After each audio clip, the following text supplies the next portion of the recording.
Listening is the best way to learn, and audiobooks are the best way to improve yourself. At free audiobooks. We offer a variety of works for you to choose from. Please support us, like and subscribe to the channel, grow and explore together in the story, and constantly expand your horizons. Title: The Enchanted April. Author: Elizabeth Von Arnim. Chapter 1. It began in a woman's club in London on a February afternoon. An uncomfortable club and a miserable afternoon. When Mrs. Wilkins, who had come down from Hampstead to shop and had lunched at her club, took up the Times from the table in the smoking room, and running her listless eye down the agony column saw this. To those who appreciate wisteria and sunshine, small medieval Italian castle on the shores of the Mediterranean, to be let furnished for the month of April. Necessary servants remain. Z. Box 1000, The Times. That was its conception. Yet, as in the case of many another, the conceiver was unaware of it at the moment. So entirely unaware was Mrs. Wilkins that her April for that year had then and there been settled for her that she dropped the newspaper with a gesture that was both irritated and resigned, and went over to the window and stared drearily out at the dripping street. Not for her were medieval castles, even those that are specially described as small, not for her the shores in April of the Mediterranean, and the wisteria and sunshine. Such delights were only for the rich, yet the advertisement had been addressed to persons who appreciate these things, so that it had been, anyhow, addressed to her, for she certainly appreciated them. More than anybody knew. More than she had ever told, but she was poured in the whole world she possessed of her very own only. £90, saved from year to year, put by carefully pound by pound, out of her dress allowance. She had scraped this sum together at the suggestion of her husband as a shield and refuge against a rainy day. Her dress allowance, given her by her father, was £100 a year, so that Mrs. Wilkins's clothes were what her husband, urging her to save, called modest and becoming, and her acquaintance to each other, when they spoke of her at all, which was seldom for she was very negligible, called a perfect sight. Mr. Wilkins, a solicitor, encouraged thrift, except that branch of it which got into his food. He did not call that thrift. He called it bad housekeeping, but for the thrift which, like moth, penetrated into Mrs. Wilkins's clothes and spoilt them, he had much praise. You never know, he said, when there will be a rainy day, and you may be very glad to find you have a nest egg. Indeed we both may. Looking out of the club window into Shaftesbury Avenue, hers was an economical club, but convenient for Hampstead, where she lived, and for Shoolbred's, where she shopped. Mrs. Wilkins, having stood there some time very drearily, her mind's eye on the Mediterranean in April, and the wisteria, and the enviable opportunities of the rich, while her bodily eye watched the really extremely horrible sooty rain falling steadily on the hurrying umbrellas and splashing omnibuses, suddenly wondered whether, perhaps this was not the rainy day Mellersh was Mr. Wilkins, had so often encouraged her to prepare for, and whether to get out of such a climate and into the small medieval castle wasn't perhaps what Providence had all along intended her to do with her savings, part of her savings, of course. Perhaps quite a small part. The castle, being medieval, might also be dilapidated, and dilapidations were surely cheap. She wouldn't in the least mind a few of them, because you didn't pay for dilapidations which were already there. On the contrary, by reducing the price you had to pay they really paid you, but what nonsense to think of it. She turned away from the window with the same gesture of mingled irritation and resignation with which she had laid down the Times, and crossed the room towards the door with the intention of getting her mackintosh and umbrella and fighting her way into one of the overcrowded omnibuses and going to Shoolbred's on her way home and buying some soles for Mellersh's dinner. Mellersh was difficult with fish and liked only soles, except salmon, when she beheld Mrs. Arbuthnot, a woman she knew by sight, as also living in Hampstead and belonging to the club, sitting at the table in the middle of the room on which the newspapers and magazines were kept, absorbed, in her turn, in the first page of the Times. Mrs. Wilkins had never yet spoken to Mrs. Arbuthnot, who belonged to one of the various church sets, and who analyzed, classified, divided and registered the poor, whereas she and Mellersh, when they did go out, went to the parties of impressionist painters, of whom in Hampstead there were many. Mellersh had a sister who had married one of them and lived up on the Heath, and because of this alliance Mrs. Wilkins was drawn into a circle which was highly unnatural to her, and she had learned to dread pictures. She had to say things about them, and she didn't know what to say. She used to murmur, "Marvelous, and feel that it was not enough, but nobody minded, nobody listened, nobody took any notice of Mrs. Wilkins. She was the kind of person who is not noticed at parties. Her clothes, infested by thrift, made her practically invisible. Her face was non-arresting. Her conversation was reluctant. She was shy, and if one's clothes and face and conversation are all negligible, thought Mrs. Wilkins, who recognized her disabilities, what, at parties, is there left of one? Also, she was always with Wilkins, that clean-shaven, fine-looking man, who gave a party, merely by coming to it. A great air. Wilkins was very respectable. He was known to be highly thought of by his senior partners. His sister's circle admired him. He pronounced adequately intelligent judgments on art and artists. He was pithy. He was prudent. He never said a word too much, nor, on the other hand, did he ever say a word too little. He produced the impression of keeping copies of everything he said. And he was so obviously reliable that it often happened that people who met him at these parties became discontented with their own solicitors, and after a period of restlessness extricated themselves and went to Wilkins. Naturally, Mrs. Wilkins was blotted out. She, said his sister, with something herself of the judicial, the digested, and the final in her manner, should stay at home.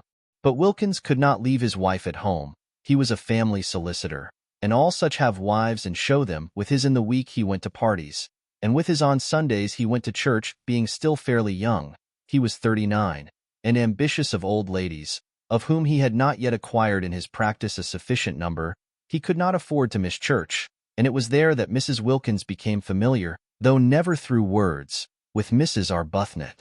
She saw her marshalling the children of the poor into pews. She would come in at the head of the procession from the Sunday school exactly 5 minutes before the choir, and get her boys and girls neatly fitted into their allotted seats, and down on their little knees in their preliminary prayer, and up again on their feet just as, to the swelling organ, the vestry door opened, and the choir and clergy, big with the litanies and commandments they were presently to roll out, emerged. She had a sad face. Yet she was evidently efficient. The combination used to make Mrs. Wilkins wonder, for she had been told by Mellersh, on days when she had only been able to get place, that if one were efficient one wouldn't be depressed, and that if one does one's job well one becomes automatically bright and brisk. About Mrs. Arbuthnot there was nothing bright and brisk, though much in her way with the Sunday school children that was automatic. But when Mrs. Wilkins, turning from the window, caught sight of her in the club, she was not being automatic at all, but was looking fixedly at one portion of the first page of the Times, holding the paper quite still, her eyes not moving. She was just staring, and her face, as usual, was the face of a patient and disappointed Madonna. Obeying an impulse she wondered at, even while obeying it, Mrs. Wilkins, the shy and the reluctant, instead of proceeding as she had intended to the cloakroom and from thence to Schoolbread's in search of Mellersh's fish, stopped at the table and sat down exactly opposite Mrs. Arbuthnot, to whom she had never yet spoken in her life. It was one of those long, narrow refectory tables, so that they were quite close to each other. Mrs. Arbuthnot, however, did not look up. She continued to gaze, with eyes that seemed to be dreaming, at one spot only of the Times. Mrs. Wilkins watched her a minute, trying to screw up courage to speak to her. She wanted to ask her if she had seen the advertisement. She did not know why she wanted to ask her this, but she wanted to. How stupid not to be able to speak to her. She looked so kind. She looked so unhappy. Why couldn't two unhappy people refresh each other on their way through this dusty business of life by a little talk? Real, natural talk, about what they felt, what they would have liked, what they still tried to hope. And she could not help thinking that Mrs. Arbuthnot, too, was reading that very same advertisement. Her eyes were on the very part of the paper. Was she, too, picturing what it would be like? The color, the fragrance, the light, the soft lapping of the sea among little hot rocks? Color, fragrance, light, sea. Instead of Shaftesbury Avenue, in the wet omnibuses, in the fish department at Shoolbred's, in the tube to Hampstead and dinner, and tomorrow the same and the day after the same and always the same. Suddenly Mrs. Wilkins found herself leaning across the table. "Are you reading about the medieval castle and the wisteria?" she heard herself asking. Naturally, Mrs. Arbuthnot was surprised, but she was not half so much surprised as Mrs. Wilkins was at herself for asking. Mrs. Arbuthnot had not yet to her knowledge set eyes on the shabby, lank, loosely put-together figure sitting opposite her, with its small freckled face and big gray eyes almost disappearing under a smashed-down wet-weather hat, and she gazed at her a moment without answering. She was reading about the medieval castle and the wisteria, or rather had read about it 10 minutes before, and since then had been lost in dreams, of light, of color, of fragrance, of the soft lapping of the sea among little hot rocks. "Why do you ask me that?" she said in her grave voice, for her training of and by the poor had made her grave and patient. Mrs. Wilkins flushed and looked excessively shy and frightened. "Oh, only because I saw it too, and I thought somehow," she stammered. Whereupon Mrs. Arbuthnot, her mind being used to getting people into lists and divisions, from habit considered, as she gazed thoughtfully at Mrs. Wilkins, under what heading, supposing she had to classify her, she could most properly be put. "And I know you by sight," went on Mrs. Wilkins, who, like all the shy, once she was started plunged on, frightening herself to more and more speech by the sheer sound of what she had said last in her ears, "every Sunday. I see you every Sunday in church." "In church?" echoed Mrs. Arbuthnot. "And this seems such a wonderful thing. This advertisement about the wisteria and—" Mrs. Wilkins, who must have been at least 30, broke off and wriggled in her chair with the movement of an awkward and embarrassed schoolgirl. "It seems so wonderful," she went on in a kind of burst, "and it is such a miserable day." And then she sat looking at Mrs. Arbuthnot with the eyes of an imprisoned dog. This poor thing, thought Mrs. Arbuthnot, whose life was spent in helping and alleviating, needs advice. She accordingly prepared herself patiently to give it. "If you see me in church," she said, kindly and attentively, "I suppose you live in Hampstead too?" "Oh, yes," said Mrs. Wilkins, and she repeated, her head on its long, thin neck drooping a little as if the recollection of Hampstead bowed her. "Oh, yes." "Where?" asked Mrs. Arbuthnot, who, when advice was needed, naturally first proceeded to collect the facts. But Mrs. Wilkins, laying her hand softly and caressingly on the part of the Times where the advertisement was, as though the mere printed words of it were precious, only said, "Perhaps that's why this seems so wonderful." "No, I think that's wonderful anyhow," said Mrs. Arbuthnot, forgetting facts and faintly sighing. "Then you were reading it?" "Yes," said Mrs. Arbuthnot, her eyes going dreamy again. "Wouldn't it be wonderful?" murmured Mrs. Wilkins. "Wonderful," said Mrs. Arbuthnot, her face, which had lit up, faded into patience again. "Very wonderful," she said, "but it's no use wasting one's time thinking of such things." "Oh, but it is," was Mrs. Wilkins's quick, surprising reply. Surprising because it was so much unlike the rest of her, the characterless coat and skirt, the crumpled hat, the undecided wisp of hair straggling out, and just the considering of them is worthwhile in itself. Such a change from Hampstead, and sometimes I really do believe, if one considers hard enough one gets things. Mrs. Arbuthnot observed her patiently. In what category would she, supposing she had to, put her? "Perhaps," she said, leaning forward a little, "you will tell me your name, if we are to be friends." She smiled her grave smile. "As I hope we are, we had better begin at the beginning." "Oh, yes. How kind of you, I'm Mrs. Wilkins," said Mrs. Wilkins. "I don't expect," she added, flushing, as Mrs. Arbuthnot said nothing, "that it conveys anything to you sometimes. It doesn't seem to convey anything to me either. But," she looked round with a movement of seeking help, "I am Mrs. Wilkins." She did not like her name. It was a mean, small name, with a kind of facetious twist, she thought, about its end like the upward curve of a pug dog's tail. There it was, however, there was no doing anything with it. Wilkins she was, and Wilkins she would remain. And though her husband encouraged her to give it on all occasions as Mrs. Mellersh Wilkins, she only did that when he was within earshot, for she thought Mellersh made Wilkins worse, emphasizing it in the way Chatsworth on the gateposts of a villa emphasizes the villa. When first he suggested she should add Mellersh, she had objected for the above reason, and after a pause, Mellersh was much too prudent to speak except after a pause, during which presumably he was taking a careful mental copy of his coming observation. He said, much displeased, "But I am not a villa," and looked at her as he looks who hopes, for perhaps the 100th time, that he may not have married a fool. Of course he was not a villa, Mrs. Wilkins assured him. She had never supposed he was. She had not dreamed of meaning. She was only just thinking. The more she explained, the more earnest became Mellersh's hope, familiar to him by this time. For he had then been a husband for 2 years, that he might not by any chance have married a fool. And they had a prolonged quarrel, if that can be called a quarrel, which is conducted with dignified silence on one side and earnest apology on the other, as to whether or no Mrs. Wilkins had intended to suggest that Mr. Wilkins was a villa. I believe, she had thought when it was at last over. It took a long while. That anybody would quarrel about anything when they've not left off being together for a single day for 2 whole years. What we both need is a holiday. My husband, went on Mrs. Wilkins to Mrs. Arbuthnot, trying to throw some light on herself, is a solicitor. She cast about for something she could say elucidatory of Mellersh and found. He's very handsome. Well, said Mrs. Arbuthnot kindly, that must be a great pleasure to you. Why? Asked Mrs. Wilkins. Because, said Mrs. Arbuthnot, a little taken aback, for constant intercourse with the poor had accustomed her to have her pronouncements accepted without question, because beauty, handsomeness, is a gift like any other, and if it is properly used— She trailed off into silence.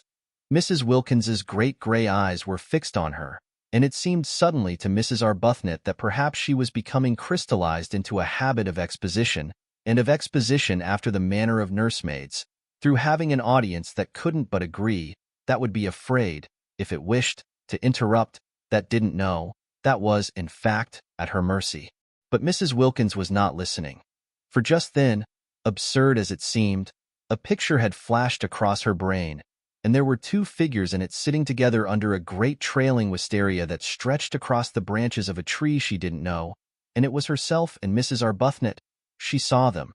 She saw them, and behind them, bright in sunshine, were old gray walls, the medieval castle. She saw it. They were there.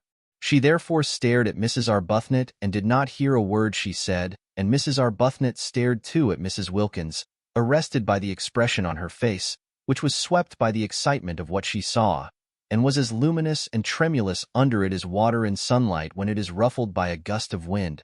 At this moment, if she had been at a party, Mrs. Wilkins would have been looked at with interest. They stared at each other. Mrs. Arbuthnot surprised, inquiringly, Mrs. Wilkins with the eyes of someone who has had a revelation. Of course, that was how it could be done. She by herself, couldn't afford it and wouldn't be able, even if she could afford it, to go there all alone. But she and Mrs. Arbuthnot together. She leaned across the table. Why don't we try and get it? She whispered. Mrs. Arbuthnot became even more wide-eyed. Get it? She repeated. Yes, said Mrs. Wilkins, still as though she were afraid of being overheard.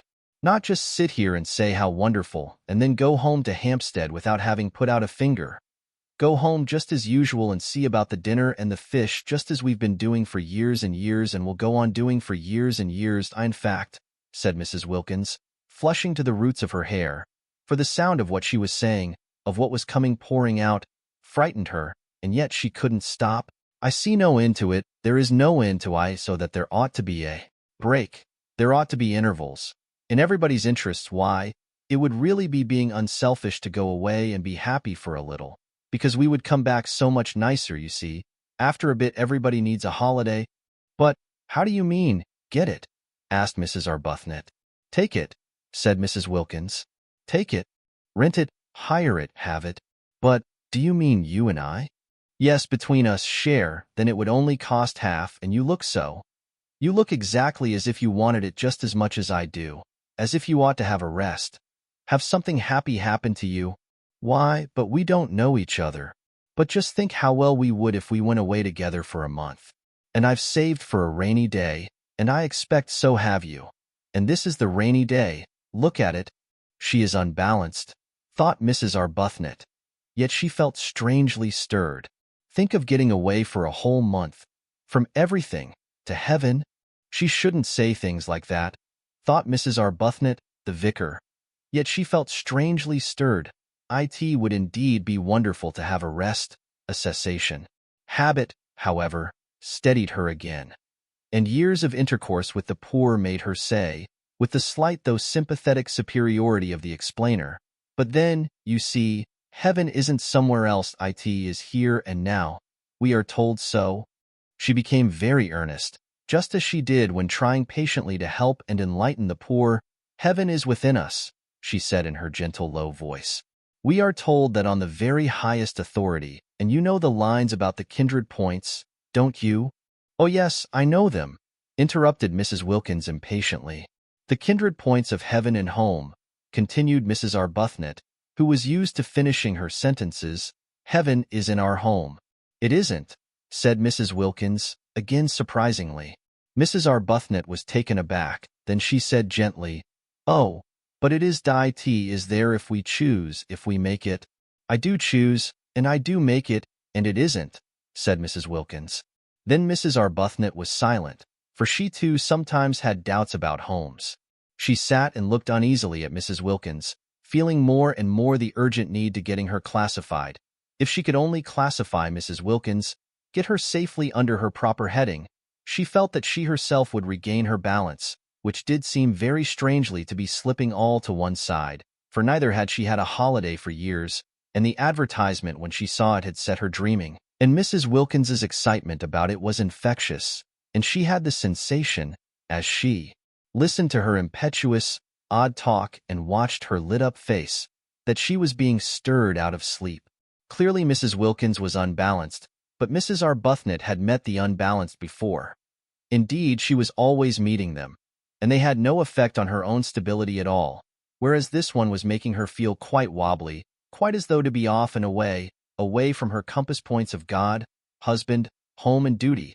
She didn't feel as if Mrs. Wilkins intended Mr. Wilkins to come too, and just for once be happy, would be both good and desirable, which of course it wasn't, which certainly of course it wasn't. She also had a nest egg, invested gradually in the post office savings bank, but to suppose that she would ever forget her duty to the extent of drawing it out and spending it on herself was surely absurd. Surely she couldn't.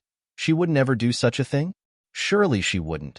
She couldn't ever forget her poor, forget misery and sickness as completely as that. No doubt a trip to Italy would be extraordinarily delightful, but there were many delightful things one would like to do, and what was strength given to one for except to help one not to do them? Steadfast as the points of the compass to Mrs. Arbuthnot were the great four facts of life: God, husband, home, duty. She had gone to sleep on these facts years ago, after a period of much misery, her head resting on them as on a pillow, and she had a great dread of being awakened out of so simple and untroublesome a condition. Therefore it was that she searched with earnestness for a heading under which to put Mrs. Wilkins, and in this way illumine and steady her own mind. And sitting there, looking at her uneasily after her last remark, and feeling herself becoming more and more unbalanced and infected, she decided pro tem, as the vicar said at meetings, to put her under the heading nerves. It was just possible that she ought to go straight into the category hysteria, which was often only the antechamber to lunacy, but Mrs. Arbuthnot had learned not to hurry people into their final categories, having on more than one occasion discovered with dismay that she had made a mistake, and how difficult it had been to get them out again, and how crushed she had been with the most terrible remorse. Yes, nerves. Probably she had no regular work for others, thought Mrs. Arbuthnot. No work that would take her outside herself. Evidently she was rudderless, blown about by gusts, by impulses. Nerves was almost certainly her category, or would be quite soon if no one helped her. Poor little thing, thought Mrs. Arbuthnot, her own balance returning hand in hand with her compassion, and unable, because of the table, to see the length of Mrs. Wilkins's legs. All she saw was her small, eager, shy face, and her thin shoulders, and the look of childish longing in her eyes for something that she was sure was going to make her happy. No. Such things didn't make people happy, such fleeting things. Mrs. Arbuthnot had learned in her long life with Frederick. He was her husband, and she had married him at 20 and was now 33. Where alone true joys are to be found, they are to be found, she now knew, only in daily, in hourly, living for others. They are to be found only, hadn't she over and over again taken her disappointments and discouragements there, and come away comforted at the feet of God? Frederick had been the kind of husband whose wife betakes herself early to the feet of God. From him to them had been a short though painful step. It seemed short to her in retrospect, But it had really taken the whole of the first year of their marriage, and every inch of the way had been a struggle, and every inch of it was stained, she felt at the time. With her heart's blood, all that was over now, she had long since found peace and Frederick, from her passionately loved bridegroom, from her worshipped young husband, had become second only to God on her list of duties and forbearances. There he hung, the second in importance, a bloodless thing bled white by her prayers. For years she had been able to be happy only by forgetting happiness. She wanted to stay like that. She wanted to shut out everything that would remind her of beautiful things, that might set her off again longing, desiring. "I'd like so much to be friends," she said earnestly. "Won't you come and see me? Or let me come to you sometimes. Whenever you feel as if you wanted to talk, I'll give you my address." She searched in her handbag. "And then you won't forget." And she found a card and held it out. Mrs. Wilkins ignored the card. "It's so funny," said Mrs. Wilkins, just as if she had not heard her. "But I see us both, you and me, this April in the medieval castle." Mrs. Arbuthnot relapsed into uneasiness. "Do you?" she said, making an effort to stay balanced under the visionary gaze of the shining gray eyes. "Do you? Don't you ever see things in a kind of flash before they happen?" asked Mrs. Wilkins. "Never," said Mrs. Arbuthnot. She tried to smile. She tried to smile the sympathetic yet wise and tolerant smile with which she was accustomed to listen to the necessarily biased and incomplete views of the poor. She didn't succeed. The smile trembled out. "Of course," she said in a low voice, almost as if she were afraid the vicar and the savings bank were listening. "It would be most beautiful, even if it were wrong," said Mrs. Wilkins. "It would only be for a month." "That," began Mrs. Arbuthnot, quite clear as to the reprehensibleness of such a point of view. But Mrs. Wilkins stopped her before she could finish. "Anyhow," said Mrs. Wilkins, stopping her, "I'm sure it's wrong to go on being good for too long, till one gets miserable, and I can see you've been good for years and years, because you look so unhappy." Mrs. Arbuthnot opened her mouth to protest. "And I've done nothing but duties, things for other people, ever since I was a girl, and I don't believe anybody loves me a bit, the be better, and I long, for something else." Something else? Was she going to cry? Mrs. Arbuthnot became acutely uncomfortable and sympathetic. She hoped she wasn't going to cry, not there, not in that unfriendly room, with strangers coming and going. But Mrs. Wilkins, after tugging agitatedly at a handkerchief that wouldn't come out of her pocket, did succeed at last in merely apparently blowing her nose with it, and then, blinking her eyes very quickly once or twice, looked at Mrs. Arbuthnot with a quivering air of half-humble, half-frightened apology, and smiled. "Will you believe," she whispered, trying to steady her mouth, evidently dreadfully ashamed of herself, "that I've never spoken to anyone before in my life like this? I can't think. I simply don't know what has come over me." "It's the advertisement," said Mrs. Arbuthnot, nodding gravely. "Yes," said Mrs. Wilkins, dabbing furtively at her eyes, "and us both being so." She blew her nose again a little. Miserable. Chapter 2. Of course Mrs. Arbuthnot was not miserable. How could she be, she asked herself, when God was taking care of her? But she let that pass for the moment unrepudiated, because of her conviction that here was another fellow creature in urgent need of her help, and not just boots and blankets and better sanitary arrangements this time, but the more delicate help of comprehension, of finding the exact right words. The exact right words, she presently discovered, after trying various ones about living for others and prayer, and the peace to be found in placing oneself unreservedly in God's hands. To meet all these words, Mrs. Wilkins had other words, incoherent and yet, for the moment at least, till one had had more time, difficult to answer. The exact right words were a suggestion that it would do no harm to answer the advertisement. Non-committal mere inquiry, and what disturbed Mrs. Arbuthnot about this suggestion was that she did not make it solely to comfort Mrs. Wilkins. She made it because of her own strange longing for the medieval castle. This was very disturbing. There she was, accustomed to direct, to lead, to advise, to support, except Frederick. She long since had learned to leave Frederick to God, being led herself, being influenced and thrown off her feet by just an advertisement, by just an incoherent stranger. It was indeed disturbing. she failed to understand her sudden longing for what was, after all, self-indulgence, when for years no such desire had entered her heart. "There's no harm in simply asking," she said in a low voice, as if the vicar and the savings bank and all her waiting and dependent poor were listening and condemning. "It isn't as if it committed us to anything," said Mrs. Wilkins, also in a low voice, but her voice shook. They got up simultaneously. Mrs. Arbuthnot had a sensation of surprise that Mrs. Wilkins should be so tall, and went to her writing table, and Mrs. Arbuthnot wrote to Z. Box 1000, The Times. For particulars, she asked for all particulars, but the only one they really wanted was the one about the rent. They both felt that it was Mrs. Arbuthnot who ought to write the letter and do the business part. Not only was she used to organizing and being practical, but she also was older and certainly calmer. And she herself had no doubt, too, that she was wiser. Neither had Mrs. Wilkins any doubt of this. The very way Mrs. Arbuthnot parted her hair suggested a great calm that could only proceed from wisdom. But if she was wiser, older, and calmer, Mrs. Arbuthnot's new friend nevertheless seemed to her to be the one who impelled incoherent.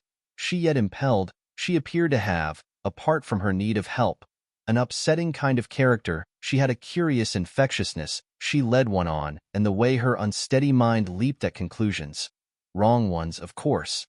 Witness the one that she, Mrs. Arbuthnot, was miserable. The way she leaped at conclusions was disconcerting. Whatever she was, however, and whatever her unsteadiness, Mrs. Arbuthnot found herself sharing her excitement and her longing. And when the letter had been posted in the letterbox in the hall and actually was beyond getting back again, both she and Mrs. Wilkins felt the same sense of guilt. "It only shows," said Mrs. Wilkins in a whisper, as they turned away from the letterbox, "how immaculately good we've been all our lives. The very first time we do anything our husbands don't know about, we feel guilty." "I'm afraid I can't say I've been immaculately good," gently protested Mrs. Arbuthnot, a little uncomfortable at this fresh example of successful leaping at conclusions, for she had not said a word about her feeling of guilt. "Oh, but I'm sure you have. I see you being good, and that's why you're not happy." She shouldn't say things like that, thought Mrs. Arbuthnot. I must try and help her not to. Aloud she said gravely, "I don't know why you insist that I'm not happy. When you know me better, I think you'll find that I am, and I'm sure you don't mean really that goodness, if one could attain it, makes one unhappy." "Yes, I do," said Mrs. Wilkins. "Our sort of goodness does. We have attained it, and we are unhappy. There are miserable sorts of goodness and happy sorts. The sort we'll have at the medieval castle, for instance, is the happy sort.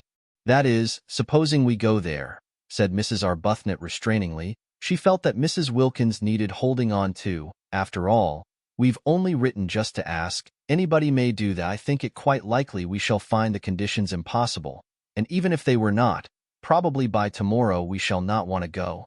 "I see us there," was Mrs. Wilkins's answer to that.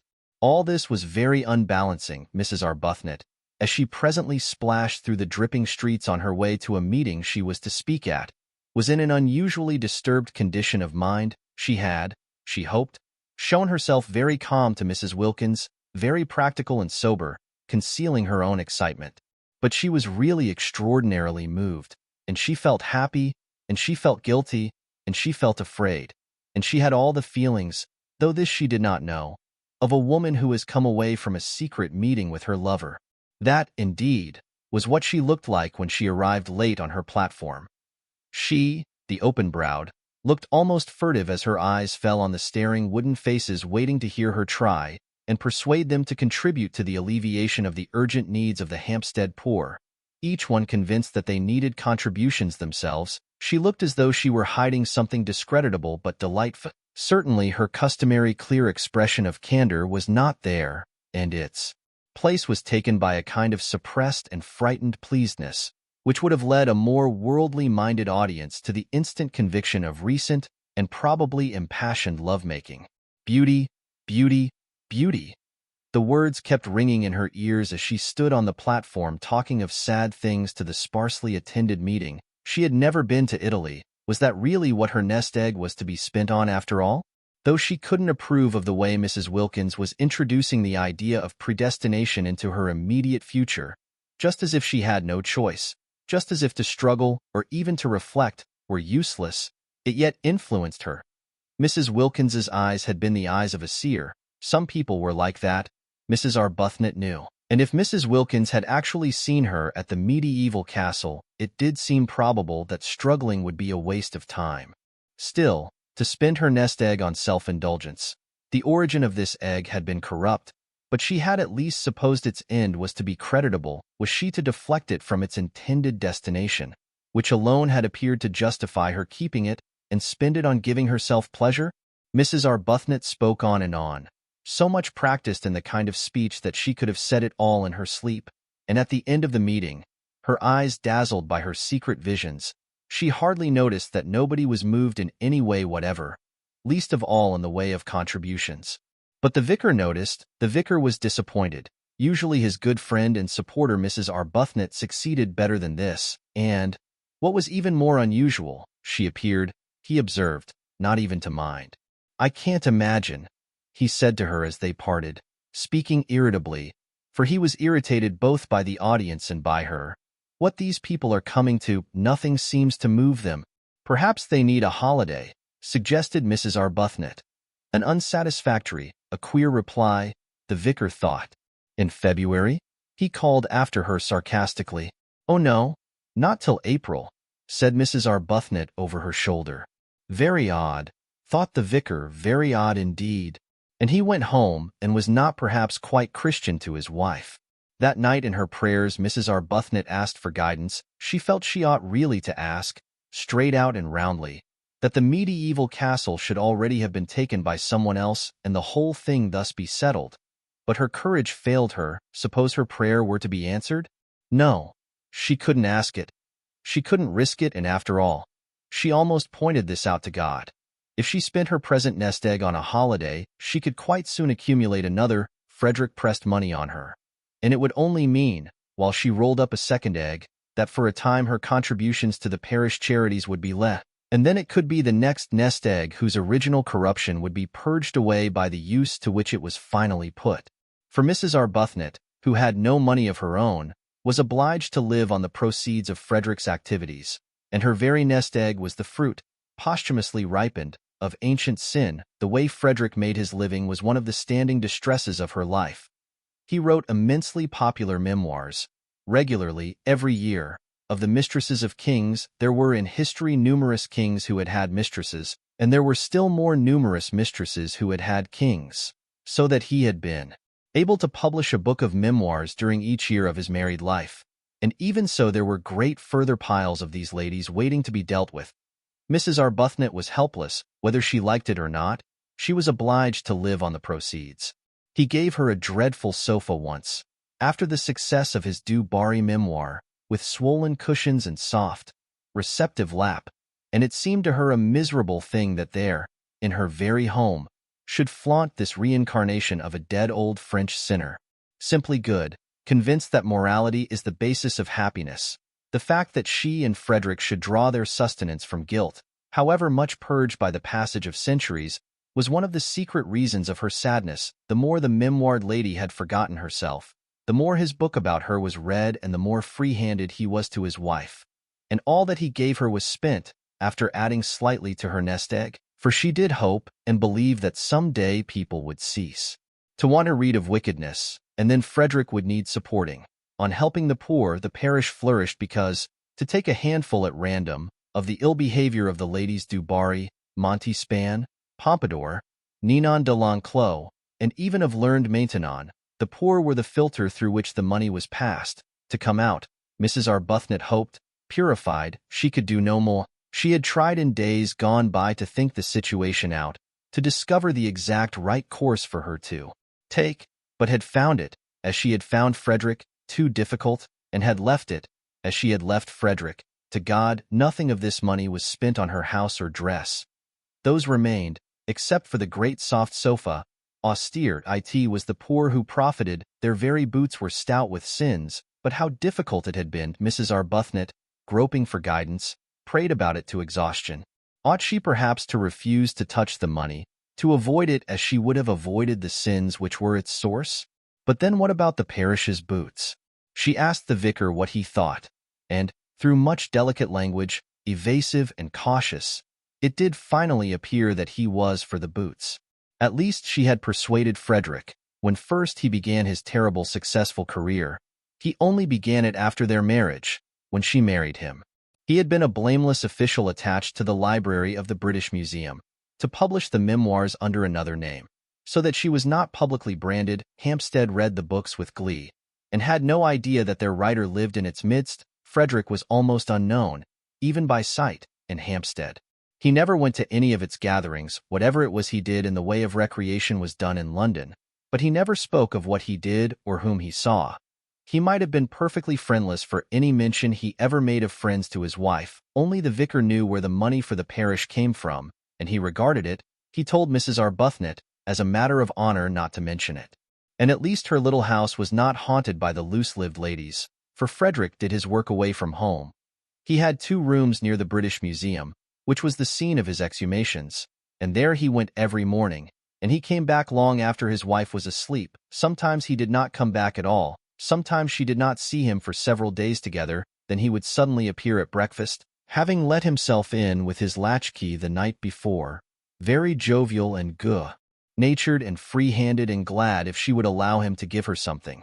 A well-fed man, contented with the world.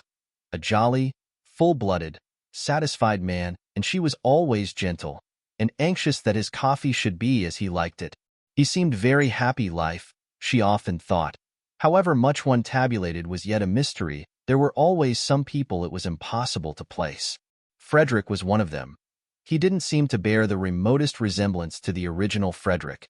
He didn't seem to have the least need of any of the things he used to say were so important and beautiful: love, home, complete communion of thoughts, complete immersion in each other's interests. After those early painful attempts to hold him up to the point from which they had hand in hand so splendidly started, attempts in which she herself had got terribly hurt, and the Frederick she supposed she had married was mangled out of recognition, she hung him up finally by her bedside as the chief subject of her prayers, and left him, except for those, entirely to God. She had loved Frederick too deeply to be able now to do anything but pray for him. He had no idea that he never went out of the house without her blessing going with him too, hovering, like a little echo of finished love, round that once dear head. She didn't dare think of him as he used to be, as he had seemed to her to be in those marvelous first days of their love-making, of their marriage. Her child had died. She had nothing, nobody of her own to lavish herself on. The poor became her children, and God the object of her love. What could be happier than such a life? She sometimes asked herself, but her face, and particularly her eyes, continued sad. Perhaps when we're old, perhaps when we are both quite old, she would think wistfully. Chapter 3. The owner of the medieval castle was an Englishman, a Mr. Briggs, who was in London at the moment and wrote that it had beds enough for 8 people, exclusive of servants, 3 sitting rooms, battlements, dungeons, and electric light. The rent was £60 for the month. The servants' wages were extra, and he wanted references. He wanted assurances that the second half of his rent would be paid, the first half being paid in advance, and he wanted assurances of respectability from a solicitor, or a doctor, or a clergyman. He was very polite in his letter, explaining that his desire for references was what was usual and should be regarded as a mere formality. Mrs. Arbuthnot and Mrs. Wilkins had not thought of references, and they had not dreamed a rent could be so high, and their minds had floated sums like 3 guineas a week, or less, seeing that the place was small and old. £60 for a single month. It staggered them. Before Mrs. Arbuthnot's eyes rose up boots, endless vistas, all the stout boots that £60 would buy, and besides the rent there would be the servants' wages and the food, and the railway journeys out and home, while as for references, these did indeed seem a stumbling block. It did seem impossible to give any without making their plan more public than they had intended. They had both, even Mrs. Arbuthnot, lured for once away from perfect candor by the realization of the great saving of trouble and criticism an imperfect explanation would produce. They had both thought it would be a good plan to give out, each to her own circle, their circles being luckily distinct, that each was going to stay with a friend who had a house in Italy. It would be true as far as it went. Mrs. Wilkins asserted that it would be quite true, but Mrs. Arbuthnot thought it wouldn't be quite. And it was the only way, Mrs. Wilkins said, to keep Mellersh even approximately quiet, though spend any of her money just On the mere getting to Italy would cause him indignation. What he would say if he knew she was renting part of a medieval castle on her own account, Mrs. Wilkins preferred not to think. It would take him days to say it all. And this although it was her very own money, and not a penny of it had ever been his. But I expect, she said, your husband is just the same. I expect all husbands are alike in the long run. Mrs. Arbuthnot said nothing, because her reason for not wanting Frederick to know was the exactly opposite one. Frederick would be only too pleased for her to go. He would not mind it in the very least. Indeed, he would hail such a manifestation of self-indulgence and worldliness with an amusement that would hurt, and urge her to have a good time and not to hurry home with a crushing detachment. Far better, she thought, to be missed by Mellersh than to be sped by Frederick, though be missed. To be needed, from whatever motive, was, she thought, better than the complete loneliness of not being missed or needed at all. She therefore said nothing, and allowed Mrs. Wilkins to leap at her conclusions unchecked, but they did, both of them, for a whole day feel that the only thing to be done was to renounce the medieval castle. And it was in arriving at this bitter decision that they really realized how acute had been their longing for it. Then Mrs. Arbuthnot, whose mind was trained in the finding of ways out of difficulties, found a way out of the reference difficulty. And simultaneously Mrs. Wilkins had a vision revealing to her how to reduce the rent. Mrs. Arbuthnot's plan was simple and completely successful. She took the whole of the rent in person to the owner, drawing it out of her savings bank. Again she looked furtive and apologetic, as if the clerk must know the money was wanted for purposes of self-indulgence, and, going up with the 6 10-pound notes in her handbag to the address near the Brompton Oratory where the owner lived, presented them to him, waiving her right to pay only half. And when he saw her, and her parted hair and soft, dark eyes and sober apparel, and heard her grave voice, he told her not to bother about writing round for those references. "It'll be all right," he said, scribbling a receipt for the rent. "Do sit down, won't you? Nasty day, isn't it? You'll find the old castle has lots of sunshine. Whatever else it hasn't got, husband going." Mrs. Arbuthnot, and used to anything but candor, looked troubled at this question and began to murmur inarticulately, and the owner at once concluded that she was a widow, a war one, of course, for other widows were old, and that he had been a fool not to guess it. "Oh, I'm sorry," he said, turning red right up to his fair hair. "I didn't mean, hum. He ran his eye over the receipt he had written. "Yes, I think that's all right," he said, getting up and giving it to her. "Now," he added, taking the 6 notes she held out and smiling, for Mrs. Arbuthnot was agreeable to look at, "I'm richer, and you're happier. I've got money, and you've got San Salvatore. I wonder which is best." "I think you know," said Mrs. Arbuthnot with her sweet smile. He laughed and opened the door for her. It was a pity the interview was over. He would have liked to ask her to lunch with him. She made him think of his mother, of his nurse, of all things kind and comforting, besides having the attraction of not being his mother or his nurse. "I hope you'll like the old place," he said, holding her hand a minute at the door. The very feel of her hand, even through its glove, was reassuring. It was the sort of hand, he thought, that children would like to hold in the dark in April, you know. It's simply a mass of flowers, and then there's the sea. You must wear white. You'll fit in very well. There are several portraits of you there." "Portraits?" "Madonnas. You know, there's one on the stairs really exactly like you." Mrs. Arbuthnot smiled and said goodbye and thanked him, without the least trouble, and at once she had got him placed in his proper category. He was an artist and of an effervescent temperament. She shook hands and left, and he wished she hadn't. After she was gone he supposed that he ought to have asked for those references, if only because she would think him so unbusinesslike not to. But he could as soon have insisted on references from a saint in a nimbus as from that grave, sweet lady. Rose Arbuthnot. Her letter, making the appointment, lay on the table. Pretty name. That difficulty, then, was overcome, but there still remained the other one, the really annihilating effect of the expense on the nest eggs, and especially on Mrs. Wilkins's, which was in size, compared with Mrs. Arbuthnot's, as the egg of the plover to that of the duck. And this in its turn was overcome by the vision vouchsafed to Mrs. Wilkins, revealing to her the steps to be taken for its overcoming. Having got San Salvatore, the beautiful, the religious name, fascinated them. They in their turn would advertise in the agony column of the Times, and would inquire after 2 more ladies, of similar desires to their own, to join them and share the expenses. At once the strain of the nest eggs would be reduced from half to a quarter. Mrs. Wilkins was prepared to fling her entire egg into the adventure, but she realized that if it were to cost even sixpence over her £90, her position would be terrible. Imagine going to Mellersh and saying, "I-O." It would be awful enough if someday circumstances forced her to say, "I have no nest egg," but at least she would be supported in such a case by the knowledge that the egg had been her own. She therefore, though prepared to fling her last penny into the adventure, was not prepared to fling into it a single farthing that was not demonstrably her own. And she felt that if her share of the rent was reduced to £15 only, she would have a safe margin for the other expenses. Also, they might economize very much on food, gather olives off their own trees and eat them, for instance, and perhaps catch fish. Of course, as they pointed out to each other, they could reduce the rent to an almost negligible sum by increasing the number of sharers. They could have 6 more ladies instead of 2 if they wanted to, seeing that there were 8 beds, but supposing the 8 beds were distributed in couples in 4 rooms, it would not be altogether what they wanted, to find themselves shut up at night with a stranger besides. They thought that perhaps having so many would not be quite so peaceful after all. They were going to San Salvatore for peace and rest and joy, and 6 more ladies, especially if they got into one's bedroom, might a little interfere with that. However, there seemed to be only 2 ladies in England at that moment who had any wish to join them, for they had only 2 answers to their advertisement. "Well, we only want 2, said Mrs. Wilkins, quickly recovering, for she had imagined a great rush.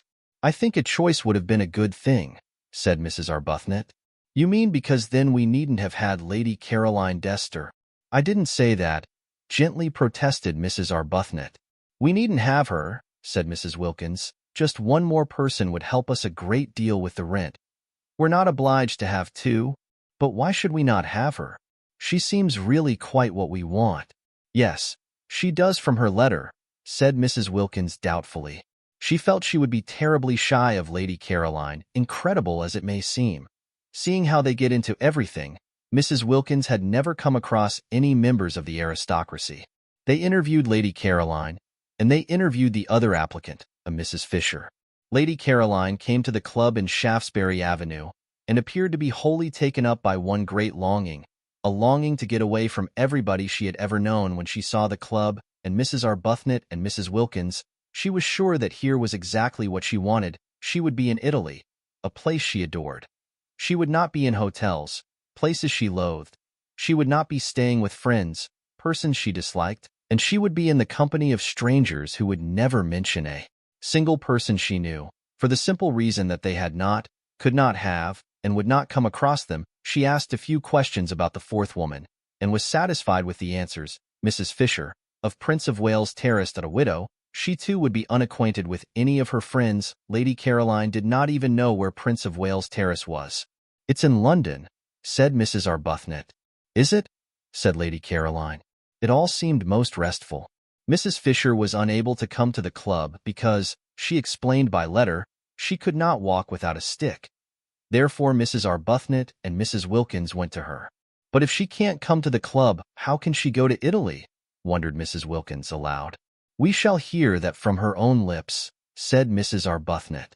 From Mrs. Fisher's lips they merely heard, in reply to delicate questioning, that sitting in trains was not walking about, and they knew that already. Except for the stick, however, she appeared to be a most desirable 4th, quiet, educated, elderly. She was much older than they or Lady Caroline. Lady Caroline had informed them she was 28, but not so old as to have ceased to be active-minded. She was very respectable indeed, and still wore a complete suit of black though her husband had died, she told them, 11 years before.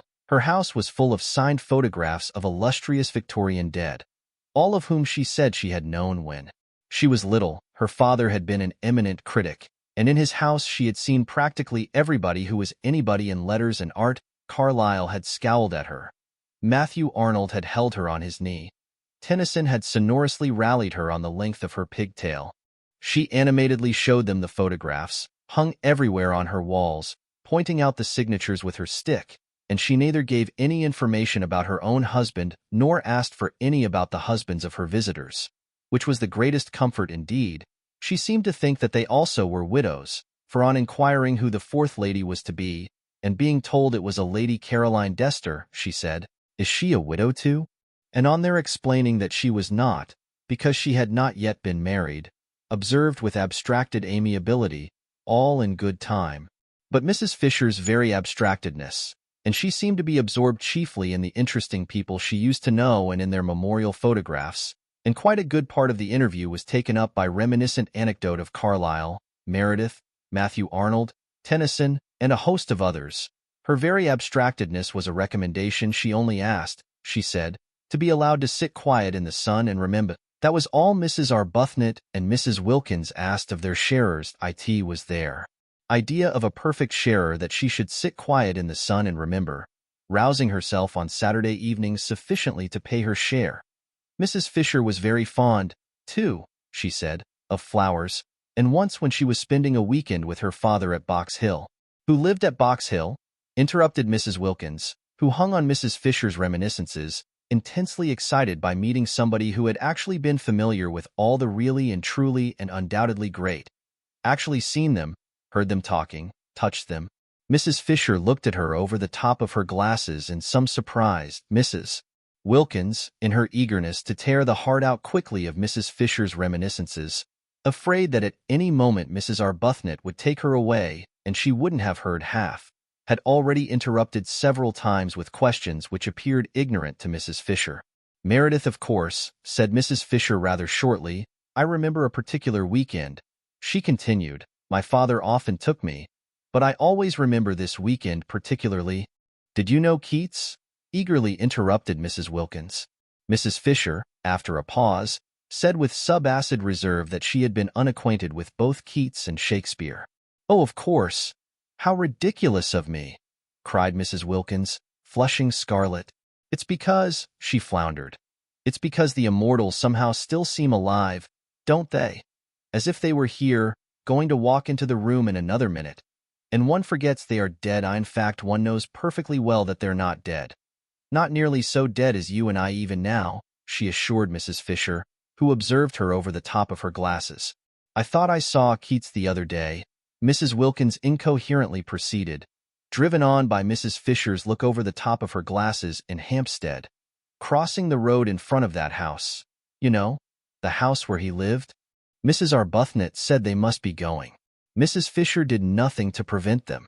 "I really thought I saw him," protested Mrs. Wilkins, appealing for belief first to one and then to the other while waves of color passed over her face, and totally unable to stop because of Mrs. Fisher's glasses and the steady eyes looking at her over their tops. "I believe I did see him. He was dressed in a—" Even Mrs. Arbuthnot looked at her now, and in her gentlest voice said they would be late for lunch. It was at this point that Mrs. Fisher asked for references. She had no wish to find herself shut up for 4 weeks with somebody who saw things. It is true that there were 3 sitting rooms, besides the garden and the battlements at San Salvatore, so that there would be opportunities of withdrawal from Mrs. Wilkins. But it would be disagreeable to Mrs. Fisher, for instance, if Mrs. Wilkins were suddenly to assert that she saw Mr. Fisher. Mr. Fisher was dead. Let him remain so. She had no wish to be told he was walking about the garden. The only reference she really wanted, for she was much too old and firmly seated in her place in the world for questionable associates to matter to her, was one with regard to Mrs. Wilkins's health. Was her health quite normal? Was she an ordinary, everyday, sensible woman? Mrs. Fisher felt that if she were given even one address, she would be able to find out what she needed, though she asked for references, and her visitors appeared to be so much taken aback. Mrs. Wilkins, indeed, was instantly sobered, that she added, "It is usual." Mrs. Wilkins found her speech first, "But," she said, "aren't we the ones who ought to ask for some from you?"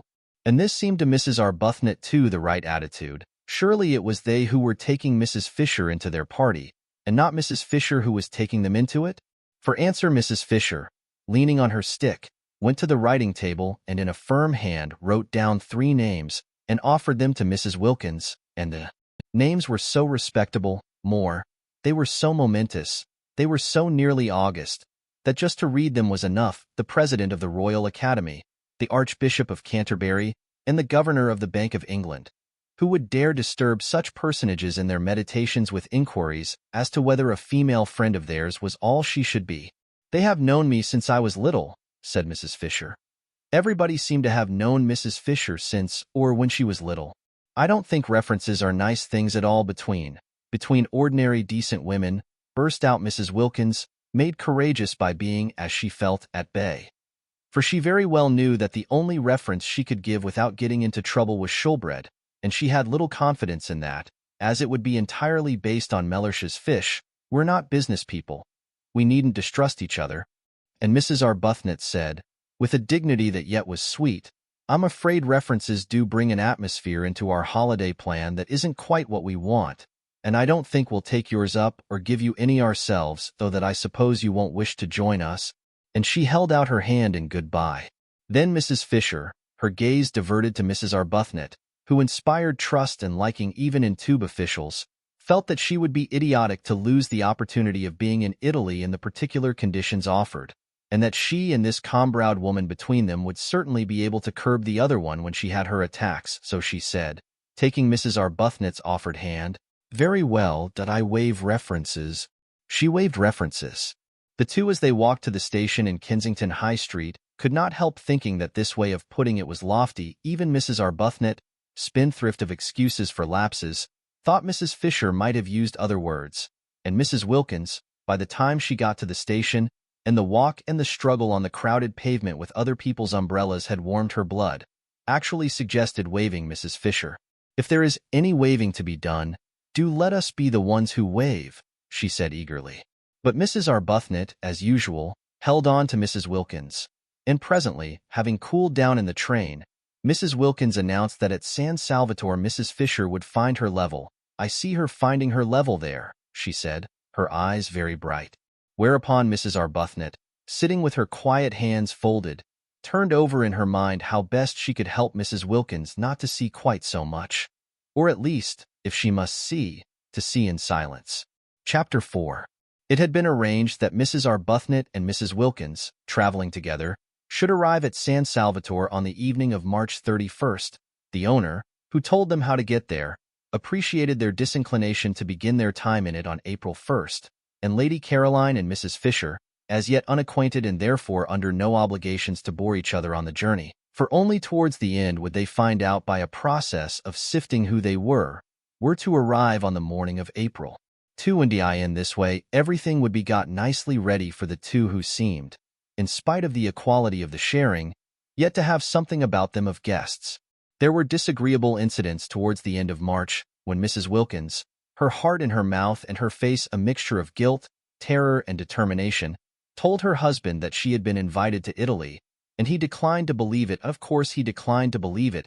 Nobody had ever invited his wife to Italy before. There was no precedent. He required proofs. The only proof was Mrs. Arbuthnot, and Mrs. Wilkins had produced her. But after what entreaties, what passionate persuading!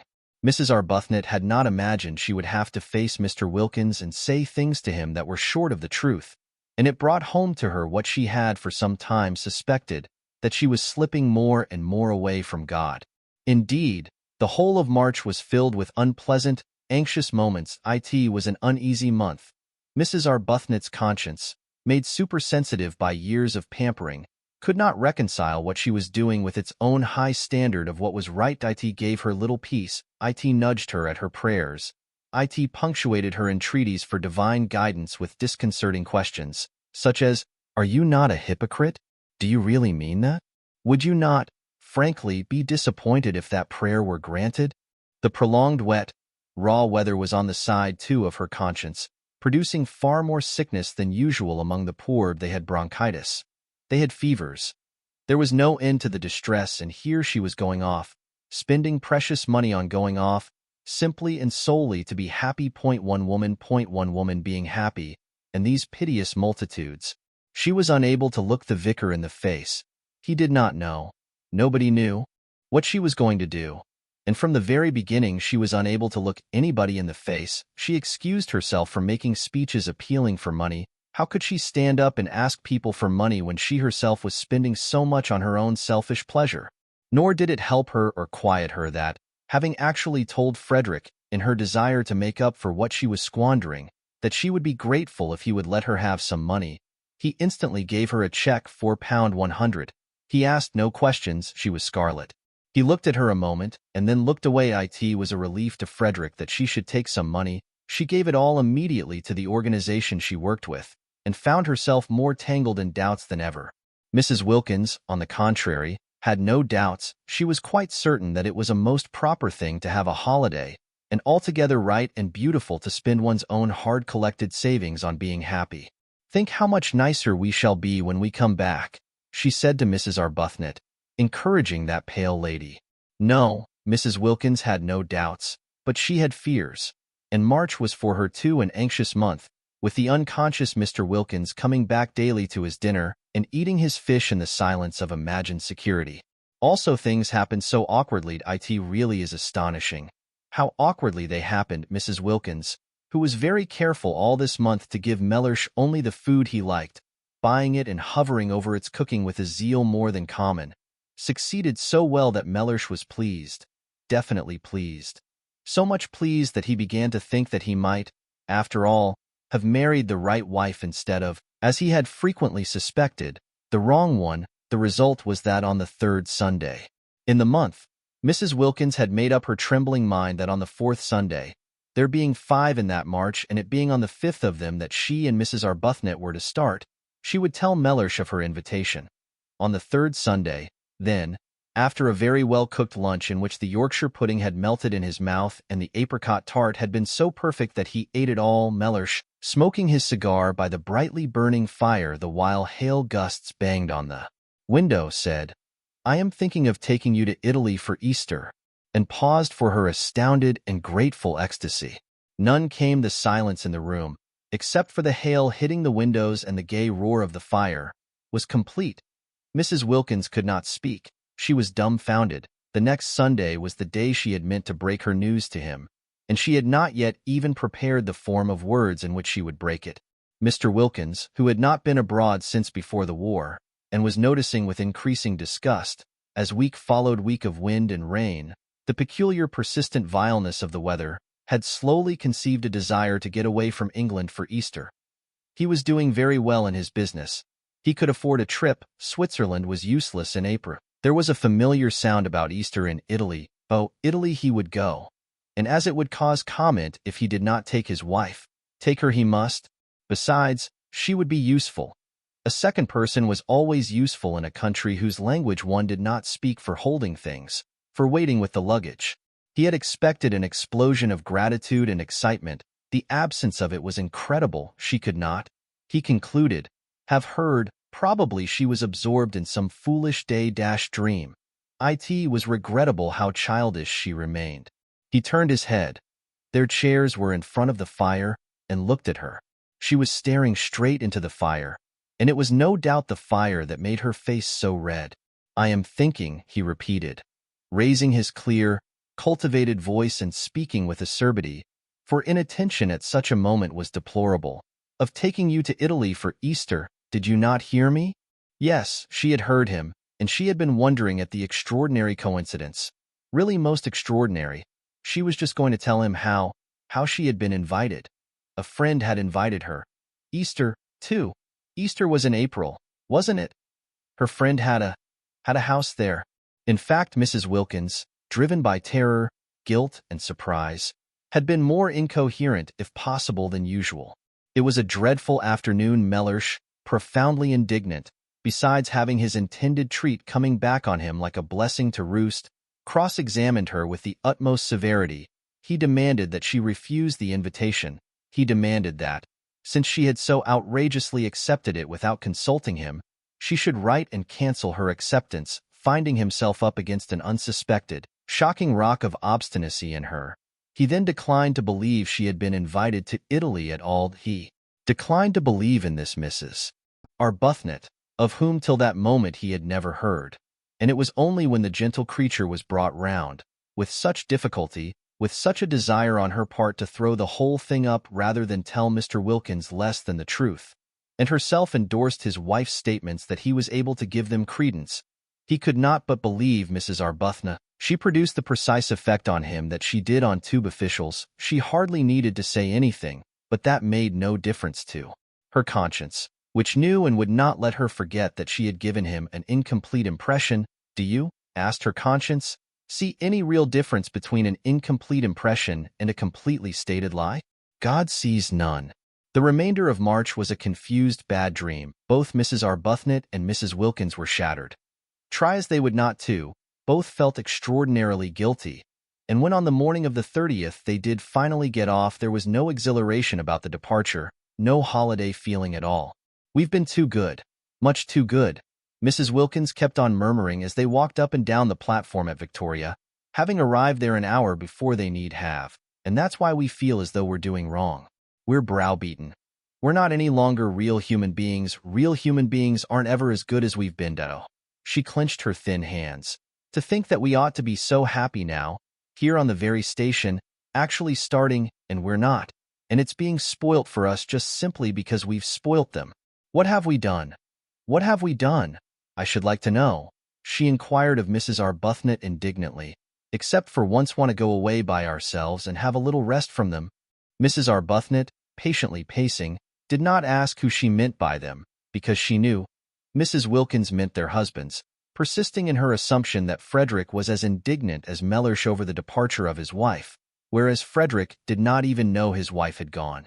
Mrs. Arbuthnot, always silent about him, had said nothing of this to Mrs. Wilkins. Frederick went too deep into her heart for her to talk about him. He was having an extra bout of work, finishing another of those dreadful books, and had been away practically continually the last few weeks, and was away when she left. Why should she tell him beforehand? Sure as she so miserably was that he would have no objection to anything she did.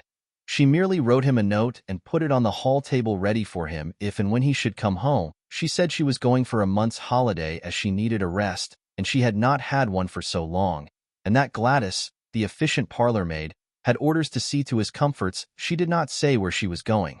There was no reason why she should. He would not be interested. He would not care.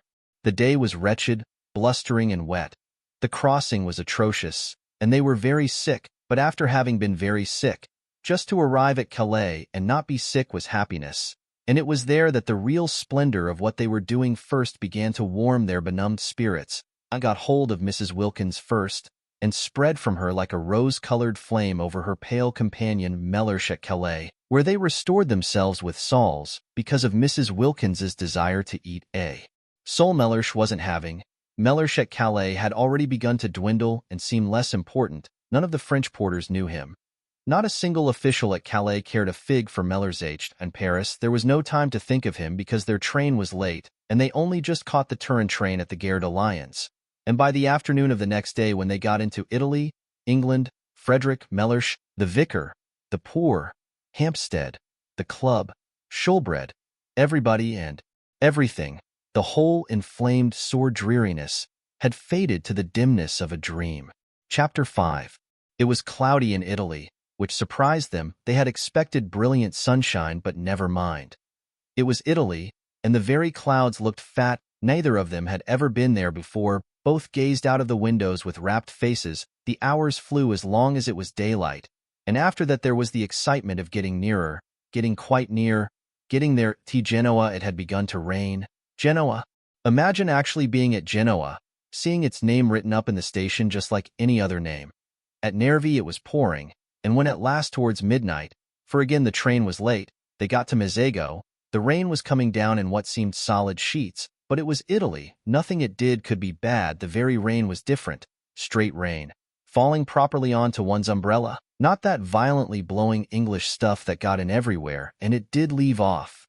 And when it did, behold, the earth would be strewn with roses. Mr. Briggs, San Salvatore's owner, had said, "You get out at Mezzago, and then you drive." But he had forgotten what he amply knew, that trains in Italy are sometimes late, and he had imagined his tenants arriving at Mezzago at 8 o'clock and finding a string of flies to choose from.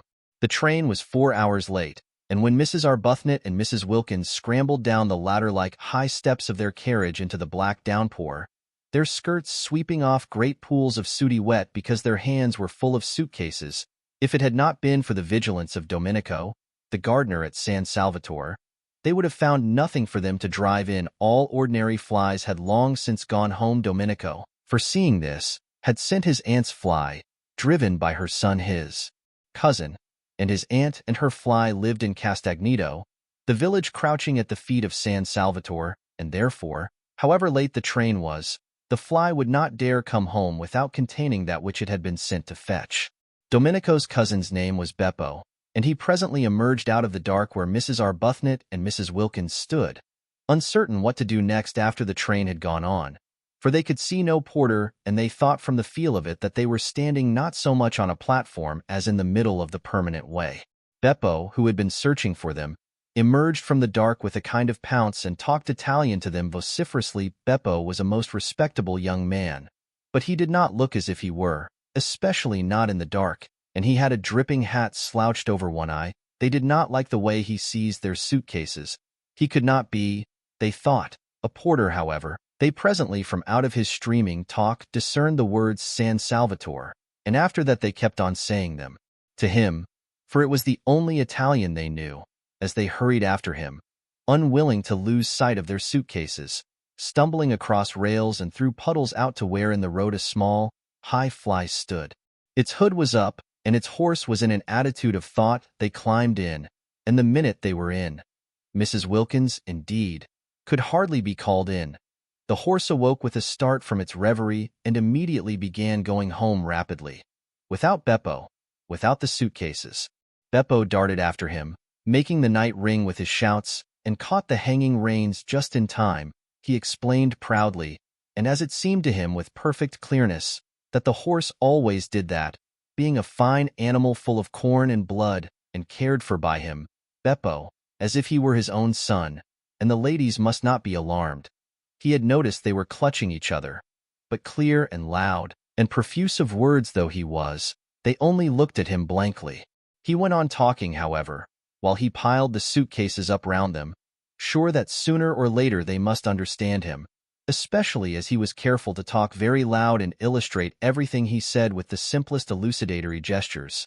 But they both continued only to look at him. They both, he noticed sympathetically, had white faces, fatigued faces, and they both had big eyes, fatigued eyes. They were beautiful ladies, he thought, and their eyes, looking at him over the tops of the suitcases, watching his every movement. There were no trunks, only numbers of suitcases, were like the eyes of the Mother of God. The only thing the ladies said, and they repeated it at regular intervals, even after they had started, gently prodding him as he sat on his box to call his attention to it, was, San Salvatore?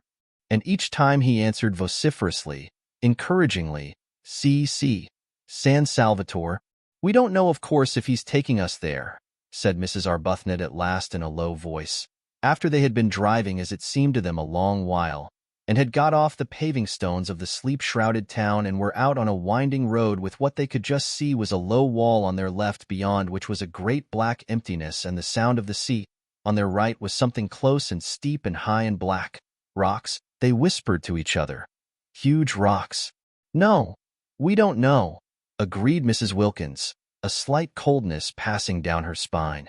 They felt very uncomfortable. It was so late, it was so dark, the road was so lonely. Suppose a wheel came off, suppose they met fascisti, or the opposite of fascisti. How sorry they were now that they had not slept at Genoa and come on the next morning in daylight. But that would have been the 1st of April, said Mrs. Wilkins in a low voice.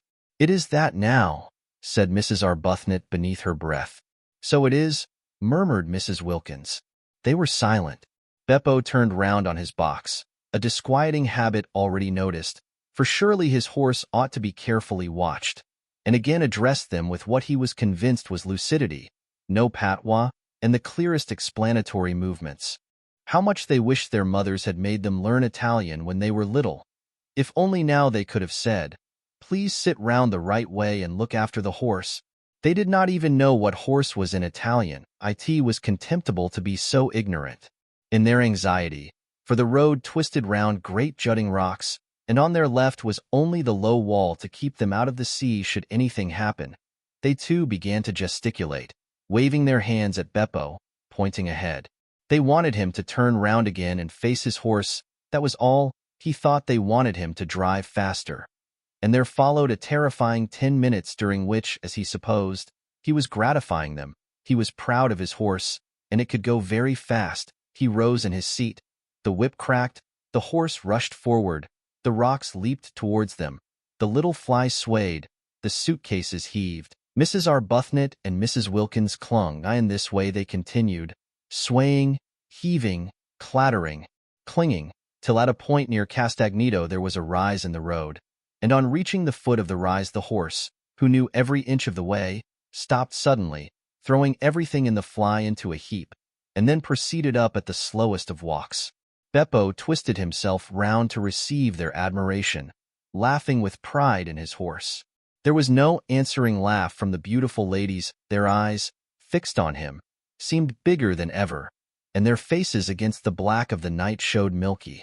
But here at least, once they were up the slope, were houses the rocks left off, and there were houses. The low wall left off, and there were houses. The sea shrunk away, and the sound of it ceased, and the loneliness of the road was finished, and no lights anywhere, of course, nobody to see them pass. And yet Beppo, when the houses began, after looking over his shoulder and shouting Castagneto at the ladies, once more stood up and cracked his whip and once more made his horse dash forward. "We shall be there in a minute," Mrs. Arbuthnot said to herself, holding on. "We shall soon stop now," Mrs. Wilkins said to herself. Holding on, they said nothing aloud, because nothing would have been heard above the whip cracking and the wheel clattering and the boisterous, inciting noises Beppo was making at his horse. Anxiously they strained their eyes for any sight of the beginning of San Salvatore. They had supposed and hoped that after a reasonable amount of village a medieval archway would loom upon them, and through it they would drive into a garden and draw up at an open, welcoming door, with light streaming from it and those servants standing in it who, according to the advertisement, remained. Instead, the flies suddenly stopped. Peering out, they could see they were still in the village street, with small dark houses each side. And Beppo, throwing the reins over the horse's back as if completely confident this time that he would not go any farther, got down off his box. At the same moment, springing as it seemed out of nothing, a man and several half-grown boys appeared on each side of the fly and began dragging out the suitcases. "No, no, San Salvatore, San Salvatore," exclaimed Mrs. Wilkins, trying to hold on to what suitcases she could. "See, San Salvatore," they all shouted, pulling. "This can't be San Salvatore," said Mrs. Wilkins, turning to Mrs. Arbuthnot, who sat quite still watching her suitcases being taken from her with the same patience she applied to lesser evils. She knew she could do nothing if these men were wicked men determined to have her suitcases. "I don't think it can be," she admitted, and could not refrain from a moment's wonder at the ways of God. Had she really been brought here? She and poor Mrs. Wilkins, after so much trouble in arranging it, so much difficulty and worry, along such devious paths of prevarication and deceit, only to be. She checked her thoughts and gently said to Mrs. Wilkins, while the ragged youths disappeared with the suitcases into the night and the man with the lantern helped Beppo pull the rug off her, that they were both in God's hands. And for the first time on hearing this, Mrs. Wilkins was afraid. There was nothing for it but to get out, useless to try to go on sitting in the fly repeating San Salvatore every time they said it, and their voices each time were fainter. Beppo and the other man merely echoed it in a series of loud shouts. If only they had learned Italian when they were little. If only they could have said, "We wish to be driven to the door." But they did not even know what door was in Italian. Such ignorance was not only contemptible, it was, they now saw, definitely dangerous, useless, however, to lament it now, useless to put off whatever it was that was going to happen to them by trying to go on sitting in the fly. They therefore got out. The two men opened their umbrellas for them and handed them to them. From this, they received a faint encouragement, because they could not believe that if these men were wicked they would pause to open umbrellas. The man with the lantern then made signs to them to follow him, talking loud and quickly, and Beppo, they noticed, remained behind. Ought they to pay him? Not, they thought. If they were going to be robbed and perhaps murdered, surely on such an occasion one did not pay. Besides, he had not after all brought them to San Salvatore, where they had got to was evidently somewhere else also. He did not show the least wish to be paid.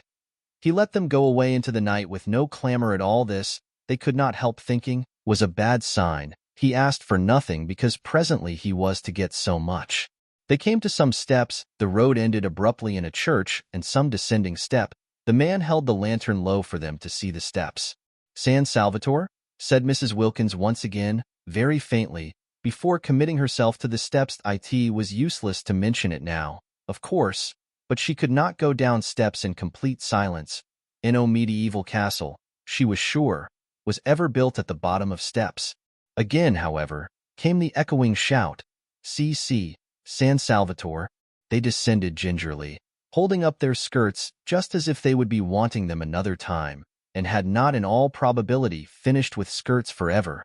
The steps ended in a steeply sloping path with flat stone slabs down the middle. They slipped a good deal on these wet slabs, and the man with the lantern, talking loud and quickly, held them up. His way of holding them up was polite. "Perhaps," said Mrs. Wilkins in a low voice to Mrs. Arbuthnot, "it is all right after all. We're in God's hands," said Mrs. Arbuthnot again. And again Mrs. Wilkins was afraid.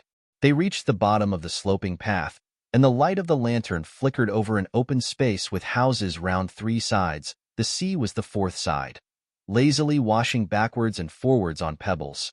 "San Salvatore," said the man, pointing with his lantern to a black mass curved round the water like an arm flung about it. They strained their eyes. They saw the black mass, and on the top of it a light. "San Salvador?" they both repeated incredulously. For where were the suitcases, and why had they been forced to get out of the fly? "See, San Salvatore." They went along what seemed to be a quay. Right on the edge of the water, there was not even a low wall here. Nothing to prevent the man with the lantern tipping them in if he wanted to. He did not, however, tip them in. Perhaps it was all right after all. Mrs. Wilkins again suggested to Mrs. Arbuthnot on noticing this, who this time was herself beginning to think that it might be, and said no more about God's hands. The flicker of the lantern danced along, reflected in the wet pavement of the quay out to the left. In the darkness, and evidently at the end of a jetty, was a red light. They came to an archway with a heavy iron gate. The man with the lantern pushed the gate open. This time they went up steps instead of down, and at the top of them was a little path that wound upwards among flowers. They could not see the flowers, but the whole place was evidently full of them. It here dawned on Mrs. Wilkins that perhaps the reason why the fly had not driven them up to the door was that there was no road, only a footpath. That also would explain the disappearance of the suitcases. She began to feel confident that they would find their suitcases waiting for them when they got up to the top. San Salvatore was, it seemed, on the top of a hill, as a medieval castle should be. At a turn of the path they saw above them, much nearer now and shining more brightly, the light they had seen from the quay. She told Mrs. Arbuthnot of her dawning belief, and Mrs. Arbuthnot agreed that it was very likely a true one. Once more, but this time in a tone of real hopefulness, Mrs. Wilkins said, pointing upwards at the black outline against the only slightly less black sky, "San Salvatore?" And once more, but this time comfortingly, encouragingly, came back the assurance, "See, San Salvatore." They crossed a little bridge, over what was apparently a ravine, and then came a flat bit with long grass at the sides and more flowers. They felt the grass flicking wet against their stockings, and the invisible flowers were everywhere. Then up again through trees, along a zigzag path with the smell all the way of the flowers they could not see. The warm rain was bringing out all the sweetness. Higher and higher they went in this sweet darkness, and the red light on the jetty dropped farther and farther below them. The path wound round to the other side of what appeared to be a little peninsula. The jetty and the red light disappeared. Across the emptiness on their left were distant lights. "Mazago," said the man, waving his lantern at the lights. See, they answered, for they had by now learned, see. Upon which the man congratulated them in a great flow of polite words, not one of which they understood, on their magnificent Italian. For this was Domenico, the vigilant and accomplished gardener of San Salvatore, the prop and stay of the establishment, the resourceful, the gifted, the eloquent, the courteous, the intelligent Domenico. Only they did not know that yet, and he did in the dark, and even sometimes in the light. Look, with his knife-sharp swarthy features and swift, panther movements, very like somebody wicked. They passed along another flat bit of path, with a black shape like a high wall towering above them on their right, and then the path went up again under trellises, and trailing sprays of scented things caught at them and shook raindrops on them, and the light of the lantern flickered over lilies, and then came a flight of ancient steps worn with centuries, and then another iron gate, and then they were inside, though still climbing a twisting flight of stone steps with old walls on either side, like the walls of dungeons, and with a vaulted roof. At the top was a wrought iron door, and through it shone a flood of electric light. "Ecco," said Domenico, lithely running up the last few steps ahead and pushing the door open. And there they were, arrived, and it was San Salvatore, and their suitcases were waiting for them, and they had not been murdered. They looked at each other's white faces and blinking eyes very solemnly. It was a wonderful moment. Here they were, in their medieval castle at last, their feet touched its stones. Mrs. Wilkins put her arm round Mrs. Arbuthnot's neck and kissed her. "The first thing to happen in this house," she said softly, solemnly, "shall be a kiss." "Dear Lottie," said Mrs. Arbuthnot. "Dear Rose," said Mrs. Wilkins, her eyes brimming with gladness. Domenico was delighted. He liked to see beautiful ladies kiss.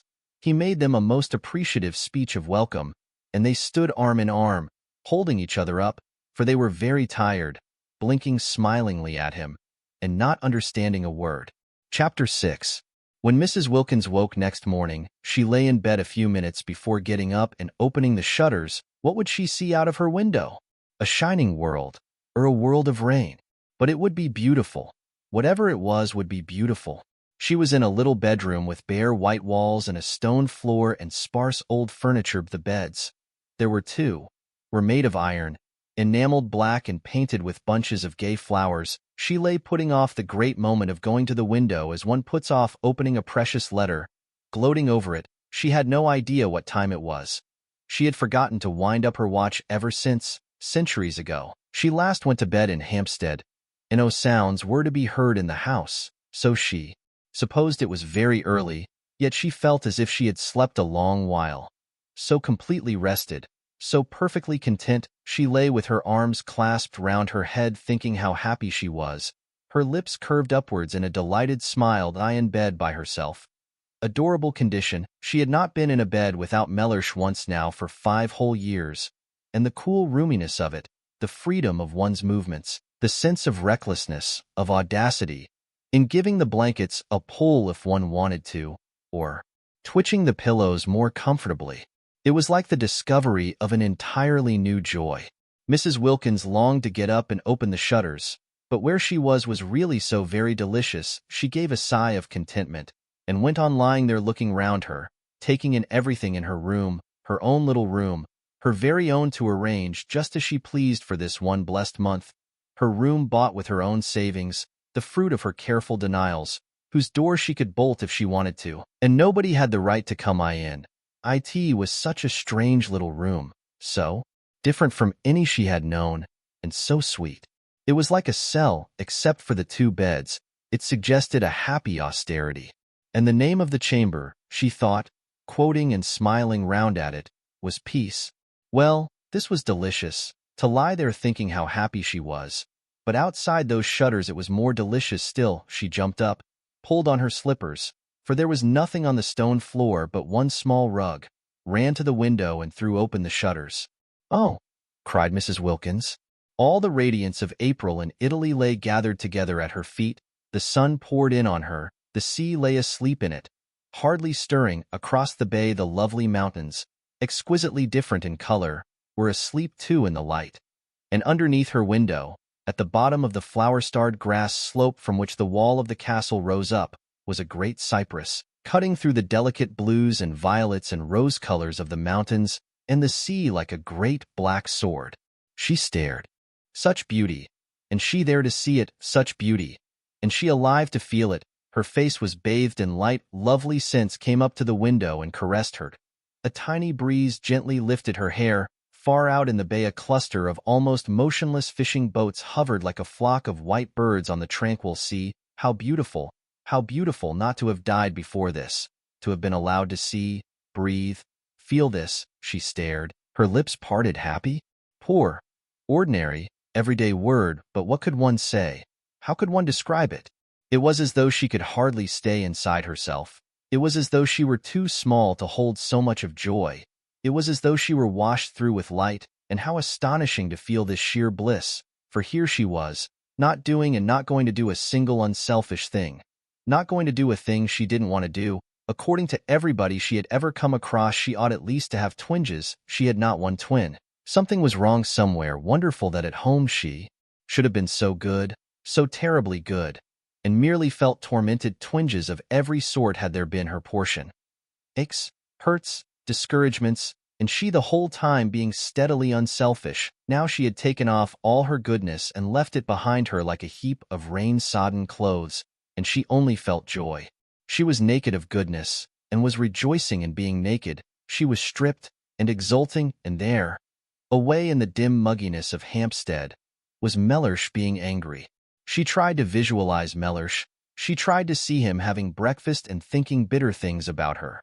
And lo, Mellersh himself began to shimmer, became rose-color, became delicate violet, became an enchanting blue, became formless, became iridescent. Actually Mellersh, after quivering a minute, was lost in light. Well, thought Mrs. Wilkins, staring, as it were, after him, how extraordinary not to be able to visualize Mellersh. And she who used to know every feature, every expression of his by heart, she simply could not see him as he was. She could only see him resolved into beauty, melted into harmony with everything else. The familiar words of the general thanksgiving came quite naturally into her mind, and she found herself blessing God for her creation, preservation, and all the blessings of this life, but above all for his inestimable love, out loud, in a burst of acknowledgment, while Mellersh, at that moment angrily pulling on his boots before going out into the dripping streets, was indeed thinking bitter things about her. She began to dress, choosing clean white clothes in honor of the summer's day, unpacking her suitcases, tidying her adorable little room. She moved about with quick, purposeful steps, her long, thin body held up straight, her small face, so much puckered at home with effort and fear, smoothed out. All she had been and done before this morning, all she had felt and worried about, was gone. Each of her worries behaved as the image of Mellersh had behaved, and dissolved into color and light, and she noticed things she had not noticed for years. When she was doing her hair in front of the glass, she noticed it, and thought, why, what pretty stuff. For years she had forgotten she had such a thing as hair, plaiting it in the evening and unplaiting it in the morning with the same hurry and indifference with which she laced and unlaced her shoes. Now she suddenly saw it, and she twisted it round her fingers before the glass, and was glad it was so pretty. Mellersh couldn't have seen it either, for he had never said a word about it. Well, when she got home she would draw his attention to it. Mellersh, she would say, look at my hair. Aren't you pleased you've got a wife with hair like curly honey? She laughed. She had never said anything like that to Mellersh yet, and the idea of it amused her, but why had she not?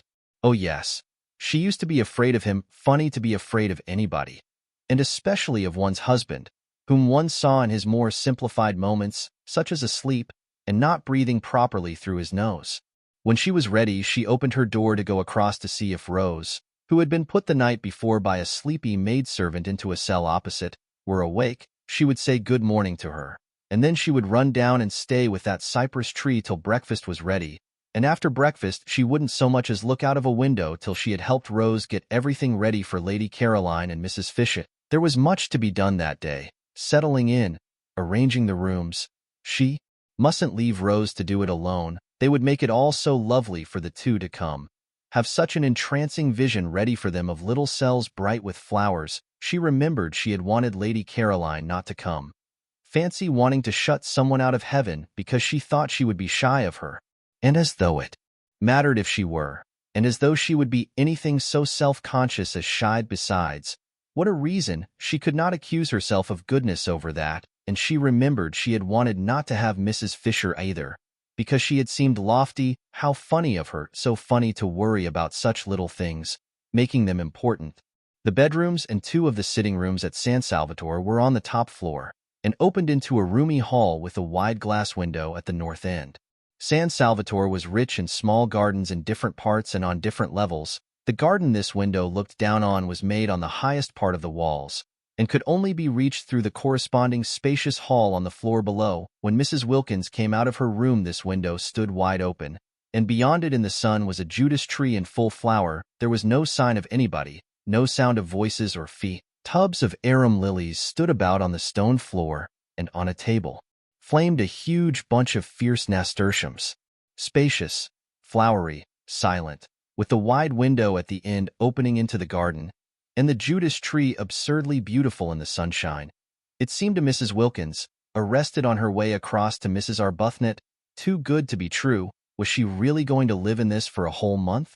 Up to now she had had to take what beauty she could as she went along, snatching at little bits of it when she came across it. A patch of daisies on a fine day in a Hampstead field, a flash of sunset between two chimney pots. She had never been in definitely, completely beautiful places. She had never been even in a venerable house. And such a thing as a profusion of flowers in her rooms was unattainable to her. Sometimes in the spring she had bought 6 tulips at Shoolbred's, unable to resist them, conscious that Mellersh, if he knew what they had cost, would think it inexcusable. But they had soon died, and then there were no more. As for the Judas tree, she hadn't an idea what it was, and gazed at it out there against the sky with the rapt expression of one who sees a heavenly vision. Mrs. Arbuthnot, coming out of her room, found her there like that, standing in the middle of the hall staring. Now what does she think she sees now? Thought Mrs. Arbuthnot. We are in God's hands, said Mrs. Wilkins, turning to her, speaking with extreme conviction. Oh, said Mrs. Arbuthnot quickly, her face, which had been covered with smiles when she came out of her room, falling. Why? What has happened? For Mrs. Arbuthnot had woken up with such a delightful feeling of security, of relief, and she did not want to find she had not after all escaped from the need of refuge. She had not even dreamed of Frederick. For the first time for years she had been spared the nightly dream that he was with her, that they were heart to heart, and its miserable awakening. She had slept like a baby, and had woken up confident. She had found there was nothing she wished to say in her morning prayer except thank you. It was disconcerting to be told she was after all in God's hands. I hope nothing has happened, she asked anxiously. Mrs. Wilkins looked at her a moment and laughed. How funny, she said, kissing her. What is funny? Asked Mrs. Arbuthnot, her face clearing because Mrs. Wilkins laughed. This is everything.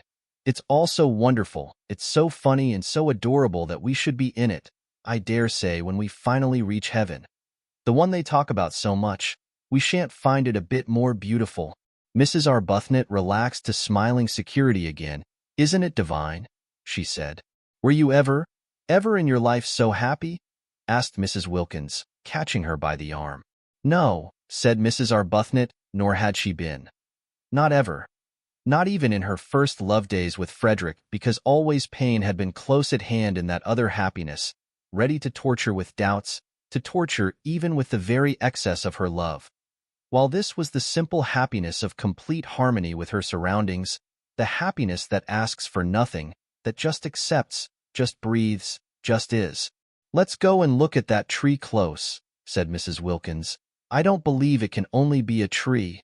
And arm in arm they went along the hall, and their husbands would not have known them, their faces were so young with eagerness, and together they stood at the open window, and when their eyes, having feasted on the marvelous pink thing, wandered farther among the beauties of the garden, they saw sitting on the low wall at the east edge of it, gazing out over the bay, her feet in lilies, Lady Caroline.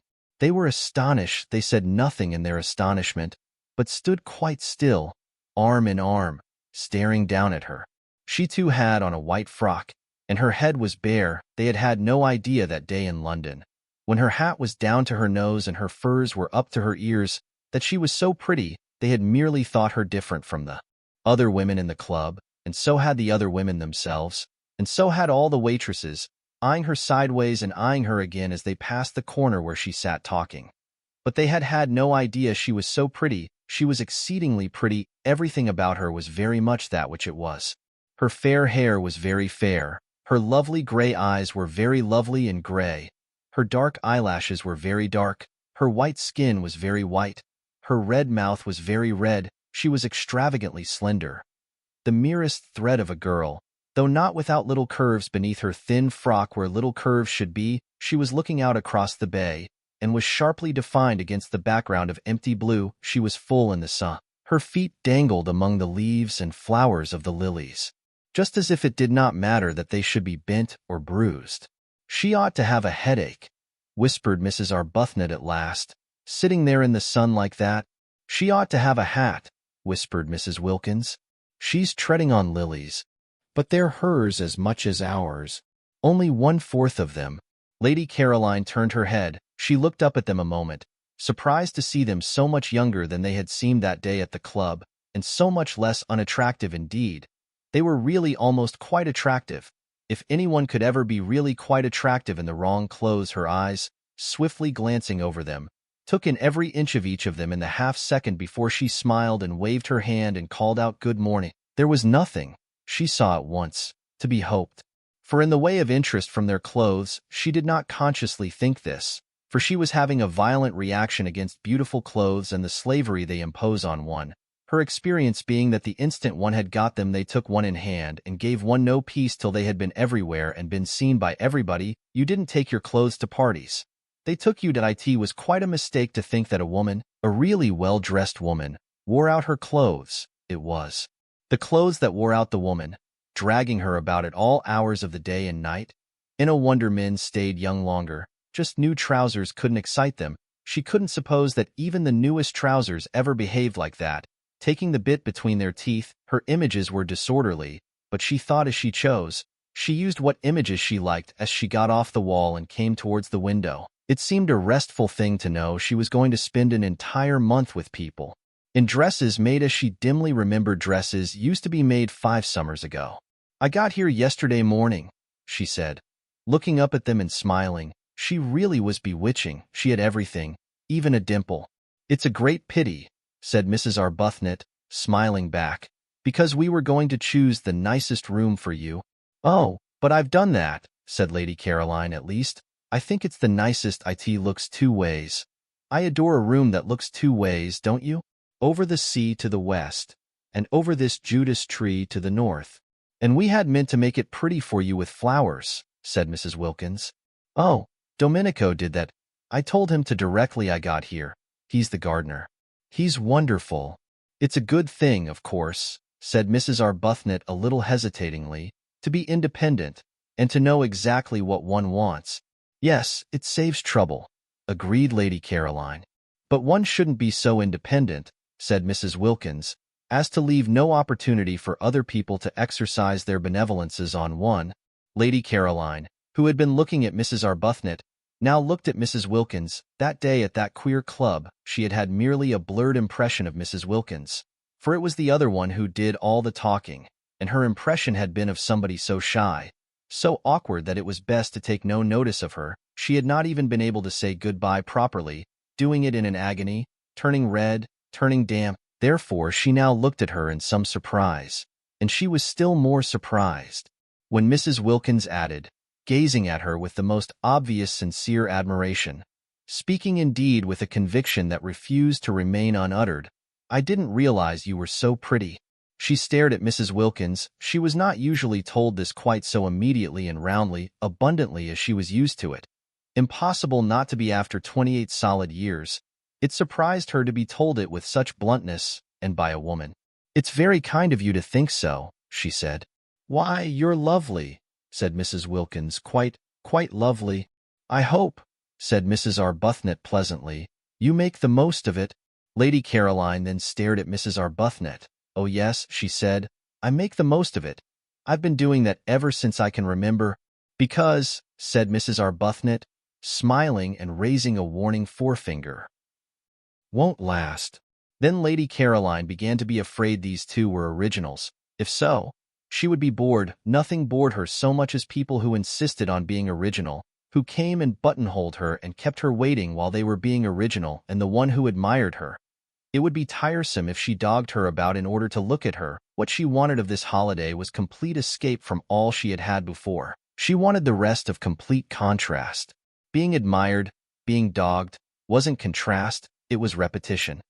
And as for originals, to find herself shut up with 2 on the top of a precipitous hill in a medieval castle built for the express purpose of preventing easy-goings out and in, would not, she was afraid, be especially restful. Perhaps she had better be a little less encouraging. They had seemed such timid creatures, even the dark one. She couldn't remember their names.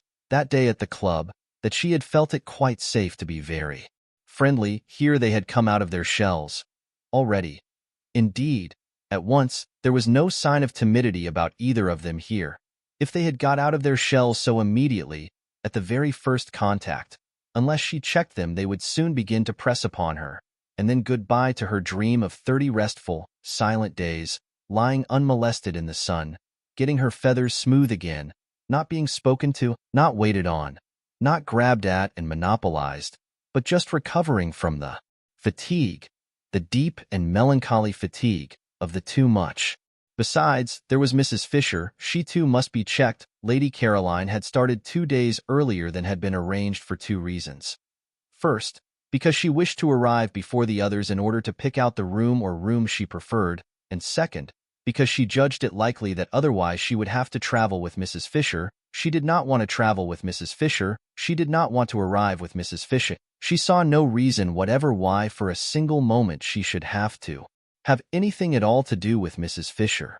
But unfortunately, Mrs. Fisher also was filled with a desire to get to San Salvatore first and pick out the room or rooms she preferred, and she and Lady Caroline had after all traveled together. As early as Calais they began to suspect it. In Paris they feared it. At Modane they knew it. At Mazego they concealed it, driving out to Castagneto in 2 separate flies, the nose of the one almost touching the back of the other the whole way. But when the road suddenly left off at the church and the steps, further evasion was impossible.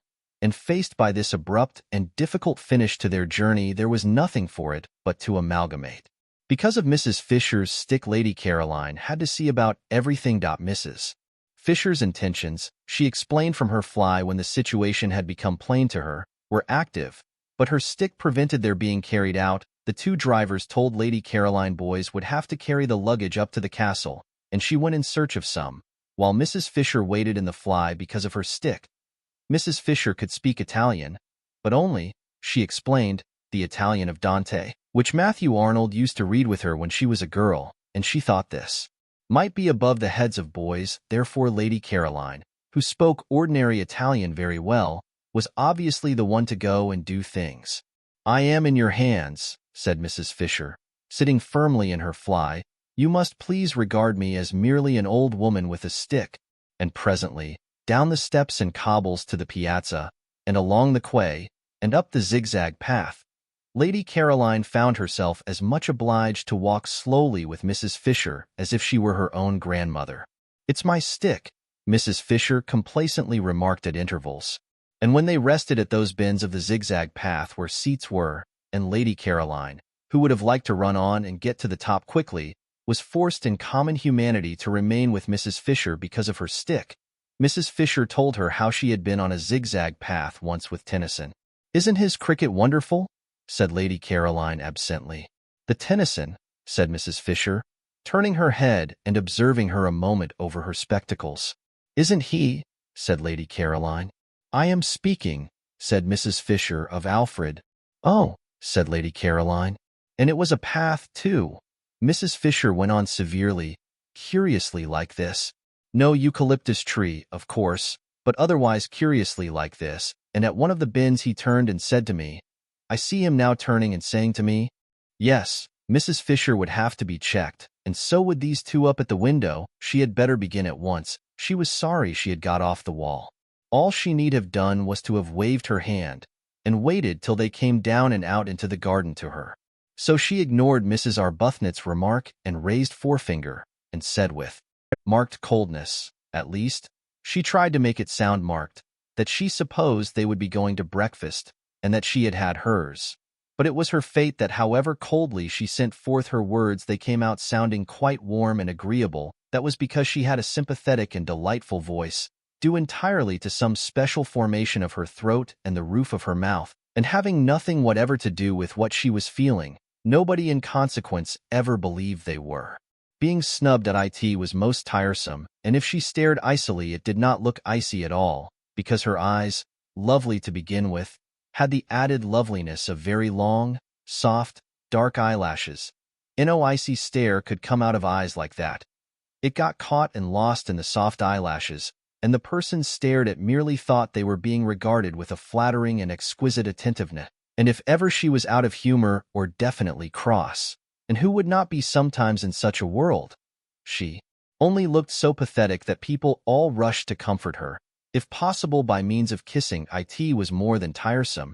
It was maddening. Nature was determined that she should look and sound angelic. She could never be disagreeable or rude without being completely misunderstood.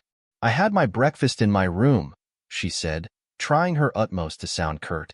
"Perhaps I'll see you later." And she nodded, and went back to where she had been sitting on the wall, with the lilies being nice and cool round her feet. Chapter 7. Their eyes followed her admiringly. They had no idea they had been snubbed. It was a disappointment, of course, to find she had forestalled them and that they were not to have the happiness of preparing for her, of watching her face when she arrived and first saw everything. But there was still Mrs. Fisher. They would concentrate on Mrs. Fisher and would watch her face instead. Only, like everybody else, they would have preferred to watch Lady Caroline's. Perhaps, then, as Lady Caroline had talked of breakfast, they had better begin by going and having it, for there was too much to be done that day to spend any more time gazing at the scenery, servants to be interviewed, the house to be gone through and examined, and finally Mrs. Fisher's room to be got ready and adorned. They waved their hands gaily at Lady Caroline, who seemed absorbed in what she saw and took no notice, and turning away found the maidservant of the night before had come up silently behind them in cloth slippers with string soles. She was Francesca, the elderly parlor-maid, who had been with the owner, he had said, for years, and whose presence made inventories unnecessary. And after wishing them good morning and hoping they had slept well, she told them breakfast was ready in the dining room on the floor below, and if they would follow her she would lead. They did not understand a single word of the very many in which Francesca succeeded in clothing this simple information, but they followed her, for it at least was clear that they were to follow, and going down the stairs, and along the broad hall like the one above except for glass doors at the end instead of a window opening into the garden, they were shown into the dining room, where, sitting at the head of the table having her breakfast, was Mrs. Fisher. This time they exclaimed, even Mrs. Arbuthnot exclaimed, though her exclamation was only "Oh." Mrs. Wilkins exclaimed at greater length, "Why, but it's like having the bread taken out of one's mouth," exclaimed Mrs. Wilkins. "How do you do?" said Mrs. Fisher. "I can't get up because of my stick," and she stretched out her hand across the table. They advanced and shook it. "We had no idea you were here," said Mrs. Arbuthnot. "Yes," said Mrs. Fisher, resuming her breakfast. "Yes, I'm here." And with composure, she removed the top of her egg. "It's a great disappointment," said Mrs. Wilkins. "We had meant to give you such a welcome." This was the one, Mrs. Fisher remembered, briefly glancing at her, who when she came to Prince of Wales Terrace said she had seen Keats. She must be careful with this one. Curb her from the beginning.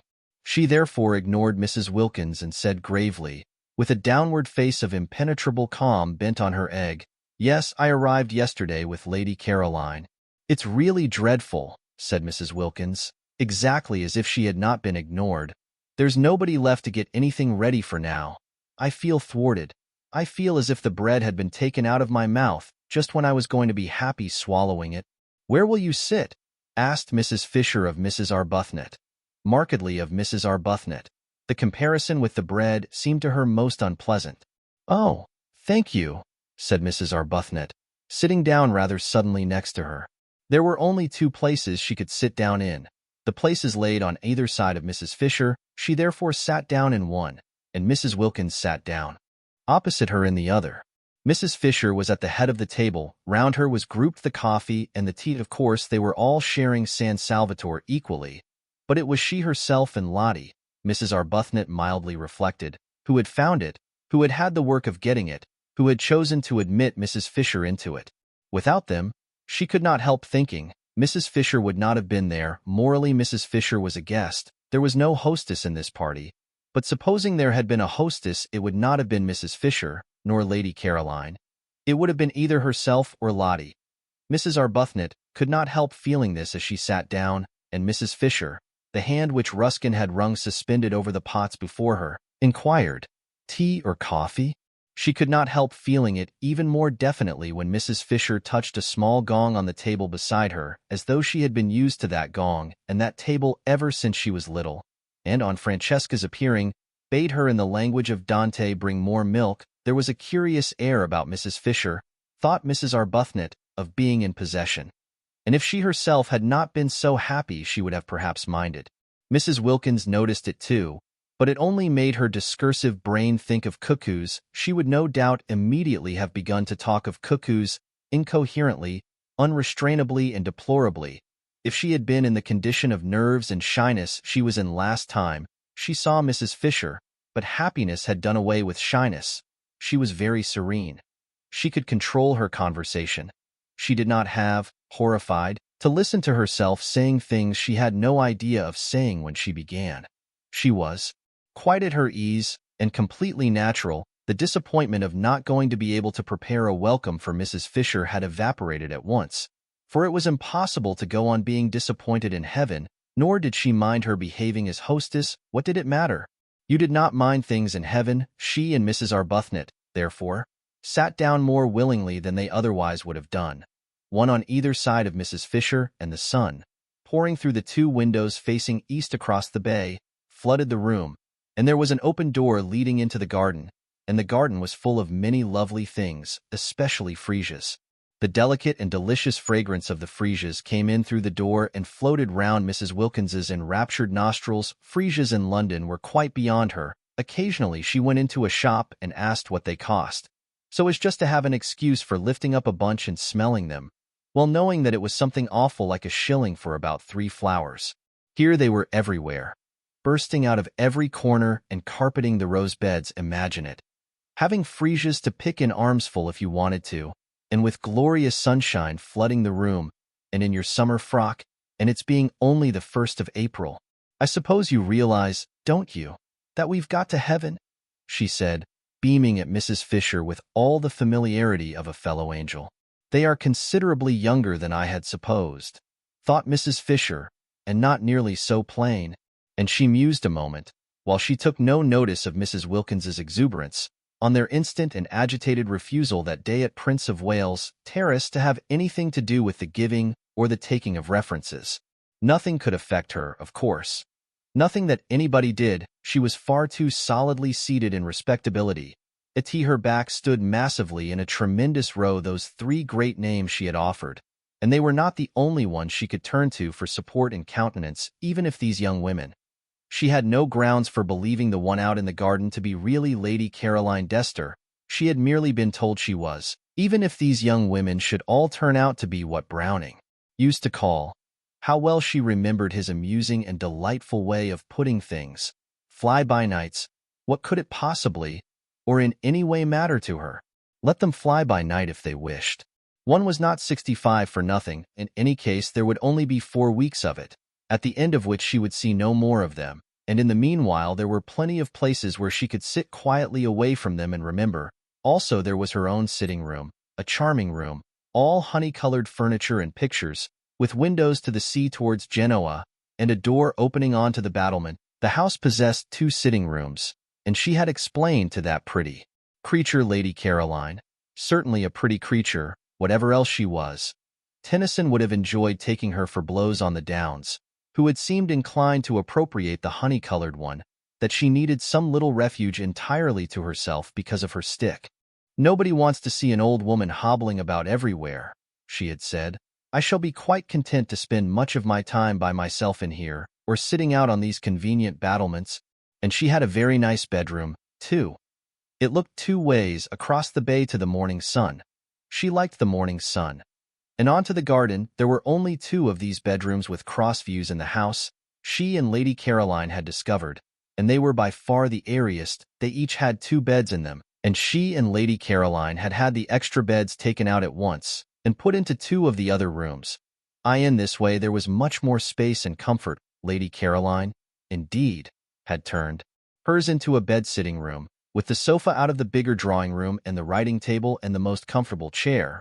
But she herself had not had to do that because she had her own sitting room, equipped with what was necessary. Lady Caroline had thought at first of taking the bigger sitting room entirely for her own, because the dining room on the floor below could quite well be used between meals to sit in by the 2 others, and was a very pleasant room with nice chairs.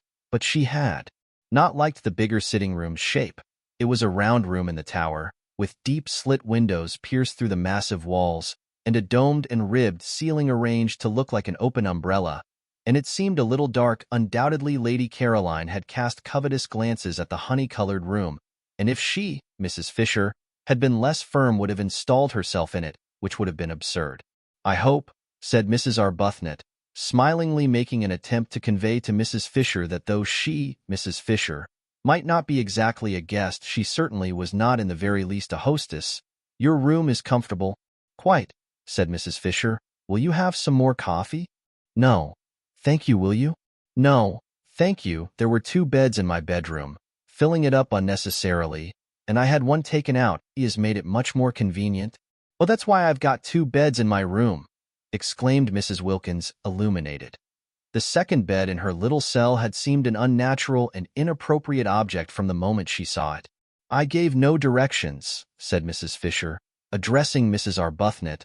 "I merely asked Francesca to remove it." "I have 2 in my room as well," said Mrs. Arbuthnot. "Your second one must be Lady Caroline's. She had hers removed too," said Mrs. Fisher. "It seems foolish to have more beds in a room than there are occupiers." "But we haven't got any husbands here either," said Mrs. Wilkins, "and I don't see any use in extra beds in one's room if one hasn't got husbands to put in them. Can't we have them taken away too?"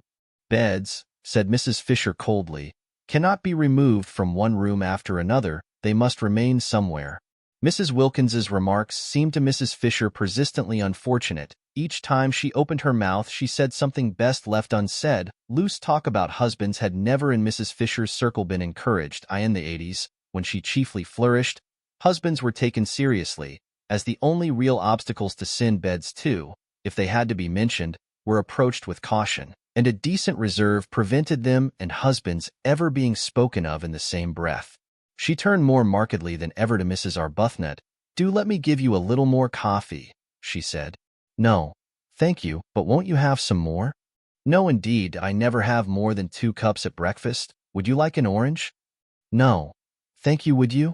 "No, I don't eat fruit at breakfast. It is an American fashion which I am too old now to adopt. Have you had all you want?" "Quite, have you?" Mrs. Fisher paused before replying. Was this a habit? This trick of answering a simple question with the same question? If so, it must be curbed, for no one could live for 4 weeks in any real comfort with somebody who had a habit. She glanced at Mrs. Arbuthnot, and her parted hair and gentle brow reassured her. No, it was accident, not habit, that had produced those echoes. She could as soon imagine a dove having tiresome habits as Mrs. Arbuthnot, considering her. She thought what a splendid wife she would have been for poor Carlyle, so much better than that horrid clever Jane. She would have soothed him. "Then shall we go?" she suggested. "Let me help you up," said Mrs. Arbuthnot, all consideration. "Oh, thank you. I can manage perfectly. It's only sometimes that my stick prevents me." Mrs. Fisher got up quite easily. Mrs. Arbuthnot had hovered over her for nothing. "I'm going to have one of these gorgeous oranges," said Mrs. Wilkins, staying where she was and reaching across to a black bowl piled with them. "Rose, how can you resist them? Look. Have this one. Dio, have this beauty." And she held out a big one. "No, I'm going to see to my duties," said Mrs. Arbuthnot, moving towards the door. "You'll forgive me for leaving you, won't you?" she added politely to Mrs. Fisher. Mrs. Fisher moved towards the door too, quite easily, almost quickly. Her stick did not hinder her at all. She had no intention of being left with Mrs. Wilkins. "What time would you like to have lunch?" Mrs. Arbuthnot asked her, trying to keep her head as at least a non-guest, if not precisely a hostess, above water. "Lunch," said Mrs. Fisher, "is at 12:30. "You shall have it at 12:30 then," said Mrs. Arbuthnot. "I'll tell the cook that it will be a great struggle," she continued, smiling, "but I've brought a little dictionary." "The cook," said Mrs. Fisher, "knows." "Oh," said Mrs. Arbuthnot. "Lady Caroline has already told her," said Mrs. Fisher. "Oh," said Mrs. Arbuthnot again. "Yes, Lady Caroline speaks the kind of Italian cooks understand. I am prevented going into the kitchen because of my stick, and even if I were able to go, I fear I shouldn't be understood." "But," began Mrs. Arbuthnot. "But it's too wonderful," Mrs. Wilkins finished for her from the table, delighted with these unexpected simplifications in her and Rose's lives. "Why, we've got positively nothing to do here, either of us, except just be happy. You wouldn't believe, she said, turning her head and speaking straight to Mrs. Fisher, portions of orange in either hand, how terribly good Rose and I have been for years without stopping, and how much now we need a perfect rest. And Mrs. Fisher, going without answering her out of the room, said to herself, she shall be curbed. Chapter 8.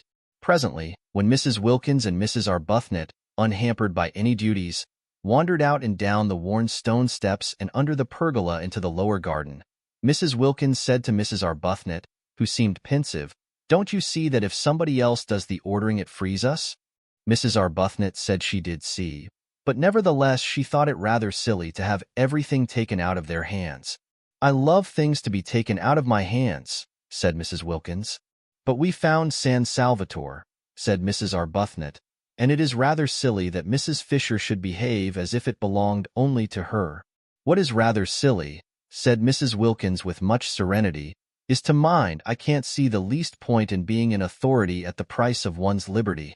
Mrs. Arbuthnot said nothing to that for two reasons. First, because she was struck by the remarkable and growing calm of the hitherto incoherent and excited Lottie, and secondly because what she was looking at was so very beautiful. All down the stone steps on either side were periwinkles in full flower, and she could now see what it was that had caught at her the night before and brushed, wet and scented, across her face. It was wisteria and sunshine. She remembered the advertisement. Here indeed were both in profusion. The wisteria was tumbling over itself in its excess of life, its prodigality of flowering, and where the pergola ended the sun blazed on scarlet geraniums, bushes of them, and nasturtiums in great heaps, and marigolds so brilliant that they seemed to be burning, and red and pink snapdragons, all outdoing each other in bright, fierce color. The ground behind these flaming things dropped away in terraces to the sea, each terrace a little orchard, where among the olives grew vines on trellises and fig trees and peach trees and cherry trees. The cherry trees and peach trees were in blossom, lovely showers of white and deep rose color among the trembling delicacy of the olives. The fig leaves were just big enough to smell of figs. The vine buds were only beginning to show, and beneath these trees were groups of blue and purple irises and bushes of lavender and gray, sharp cactuses, and the grass was thick with dandelions and daisies, and right down at the bottom was the sea color seemed flung down anyhow, anywhere. Every sort of color, piled up in heaps, pouring along in rivers. The periwinkles looked exactly as if they were being poured down each side of the steps, and flowers that grow only in borders in England, proud flowers keeping themselves to themselves over there, such as the great blue irises and the lavender, were being jostled by small, shining common things like dandelions and daisies and the white bells of the wild onion, and only seemed the better and the more exuberant for it. They stood looking at this crowd of loveliness, this happy jumble, in silence. No, it didn't matter what Mrs. Fisher did. Not here. Not in such beauty. Mrs. Arbuthnot's discomposure melted out of her, in the warmth and light of what she was looking at, of what to her was a manifestation, an entirely new side of God. How could one be discomposed? If only Frederick were with her, seeing it too, seeing as he would have seen it when first they were lovers, in the days when he saw what she saw and loved what she loved. She sighed. "You mustn't sigh in heaven," said Mrs. Wilkins. "One doesn't." "I was thinking how one longs to share this with those one loves," said Mrs. Arbuthnot. "You mustn't long in heaven," said Mrs. Wilkins. "You're supposed to be quite complete there, and it is heaven, isn't it, Rose? See how everything has been let in together. The dandelions and the irises, the vulgar and the superior, me and Mrs. Fisher. All welcome, all mixed up anyhow, and all so visibly happy and enjoying ourselves." "Mrs. Fisher doesn't seem happy. Not visibly, anyhow," said Mrs. Arbuthnot, smiling. "She'll begin soon, you'll see." Mrs. Arbuthnot said she didn't believe that after a certain age people began anything. Mrs. Wilkins said she was sure no one, however old and tough, could resist the effects of perfect beauty before many days, perhaps only hours. They would see Mrs. Fisher bursting out into every kind of exuberance. "I'm quite sure," said Mrs. Wilkins, "that we've got to heaven, and once Mrs. Fisher realizes that that's where she is, she's bound to be different, you'll see." She'll leave off being ossified, and go all soft and able to stretch, and we shall get quite why. I shouldn't be surprised if we get quite fond of her. The idea of Mrs. Fisher bursting out into anything, she who seemed so particularly firmly fixed inside her buttons, made Mrs. Arbuthnot laugh. She condoned Lottie's loose way of talking of heaven, because in such a place on such a morning, condonation was in the very air besides. What an excuse there was! And Lady Caroline, sitting where they had left her before breakfast on the wall, peeped over when she heard laughter, and saw them standing on the path below, and thought what a mercy it was they were laughing down there and had not come up and done it round her. She disliked jokes at all times, but in the morning she hated them, especially close up, especially crowding in her ears. She hoped the originals were on their way out for a walk, and not on their way back from one. They were laughing more and more. What could they possibly find to laugh at? She looked down on the tops of their heads with a very serious face, for the thought of spending a month with laughers was a grave one, and they, as though they felt her eyes, turned suddenly and looked up. The dreadful geniality of those women! She shrank away from their smiles and wavings, but she could not shrink out of sight without falling into the lilies. She neither smiled nor waved back, and turning her eyes to the more distant mountains surveyed them carefully till the two, tired of waving, moved away along the path and turned the corner and disappeared. This time they both did notice that they had been met with, at least, unresponsiveness. "If we weren't in heaven," said Mrs. Wilkins serenely, "I should say we had been snubbed. But as nobody snubs anybody there, of course we can't have been." "Perhaps she is unhappy," said Mrs. Arbuthnot. "Whatever it is she'll get over it here," said Mrs. Wilkins with conviction. "We must try and help her," said Mrs. Arbuthnot. "Oh, but nobody helps anybody in heaven. That's finished with. You don't try to be, or do, you simply are." Well, Mrs. Arbuthnot wouldn't go into that. Not here. Not today. The vicar, she knew, would have called Lottie's talk levity, if not profanity. How old he seemed from here. An old, old vicar. They left the path and clambered down the olive terraces, down and down, to where at the bottom the warm, sleepy sea heaved gently among the rocks. There a pine tree grew close to the water, and they sat under it, and a few yards away was a fishing boat lying motionless and green-bellied on the water. The ripples of the sea made little gurgling noises at their feet. They screwed up their eyes to be able to look into the blaze of light beyond the shade of their tree. The hot smell from the pine needles and from the cushions of wild thyme that padded the spaces between the rocks, and sometimes a smell of pure honey from a clump of warm irises up behind them in the sun, puffed across their faces. Very soon Mrs. Wilkins took her shoes and stockings off, and let her feet hang in the water. After watching her a minute, Mrs. Arbuthnot did the same. Their happiness was then complete. Their husbands would not have known them. They left off talking. They ceased to mention heaven. They were just cups of acceptance. Meanwhile, Lady Caroline, on her wall, was considering her position. The garden on the top of the wall was a delicious garden, but its situation made it insecure and exposed to interruptions. At any moment the others might come and want to use it, because both the hall and the dining room had doors opening straight into it. Perhaps, thought Lady Caroline, she could arrange that it should be solely hers. Mrs. Fisher had the battlements, delightful with flowers, and a watchtower all to herself. Besides having snatched the one really nice room in the house, there were plenty of places the originals could go to.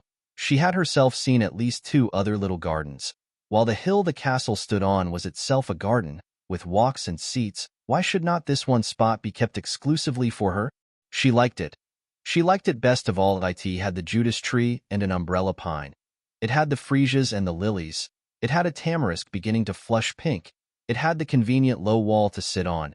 It had from each of its 3 sides the most amazing views. To the east the bay and mountains, to the north the village across the tranquil clear green water of the little harbor and the hills dotted with white houses and orange groves, and to the west was the thin thread of land by which San Salvatore was tied to the mainland, and then the open sea and the coastline beyond Genoa reaching away into the blue dimness of France. Yes, she would say she wanted to have this entirely to herself. How obviously sensible if each of them had their own special place to sit in apart. It was essential to her comfort that she should be able to be apart, left alone, not talked to. The others ought to like it best too. Why, heard? One had enough of that in England, with one's relations and friends. Oh, The numbers of them. Pressing on one continually, having successfully escaped them for 4 weeks, why continue? And with persons having no earthly claim on one, to herd? She lit a cigarette. She began to feel secure. Those two had gone for a walk. There was no sign of Mrs. Fisher. How very pleasant this was. Somebody came out through the glass doors. Just as she was drawing a deep breath of security, surely it couldn't be Mrs. Fisher, wanting to sit with her? Mrs. Fisher had her battlements. She ought to stay on them. Having snatched them, it would be too tiresome if she wouldn't, and wanted not only to have them in her sitting room but to establish herself in this garden as well. No, it wasn't Mrs. Fisher, it was the cook. She frowned. Was she going to have to go on ordering the food? Surely one or other of those two waving women would do that now. The cook, who had been waiting in increasing agitation in the kitchen, watching the clock getting nearer to lunchtime while she still was without knowledge of what lunch was to consist of, had gone at last to Mrs. Fisher, who had immediately waved her away. She then wandered about the house seeking a mistress, any mistress, who would tell her what to cook, and finding none. And at last, directed by Francesca, who always knew where everybody was, came out to Lady Caroline. Domenico had provided this cook. She was Costanza, the sister of that one of his cousins who kept a restaurant down on the piazza. She helped her brother in his cooking when she had no other job, and knew every sort of fat, mysterious Italian dish such as the workmen of Castagneto, who crowded the restaurant at midday, and the inhabitants of Mezzago when they came over on Sundays, loved to eat. She was a fleshless spinster of 50, gray-haired, nimble, rich of speech, and thought Lady Caroline more beautiful than anyone she had ever seen. And so did Domenico. And so did the boy Giuseppe who helped Domenico and was, besides, his nephew.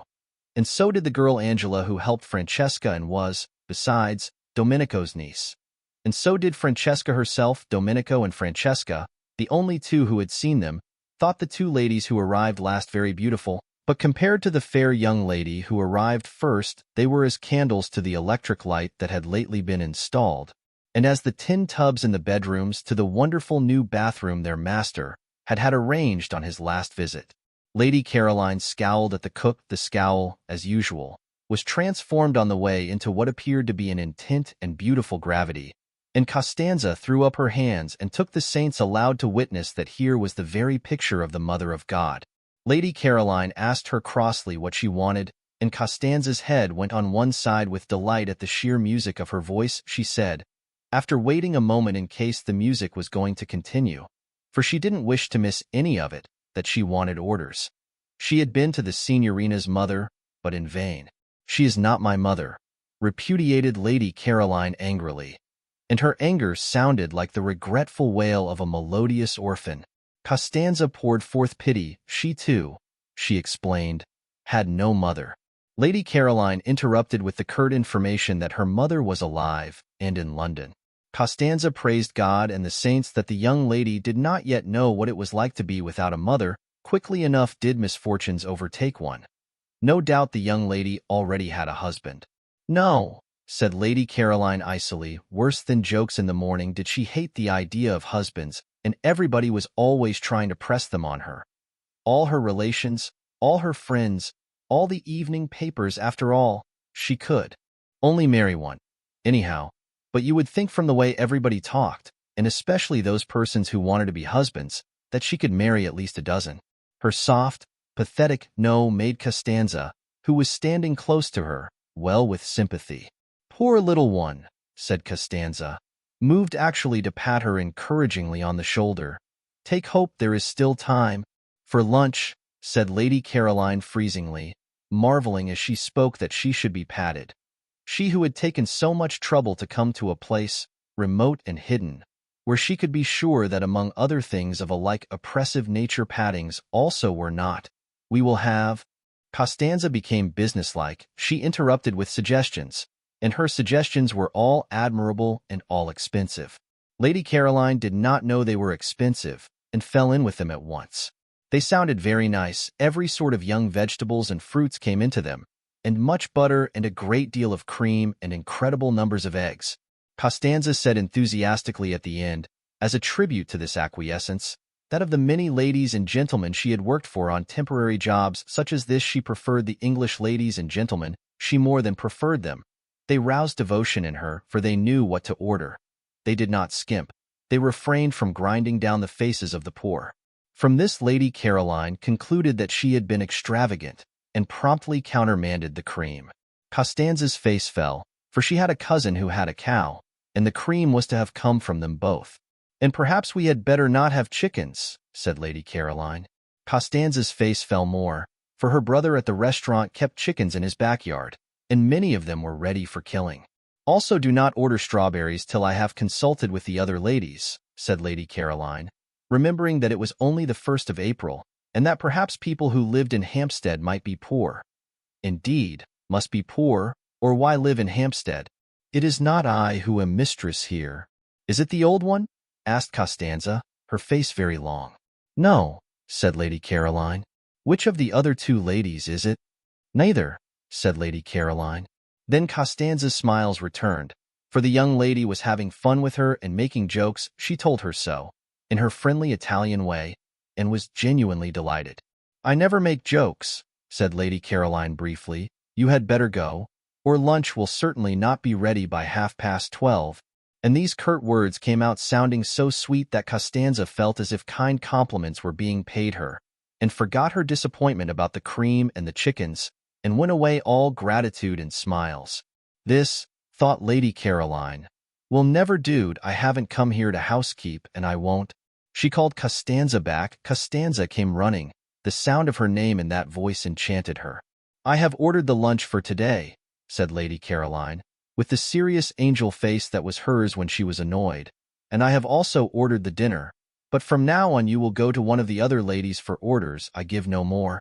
The idea that she would go on giving orders was too absurd. She never gave orders at home. Nobody there dreamed of asking her to do anything. That such a very tiresome activity should be thrust upon her here, simply because she happened to be able to talk Italian, was ridiculous. Let the originals give orders. If Mrs. Fisher refused to adopt, Mrs. Fisher, of course, was the one nature intended for such a purpose. She had the very air of a competent housekeeper. Her clothes were the clothes of a housekeeper, and so was the way she did her hair.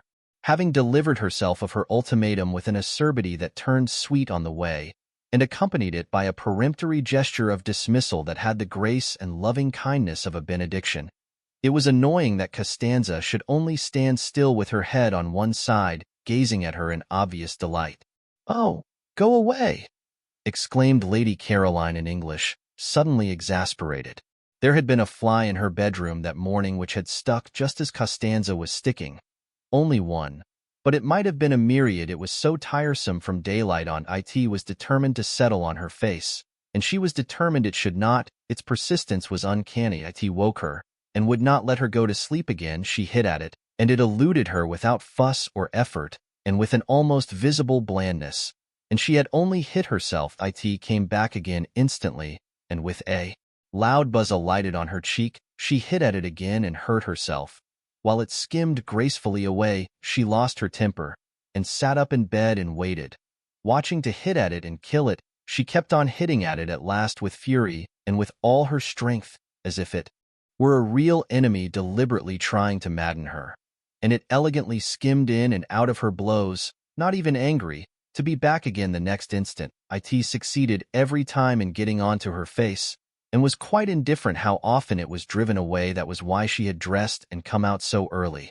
Francesca had already been told to put a net over her bed, for she was not going to allow herself to be annoyed twice like that. People were exactly like flies. She wished there were nets for keeping them off too. She hit at them with words and frowns, and like the fly they slipped between her blows and were untouched. Worse than the fly, they seemed unaware that she had even tried to hit them. The fly at least did for a moment go away. With human beings, the only way to get rid of them was to go away. Herself, that was what, so tired, she had done this April. And having got here, having got close up to the details of life at San Salvatore, it appeared that here, too, she was not to be let alone. Viewed from London, there had seemed to be no details. San Salvatore from there seemed to be an empty, a delicious blank. Yet, after only 24 hours of it, she was discovering that it was not a blank at all, and that she was having to ward off as actively as ever. Already she had been much stuck to Mrs. Fisher had stuck nearly the whole of the day before, and this morning there had been no peace, not 10 minutes uninterruptedly alone. Costanza, of course, had finally to go because she had to cook, but hardly had she gone before Domenico came. He came to water and tie up, that was natural, since he was the gardener, but he watered and tied up all the things that were nearest to her. He hovered closer and closer. He watered to excess. He tied plants that were as straight and steady as arrows. Well, at least he was a man, and therefore not quite so annoying, and his smiling good morning was received with an answering smile, upon which Domenico forgot his family, his wife, his mother, his grown-up children, and all his duties, and only wanted to kiss the young lady's feet.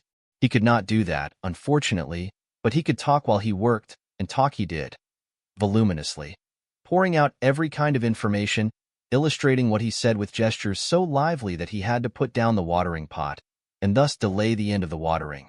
Lady Caroline bore it for a time, but presently was unable to bear it, and as he would not go, and she could not tell him to, seeing that he was engaged in his proper work, once again it was she who had to. She got off the wall and moved to the other side of the garden, where in a wooden shed were some comfortable low cane chairs. All she wanted was to turn one of these round with its back to Domenico and its front to the sea towards Genoa. Such a little thing to want. One would have thought she might have been allowed to do that unmolested, but he, who watched her every movement, when he saw her approaching the chairs, darted after her, and seized one, and asked to be told where to put it. Would she never get away from being waited on, being made comfortable, being asked where she wanted things put, having to say thank you?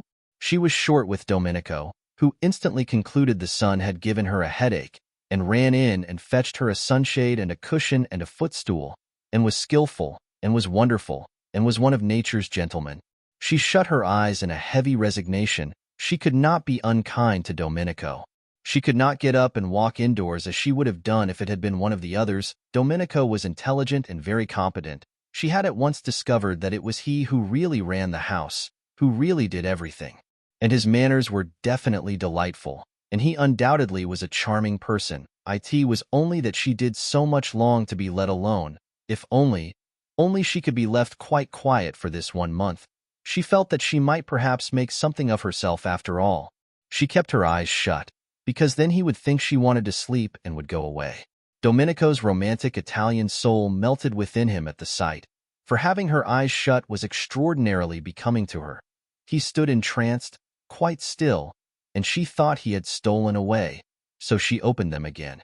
No, there he was, staring at her. Even there was no getting away from being stared at. "I have a headache," she said, shutting them again.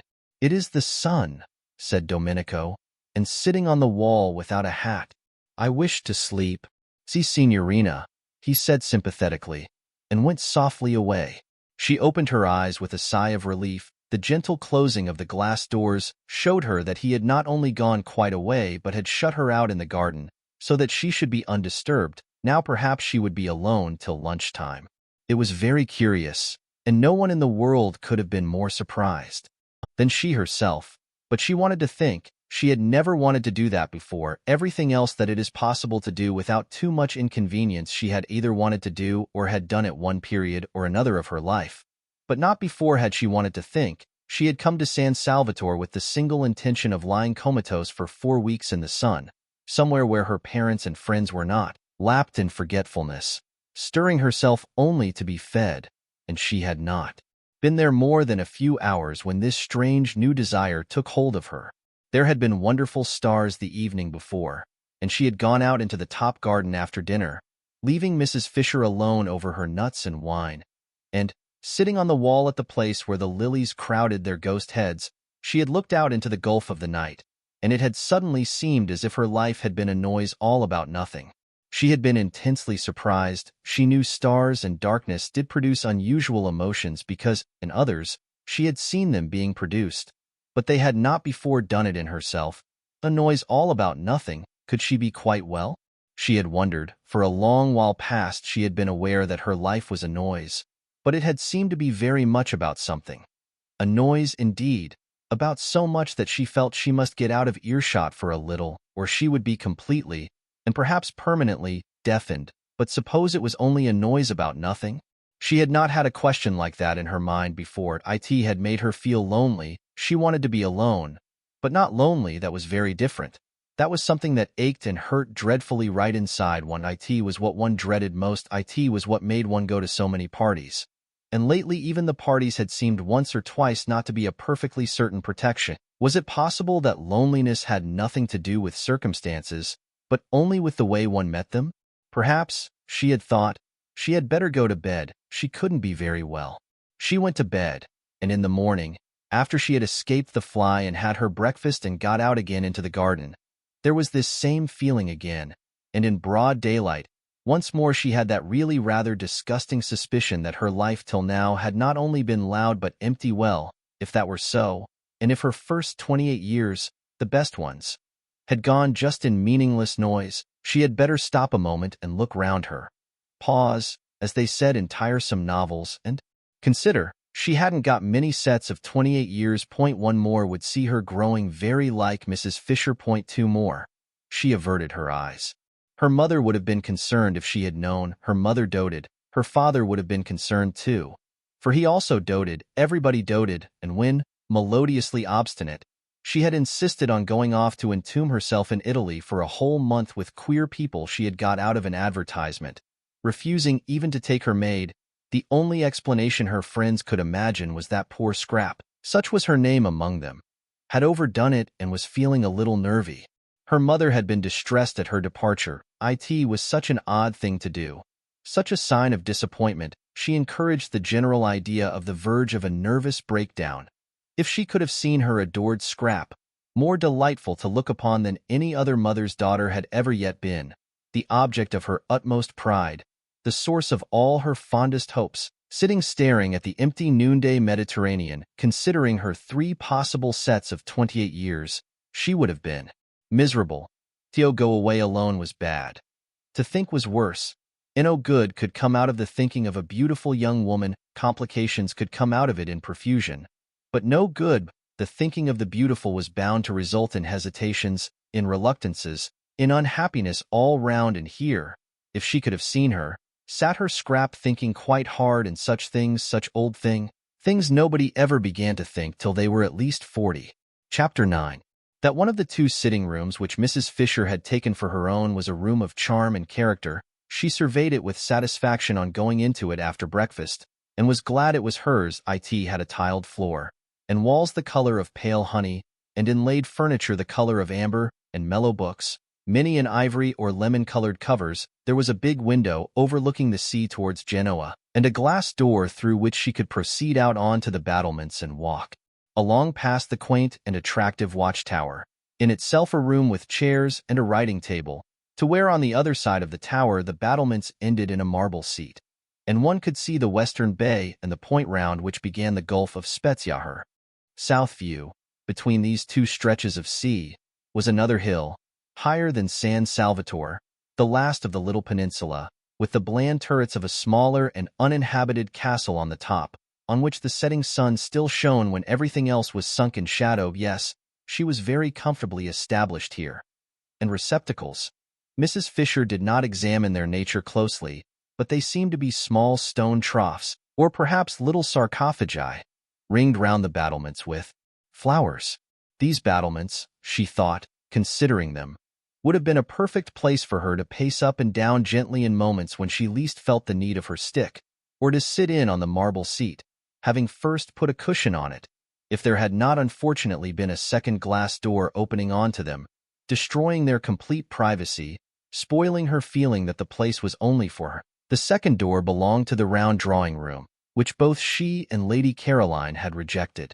As too dark, that room would probably be sat in by the women from Hampstead, and she was afraid they would not confine themselves to sitting in it, but would come out through the glass door and invade her battlements. This would ruin the battlements. It would ruin them as far as she was concerned if they were to be overrun. Or even if, not actually overrun, they were liable to be raked by the eyes of persons inside the room. One could be perfectly at ease if they were being watched and knew it. What she wanted, what she surely had a right to, was privacy. She had no wish to intrude on the others. Why then should they intrude on her? And she could always relax her privacy if, when she became better acquainted with her companions, she should think it worthwhile. but she doubted whether any of the three would so develop as to make her think it worthwhile. Hardly anything was really worthwhile, reflected Mrs. Fisher, except the past.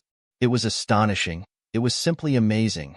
The superiority of the past to the present. Those friends of hers in London, solid persons of her own age, knew the same past that she knew, could talk about it with her, could compare it as she did with the tinkling present, and in remembering great men forget for a moment the trivial and barren young people who still, in spite of the war, seemed to litter the world in such number. She had not come away from these friends, these conversable ripe friends, in order to spend her time in Italy chatting with three persons of another generation and defective experience. She had come away merely to avoid the treacheries of a London April. It was true what she had told the two who came to Prince of Wales Terrace, that all she wished to do at San Salvatore was to sit by herself in the sun and remember. They knew this, for she had told them it had been plainly expressed and clearly understood. Therefore she had a right to expect them to stay inside the round drawing-room and not to emerge interruptingly onto her battlements. But would they? The doubt spoilt her morning. It was only towards lunchtime that she saw a way to be quite safe, and ringing for Francesca, bade her, in slow and majestic Italian, shut the shutters of the glass door of the round drawing-room, and then, going with her into the room, which had become darker than ever in consequence, but also, Mrs. Fisher observed to Francesca, who was being voluble, would because of this very darkness remain agreeably cool, and after all there were the numerous slit windows in the walls to let in light, and it was nothing to do with her if they did not let it in. She directed the placing of a cabinet of curios across the door on its inside. This would discourage egress. Then she rang for Domenico, and caused him to move one of the flower-filled sarcophagi across the door on its outside. This would discourage ingress. No one, said Domenico, hesitating, will be able to use the door. No one, said Mrs. Fisher firmly, will wish to. She then retired to her sitting-room, and from a chair placed where she could look straight onto them, gazed at her battlements, secured to her now completely, with calm pleasure. Being here, she reflected placidly, was much cheaper than being in an hotel and, if she could keep off the others, immeasurably more agreeable. She was paying for her rooms, extremely pleasant rooms, now that she was arranged in them, £3 a week, which came to about 8 shillings a day, battlements, watchtower and all. Where else abroad could she live as well for so little, and have as many baths as she liked, for 8 shillings a day? Of course she did not yet know what her food would cost, but she would insist on carefulness over that, though she would also insist on its being carefulness combined with excellence. The two were perfectly compatible if the caterer took pains. The servants' wages, she had ascertained, were negligible, owing to the advantageous exchange, so that there was only the food to cause her anxiety.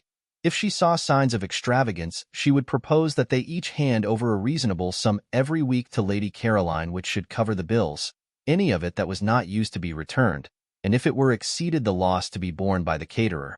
Mrs. Fisher was well off and had the desire for comforts proper to her age, but she disliked expenses. So well off was she that, had she so chosen, she could have lived in an opulent part of London and driven from it and to it in a Rolls-Royce. She had no such wish. It needed more vitality than went with true comfort to deal with a house in an opulent spot and a Rolls-Royce. Worries attended such possessions, worries of every kind, crowned by bills. In the sober gloom of Prince of Wales Terrace she could obscurely enjoy inexpensive yet real comfort, without being snatched at by predatory men-servants or collectors for charities.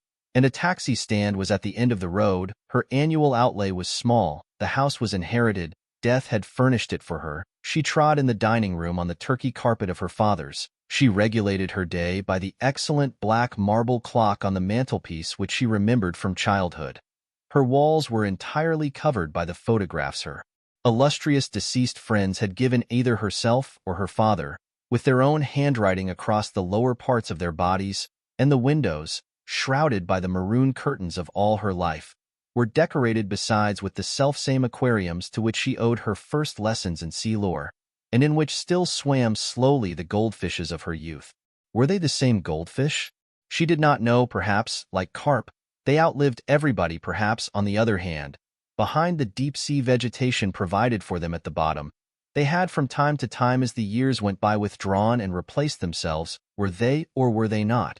She sometimes wondered, contemplating them between the courses of her solitary meals, the same goldfish that had that day been there when Carlyle, how well she remembered it, angrily strode up to them in the middle of some argument with her father that had grown heated, and striking the glass smartly with his fist had put them to flight, shouting as they fled, "Och, ye deaf devils! Och, ye lucky deaf devils! Ye can't hear anything of the blasted, blethering, doddering, glaikit fool stuff your maester talks, can ye?" Or words to that effect. Dear, great-souled Carlyle, such natural gushings forth, such true freshness, such real grandeur rugged, if you will. Yes, undoubtedly sometimes rugged and startling in a drawing-room, but magnificent. Who was there now to put beside him? Who was there to mention in the same breath?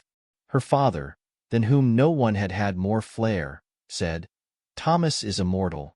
And here was this generation of puniness, raising its little voice in doubts, or, still worse, not giving itself the trouble to raise it at all. Not? It was incredible, but it had been thus reported to her. Even reading him, Mrs. Fisher did not read him either, but that was different. She had read him. She had certainly read him, and of course she had read him. There was Teufelsdrock. She quite well remembered a tailor called Teufelsdrock. So like Carlyle to call him that, yes, she must have read him, though naturally details escaped her. The gong sounded. Lost in reminiscence, Mrs. Fisher had forgotten time, and hastened to her bedroom to wash her hands and smooth her hair. She did not wish to be late and set a bad example, and perhaps find her seat at the head of the table taken point. One could put no trust in the manners of the younger generation, especially not in those of that Mrs. Wilkins. She was, however, the first to arrive in the dining room. Francesca, in a white apron, stood ready with an enormous dish of smoking hot, glistening macaroni, but nobody was there to eat it. Mrs. Fisher sat down, looking stern. Lax. "Serve me," she said to Francesca, who showed a disposition to wait for the others. Francesca served her. Of the party she liked Mrs. Fisher least. In fact, she did not like her at all. She was the only one of the four ladies who had not yet smiled. True, she was old. True, she was unbeautiful. True, she therefore had no reason to smile. But kind ladies smiled. Reason or no, they smiled. Not because they were happy, but because they wished to make happy. This one of the four ladies could not then, Francesca decided, be kind. So she handed her the macaroni, being unable to hide any of her feelings, morosely.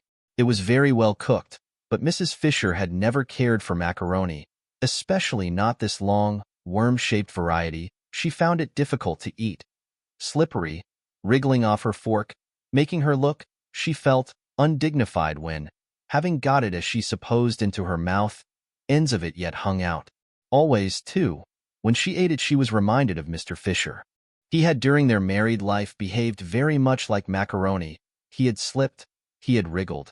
He had made her feel undignified, and when at last she had got him safe, as she thought, there had invariably been little bits of him that still, as it were, hung out. Francesca from the sideboard watched Mrs. Fisher's way with macaroni gloomily, and her gloom deepened when she saw her at last take her knife to it and chop it small. Mrs. Fisher really did not know how else to get hold of the stuff. She was aware that knives in this connection were improper, but one did finally lose patience. Macaroni was never allowed to appear on her table in London. Apart from its tiresomeness, she did not even like it, and she would tell Lady Caroline not to order it again. Years of practice, reflected Mrs. Fisher, chopping it up, years of actual living in Italy, would be necessary to learn the exact trick. Browning managed macaroni wonderfully. She remembered watching him one day when he came to lunch with her father, and a dish of it had been ordered as a compliment to his connection with Italy. Fascinating. The way it went chasing round the plate. No slidings off the fork, no subsequent protrusions of loose ends. Just one dig, one whisk, one thrust, one gulp, and lo, yet another poet had been nourished. "Shall I go and seek the young lady?" asked Francesca, unable any longer to look on a good macaroni being cut with a knife. Mrs. Fisher came out of her reminiscent reflections with difficulty. "She knows lunch is at 12:30, she said. "They all know?" "She may be asleep," said Francesca. "The other ladies are further away. But this one is not far away." "Beat the gong again, then," said Mrs. Fisher. What manners, she thought. What, What manners it was not an hotel and considerations were due, she must say she was surprised at Mrs. Arbuthnot, who had not looked like somebody unpunctual. Lady Caroline, too. She had seemed amiable and courteous. Whatever else she might be from the other one, of course, she expected nothing. Francesca fetched the gong, and took it out into the garden and advanced, beating it as she advanced, close up to Lady Caroline, who, still stretched in her low chair, waited till she had done, and then turned her head and in the sweetest tones poured forth what appeared to be music, but was really invective. Francesca did not recognize the liquid flow as invective. How was she to, when it came out sounding like that? And with her face all smiles, for she could not but smile when she looked at this young lady, she told her the macaroni was getting cold. "When I do not come to meals it is because I do not wish to come to meals," said the irritated Scrap, "and you will not in future disturb me." "Is she ill?" asked Francesca, sympathetic but unable to stop smiling. Never had she seen hair so beautiful, like pure flax, like the hair of northern babes. On such a little head only blessing could rest. On such a little head the nimbus of the holiest saints could fitly be placed. Scrap shut her eyes and refused to answer. In this she was injudicious, for its effect was to convince Francesca, who hurried away full of concern to tell Mrs. Fisher that she was indisposed, and Mrs. Fisher, being prevented, she explained, from going out to Lady Caroline herself because of her stick, sent the two others instead, who had come in at that moment heated and breathless and full of excuses, while she herself proceeded to the next course, which was a very well-made omelette, bursting most agreeably at both its ends with young green peas. "Serve me," she directed Francesca, who again showed a disposition to wait for the others. "Oh, why won't they leave me alone? Oh, why won't they leave me alone?" Scrap asked herself when she heard more scrunchings on the little pebbles which took the place of grass, and therefore knew someone else was approaching. She kept her eyes tight shut this time. Why should she go into lunch if she didn't want to? This wasn't a private house. She was in no way tangled up in duties towards a tiresome hostess. For all practical purposes San Salvatore was an hotel, and she ought to be let alone to eat or not to eat exactly as if she really had been in an hotel. But the unfortunate Scrap could not just sit still and close her eyes without rousing that desire to stroke and pet in her beholders with which she was only too familiar. Even the cook had patted her, and now a gentle hand. How well she knew and how much she dreaded gentle hands, was placed on her forehead. "I'm afraid you're not well," said a voice that was not Mrs. Fisher's, and therefore must belong to one of the originals. "I have a headache," murmured Scrap. Perhaps it was best to say that. Perhaps it was the shortest cut to peace. "I'm so sorry," said Mrs. Arbuthnot softly, for it was her hand being gentle. "And I," said Scrap to herself, "who thought if I came here I would escape mothers." "Don't you think some tea would do you good?" asked Mrs. Arbuthnot tenderly. Tea? The idea was abhorrent to Scrap, in this heat to be drinking tea in the middle of the day. "No," she murmured. "I expect what would really be best for her," said another voice, "is to be left quiet." How sensible, thought Scrap, and raised the eyelashes of one eye just enough to peep through and see who was speaking. It was the freckled original. The dark one, then, was the one with the hand. The freckled one rose in her esteem. "But I can't bear to think of you with a headache and nothing being done for it," said Mrs. Arbuthnot. "Would a cup of strong black coffee?" Scrap said no more. She waited, motionless and dumb, till Mrs. Arbuthnot should remove her hand. After all, she couldn't stand there all day, and when she went away she would have to take her hand with her. "I do think," said the freckled one, "that she wants nothing except quiet." And perhaps the freckled one pulled the one with the hand by the sleeve, for the hold on Scrap's forehead relaxed, and after a minute's silence, during which no doubt she was being contemplated, she was always being contemplated, the footsteps began to scrunch the pebbles again, and grew fainter, and were gone. "Lady Caroline has a headache," said Mrs. Arbuthnot, re-entering the dining-room and sitting down in her place next to Mrs. Fisher. "I can't persuade her to have even a little tea, or some black coffee. Do you know what aspirin is in Italian?" "The proper remedy for headaches," said Mrs. Fisher firmly, "is castor oil." "But she hasn't got a headache," said Mrs. Wilkins. "Carlyle," said Mrs. Fisher, who had finished her omelette and had leisure, while she waited for the next course, to talk, suffered at one period terribly from headaches, and he constantly took castor oil as a remedy. He took it, I should say, almost to excess and called it, I remember, in his interesting way, the oil of sorrow. And my father said it colored for a time his whole attitude to life, his whole philosophy. But that was because he took too much. What Lady Caroline wants is one dose and one. Only that it is a mistake to keep on taking castor oil. Do you know the Italian for it? Asked Mrs. Arbuthnot. Ah, that I'm afraid I don't, however. She would know, you can ask her. But she hasn't got a headache, repeated Mrs. Wilkins, who was struggling with the macaroni. She only wants to be let alone. They both looked at her. The word shovel crossed Mrs. Fisher's mind in connection with Mrs. Wilkins's actions at that moment. Then why should she say she has? Asked Mrs. Arbuthnot. Because she is still trying to be polite. Soon she won't try, when the place has got more into her. She'll really be it without trying naturally. Lottie, you see, explained Mrs. Arbuthnot, smiling to Mrs. Fisher, who sat waiting with a stony patience for her next course, delayed because Mrs. Wilkins would go on trying to eat the macaroni, which must be less worth eating than ever now that it was cold. Lottie, you see, has a theory about this place. But Mrs. Fisher had no wish to hear any theory of Mrs. Wilkins's. I am sure I don't know, she interrupted, looking severely at Mrs. Wilkins, why you should assume Lady Caroline is not telling the truth. I don't assume. I know, said Mrs. Wilkins. And pray how do you know? Asked Mrs. Fisher icily, for Mrs. Wilkins was actually helping herself to more macaroni, offered her officiously and unnecessarily a second time by Francesca. When I was out there just now I saw inside her. Well, Mrs. Fisher wasn't going to say anything to that. She wasn't going to trouble to reply to downright idiocy. Instead, she sharply rapped the little table gong by her side, though there was Francesca standing at the sideboard, and said, for she would wait no longer for her next course, serve me. And Francesca, it must have been willful, offered her the macaroni again. Chapter 10. There was no way of getting into or out of the top garden at San Salvatore except through the two glass doors, unfortunately side by side, of the dining room and the hall. A person in the garden who wished to escape unseen could not, for the person to be escaped from would be met on the way. It was a small, oblong garden, and concealment was impossible. What trees there were! The Judas tree, the tamarisk, the umbrella pine, grew close to the low parapets. Rose bushes gave no real cover.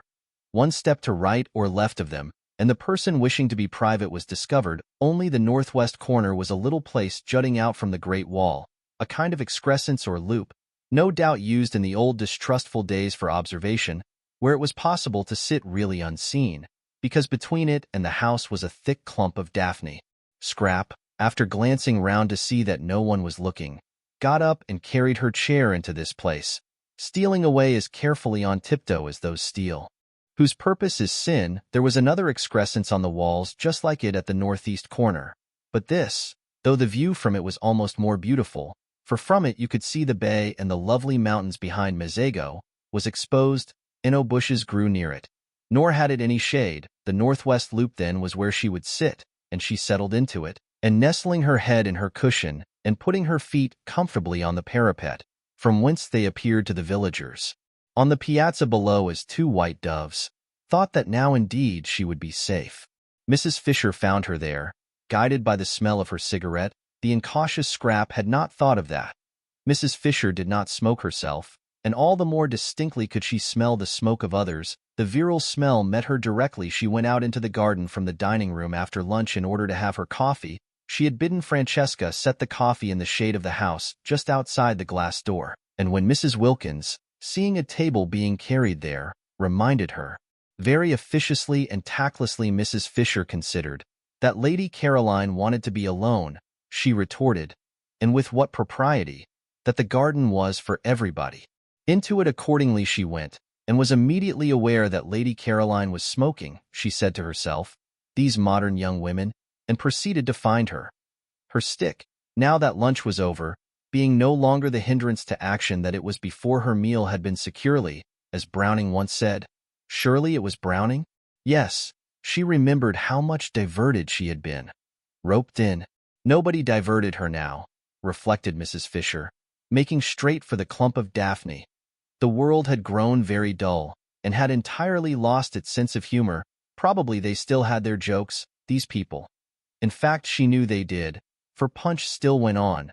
But how differently it went on, and what jokes Thackeray, in his inimitable way, would have made mincemeat of this generation.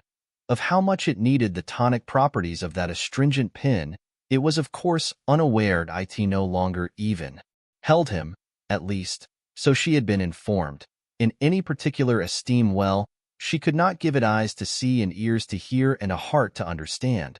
But she could and would give it, represented and united in the form of Lady Caroline, a good dose of honest medicine. "I hear you are not well," she said, standing in the narrow entrance of the loop and looking down with the inflexible face of one who is determined to do good at the motionless and apparently sleeping Scrap. Mrs. Fisher had a deep voice, very like a man's, for she had been overtaken by that strange masculinity that sometimes pursues a woman during the last lapse of her life. Scrap tried to pretend that she was asleep, but if she had been, her cigarette would not have been held in her fingers, but would have been lying on the ground. She forgot this, Mrs. Fisher did not, and coming inside the loop, sat down on a narrow stone seat built out of the wall. For a little she could sit on it. For a little, till the chill began to penetrate. She contemplated the figure before her, undoubtedly a pretty creature, and one that would have had a success at Farringford. Strange how easily even the greatest men were moved by exteriors. She had seen with her own eyes Tennyson turn away from everybody. Turn, positively, his back on a crowd of eminent people assembled to do him honor, and withdraw to the window with a young person nobody had ever heard of, who had been brought there by accident, and whose one and only merit, if it be a merit, that which is conferred by chance, was beauty. Beauty, all over before you can turn round. An affair, one might almost say, of minutes. Well, while it lasted it did seem able to do what it liked with men. Even husbands were not immune. There had been passages in the life of Mr. Fisher. "I expect the journey has upset you," she said in her deep voice. "What you want is a good dose of some simple medicine. I shall ask Domenico if there is such a thing in the village as castor oil." Scrap opened her eyes and looked straight at Mrs. Fisher. "Ah," said Mrs. Fisher, "I knew you were not asleep. If you had been, you would have let your cigarette fall to the ground." Scrap threw the cigarette over the parapet. "Waste," said Mrs. Fisher. "I don't like smoking for women, but I still less like waste. What does one do with people like this?" Scrap asked herself, her eyes fixed on Mrs. Fisher in what felt to her an indignant stare, but appeared to Mrs. Fisher as really charming docility. "Now you'll take my advice," said Mrs. Fisher, touched, "and not neglect what may very well turn into an illness. We are in Italy, you know, and one has to be careful. You ought, to begin with, to go to bed." "I never go to bed," snapped Scrap, and it sounded as moving, as forlorn, as that line spoken years and years ago by an actress playing the part of Poor Joe in dramatized version of Bleak House. "I'm always moving on," said Poor Joe in this play, urged to do so by a policeman. And Mrs. Fisher, then a girl, had laid her head on the red velvet parapet of the front row of the dress circle and wept aloud. It was wonderful, Scrap's voice had given her, in the 10 years since she came out, all the triumphs that intelligence and wit can have, because it made whatever she said seem memorable. She ought, with a throat formation like that, to have been a singer, but in every kind of music Scrap was dumb except this one music of the speaking voice. And what a fascination, what a spell lay in that! Such was the loveliness of her face and the beauty of her coloring that there was not a man into whose eyes at the sight of her there did not leap a flame of intensest interest. But, when he heard her voice, the flame in that man's eyes was caught and fixed. It was the same with every man, educated and uneducated, old, young, desirable themselves or undesirable, men of her own world and bus conductors, generals and Tommies. During the war she had had a perplexing time. Bishops equally with vergers. Round about her confirmation startling occurrences had taken place, wholesome and unwholesome, rich and penniless, brilliant or idiotic.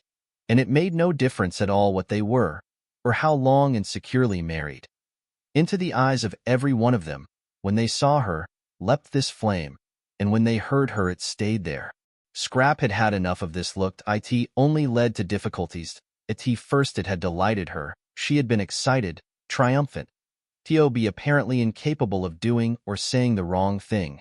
to be applauded, listened to, petted, adored wherever she went, and when she came home to find nothing there either but the most indulgent proud fondness. Why, how extremely pleasant and so easy, too, no preparation necessary for this achievement.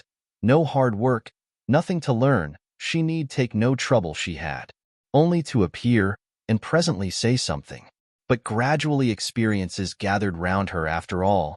She had to take trouble, she had to make efforts, because, she discovered with astonishment and rage, she had to defend herself. That look, that leaping look, meant that she was going to be grabbed at. Some of those who had it were more humble than others, especially if they were young. But they all, according to their several ability, grabbed. And she who had entered the world so jauntily, with her head in the air and the completest confidence in anybody whose hair was gray, began to distrust, and then to dislike, and soon to shrink away from, and presently to be indignant. Sometimes it was just as if she didn't belong to herself, wasn't her own at all, but was regarded as a universal thing, a sort of beauty of all work, really men, and she found herself involved in vague quarrels, being curiously hated, really women, and when the war came, and she flung herself into it along with everybody else, it finished her. Really generals? The war finished Scrap. It killed the one man she felt safe with, whom she would have married, and it finally disgusted her with love. Since then she had been embittered, she was struggling as angrily in the sweet stuff of life as a wasp got caught in honey. Just as desperately did she try to unstick her wings. It gave her no pleasure to outdo other women. She didn't want their tiresome men. What could one do with men when one had got them? None of them would talk to her of anything but the things of love, and how foolish and fatiguing that became after abit. It was as though a healthy person with a normal hunger was given nothing whatever to eat but sugar. Love. Love. The very word made her want to slap somebody. Why should I love you? Why should I? She would ask amazed sometimes when somebody was trying.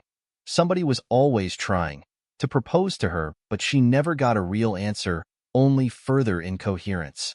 A deep cynicism took hold of the unhappy Scrap. Her inside grew hoary with disillusionment, while her gracious and charming outside continued to make the world more beautiful. What had the future in it for her? She would not be able, after such a preparation, to take hold of it. She was fit for nothing. She had wasted all this time being beautiful. Presently she wouldn't be beautiful, and what then? Scrap didn't know what then. It appalled her to wonder, even tired as she was of being conspicuous. She was at least used to that. She had never known anything else. And to become inconspicuous, to fade, to grow shabby and dim, would probably be most painful, and once she began, what years and years of it there would be. Imagine, thought Scrap, having most of one's life at the wrong end. Imagine being old for 2 or 3 times as long as being young.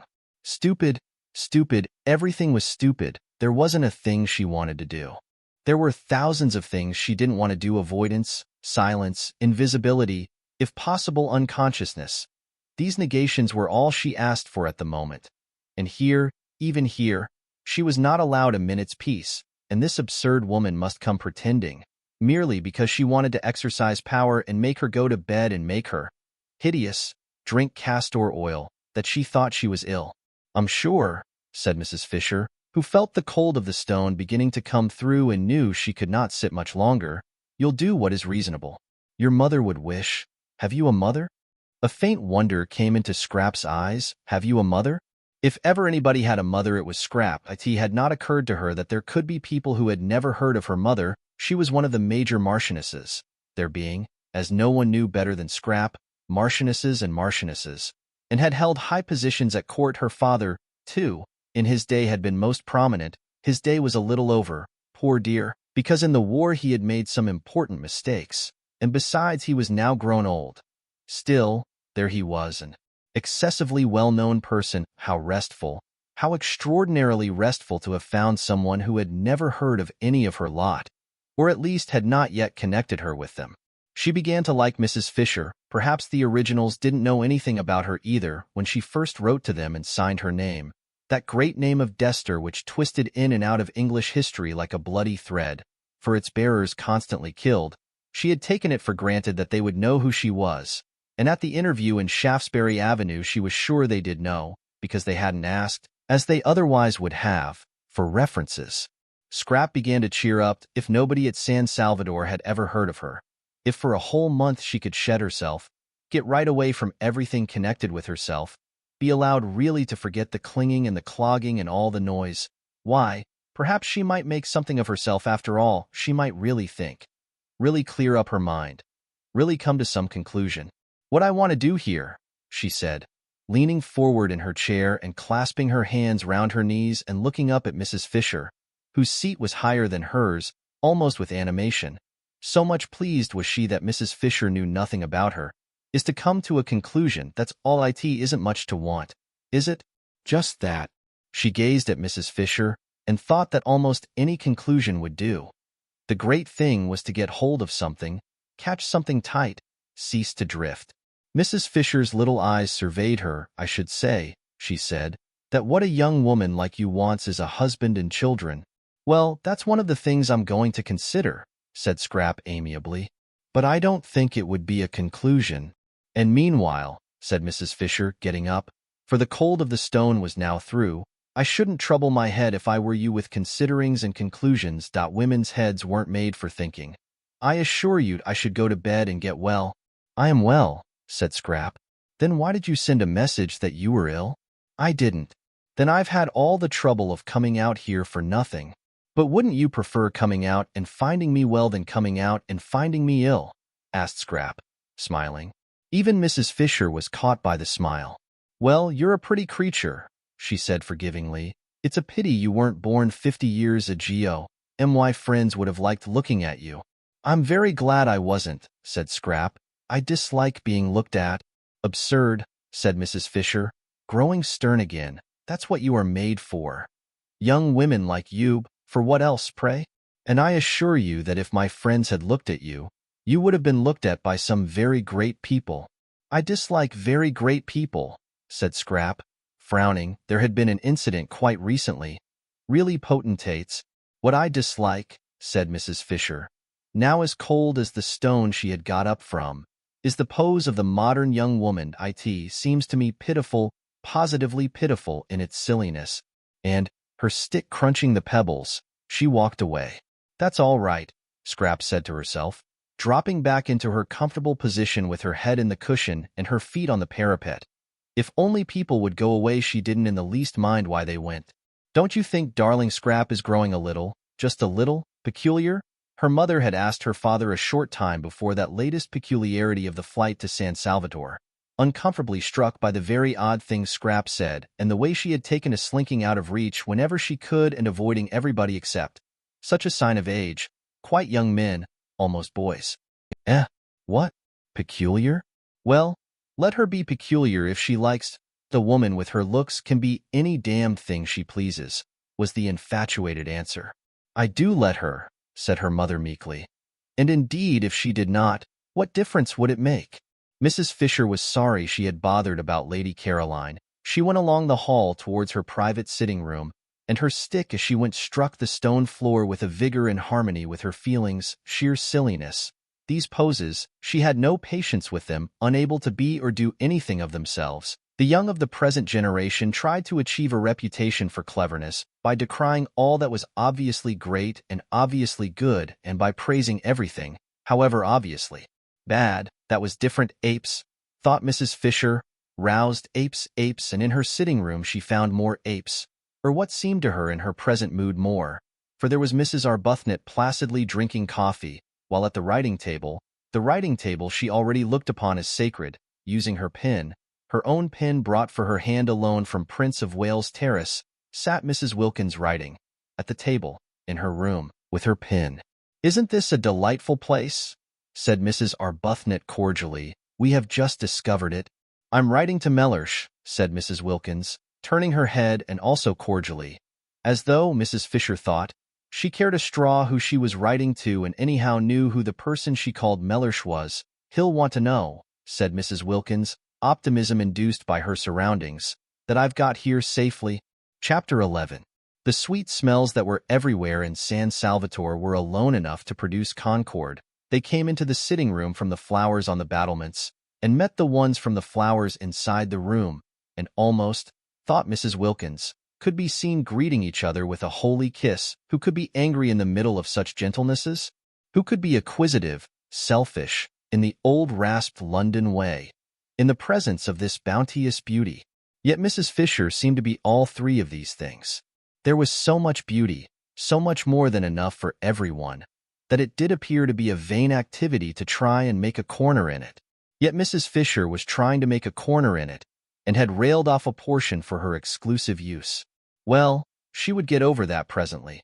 She would get over it inevitably, Mrs. Wilkins was sure, after a day or two in the extraordinary atmosphere of peace in that place.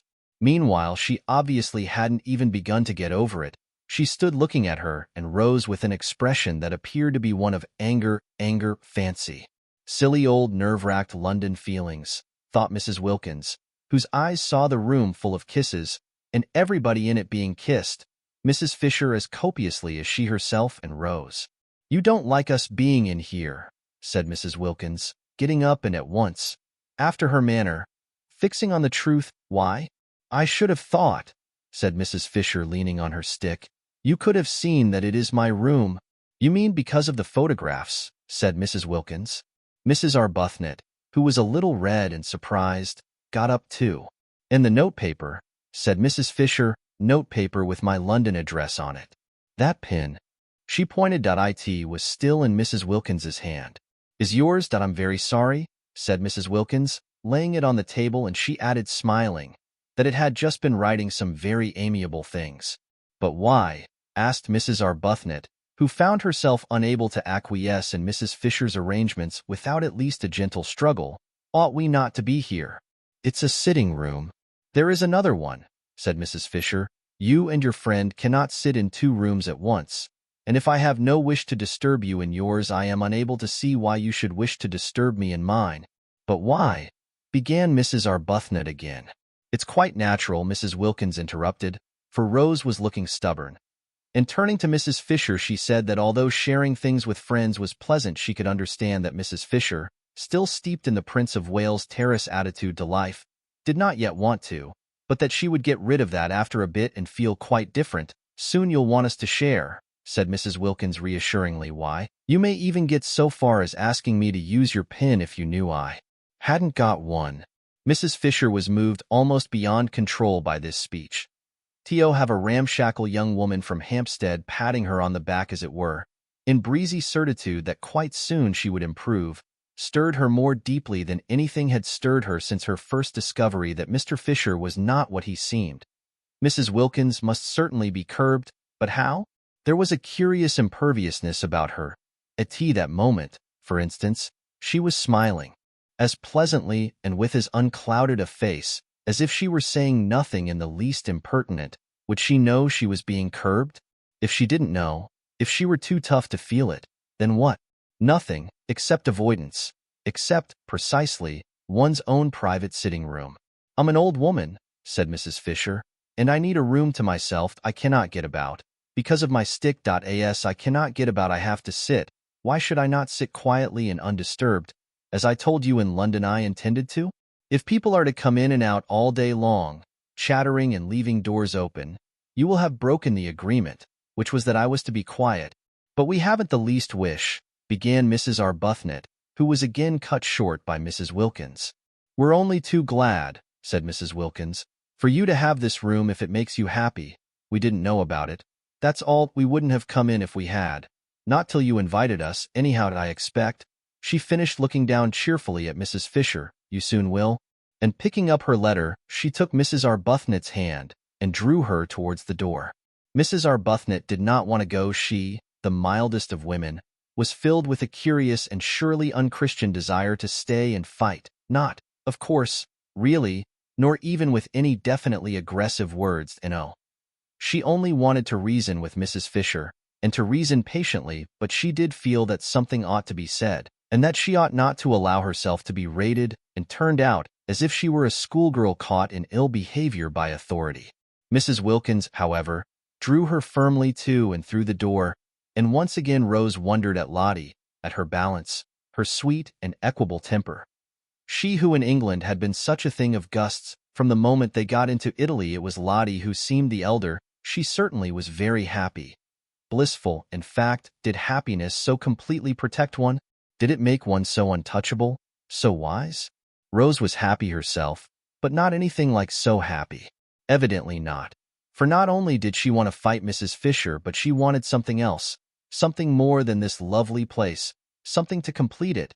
She wanted Frederick. For the first time in her life, she was surrounded by perfect beauty, and her one thought was to show it to him, to share it with him. She wanted Frederick. She yearned for Frederick. If only Frederick. Poor old thing, said Mrs. Wilkins, shutting the door gently on Mrs. Fisher and her triumph. Fancy on a day like this. She's a very rude old thing, said Mrs. Arbuthnot. She'll get over that. I'm sorry we chose just her room to go and sit in. It's much the nicest, said Mrs. Arbuthnot, and it isn't hers. Oh, but there are lots of other places, and she's such a poor old thing. Let her have the room, whatever does it matter? And Mrs. Wilkins said she was going down to the village to find out where the post office was and post her letter to Mellersh, and would Rose go too? I've been thinking about Mellersh, said Mrs. Wilkins as they walked, one behind the other, down the narrow zigzag path up which they had climbed in the rain the night before. She went first, Mrs. Arbuthnot, quite naturally now. Followed in England it had been the other way about. Lottie, timid, hesitating, except when she burst out so awkwardly, getting behind the calm and reasonable Rose whenever she could. I've been thinking about Mellersh, repeated Mrs. Wilkins over her shoulder, as Rose seemed not to have heard. Have you? Said Rose, a faint distaste in her voice, for her experiences with Mellersh had not been of a kind to make her enjoy remembering him. She had deceived Mellersh. Therefore she didn't like him. She was unconscious that this was the reason of her dislike, and thought it was that there didn't seem to be much, if any, of the grace of God about him, and yet how wrong to feel that. She rebuked herself, and how presumptuous, and no doubt Lottie's husband was far, far nearer to God than she herself was ever likely to be. Still, she didn't like him. I've been a mean dog, said Mrs. Wilkins. A what? Asked Mrs. Arbuthnot, incredulous of her hearing. All this coming away and leaving him in that dreary place while I rollick in heaven. He had planned to take me to Italy for Easter himself, did I tell you? No, said Mrs. Arbuthnot, and indeed she had discouraged talk about husbands. Whenever Lottie had begun to blurt out things, she had swiftly changed the conversation point. One husband led to another, in conversation as well as in life. She felt, and she would not, talk of Frederick beyond the bare fact that he was there. He had not been mentioned. Mellersh had had to be mentioned, because of his obstructiveness, but she had carefully kept him from overflowing outside the limits of necessity. Well, he did, said Mrs. Wilkins. He had never done such a thing in his life before, and I was horrified. Fancy, just as I had planned to come to it myself. She paused on the path and looked up at Rose. Yes, said Rose, trying to think of something else to talk about. Now you see why I say I've been a mean dog. He had planned a holiday in Italy with me, and I had planned a holiday in Italy leaving him at home. I think, she went on, her eyes fixed on Rose's face, Mellersh has every reason to be both angry and hurt. Mrs. Arbuthnot was astonished. The extraordinary quickness with which, hour by hour, under her very eyes, Lottie became more selfless, disconcerted her. She was turning into something surprisingly like a saint. Here she was now being affectionate about Mellersh. Mellersh, who only that morning, while they hung their feet into the sea, had seemed a mere iridescence. Lottie had told her, a thing of gauze that was only that morning, and by the time they had had lunch Lottie had developed so far as to have got him solid enough again to write to, and to write to at length. And now, a few minutes later, she was announcing that he had every reason to be angry with her and hurt, and that she herself had been. The language was unusual, but it did express real penitence. A mean dog. Rose stared at her astonished. If she went on like this, soon a nimbus might be expected round her head. Was there already? If one didn't know, it was the sun through the tree trunks catching her sandy hair. A great desire to love and be friends, to love everybody, to be friends with everybody, seemed to be invading Lottie. A desire for sheer goodness. Rose's own experience was that goodness, the state of being good, was only reached with difficulty and pain. It took a long time to get to it. In fact, one never did get to it, or if for a flashing instant one did, It was only for a flashing instant. Desperate perseverance was needed to struggle along its path, and all the way was dotted with doubts. Lottie simply flew along. She had certainly, thought Rose, not got rid of her impetuousness. It had merely taken another direction. She was now impetuously becoming a saint. Could one really attain goodness so violently? Wouldn't there be an equally violent reaction? I shouldn't, said Rose with caution, looking down into Lottie's bright eyes. The path was steep, so that Lottie was well below her. I shouldn't be sure of that too quickly, but I am sure of it, and I've written and told him so. Rose stared. Why, but only this morning, she began. It's all in this, interrupted Lottie, tapping the envelope and looking pleased. What, everything? You mean about the advertisement and my savings being spent? Oh no, not yet. But I'll tell him all that when he comes. When he comes? Repeated Rose. I've invited him to come and stay with us. Rose could only go on staring. It's the least I could do besides. Look at this. Lottie waved her hand. Disgusting not to share it. I was a mean dog to go off and leave him, but no dog I've ever heard of was ever as mean as I'd be if I didn't try and persuade Mellersh to come out and enjoy this too. It's barest decency that he should have some of the fun out of my nest egg after all. He has housed me and fed me for years. One shouldn't be churlish. But, do you think he'll come? Oh, I hope so, said Lottie with the utmost earnestness, and added, poor lamb. At that Rose felt she would like to sit down. Mellersh, a poor lamb? That same Mellersh who a few hours before was mere shimmer? There was a seat at the bend of the path, and Rose went to it and sat down. She wished to get her breath. Gain time. If she had time, she might perhaps be able to catch up the leaping Lottie, and perhaps be able to stop her before she committed herself to what she probably presently would be sorry for. Mellersh at San Salvatore? Mellersh, from whom Lottie had taken such pains so recently to escape? I see him here, said Lottie, as if in answer to her thoughts. Rose looked at her with real concern. For every time Lottie said in that convinced voice, I see, what she saw came true, then it was to be supposed that Mr. Wilkins too would presently come true. I wish, said Rose anxiously, I understood you. Don't try, said Lottie, smiling. But I must because I love you. Dear Rose, said Lottie, swiftly bending down and kissing her. You're so quick, said Rose. I can't follow your developments. I can't keep touch. It was what happened with Frieder. She broke off and looked frightened. The whole idea of our coming here, she went on again, as Lottie didn't seem to have noticed, was to get away, wasn't it? Well, we've got away, and now, after only a single day of it, you want to write to the very people. She stopped. The very people we were getting away from, finished Lottie. It's quite true. It seems idiotically illogical, but I'm so happy. I'm so well. I feel so fearfully wholesome this place. Why? It makes me feel flooded with love. And she stared down at Rose in a kind of radiant surprise. Rose was silent a moment, then she said, And do you think it will have the same effect on Mr. Wilkins? Lottie laughed. I don't know, she said, but even if it doesn't, there's enough love about to flood 50 Mr. Wilkinses, as you call him. The great thing is to have lots of love about. I don't see, she went on, at least I don't see here, though I did at home, that it matters who loves as long as somebody does. I was a stingy beast at home, and used to measure and count. I had a queer obsession about justice, as though justice mattered, as though justice can really be distinguished from vengeance. It's only love that's any good at home. I wouldn't love Mellersh unless he loved me back exactly as much. Absolute fairness. Did you ever? And as he didn't, neither did I. And the aridity of that house. The aridity. Rose said nothing. She was bewildered by Lottie. One odd effect of San Salvatore on her rapidly developing friend was her sudden free use of robust words. She had not used them in Hampstead. Beast and dog were more robust than Hampstead cared about. Words, too. Lottie had come unchained. But how she wished, oh how Rose wished, that she too could write to her husband and say, come. The Wilkins menage, however pompous Mellersh might be, and he had seemed to Rose pompous, was on a healthier, more natural footing than hers. Lottie could write to Mellersh and would get an answer. She couldn't write to Frederick, for only too well did she know he wouldn't answer. At least, he might answer.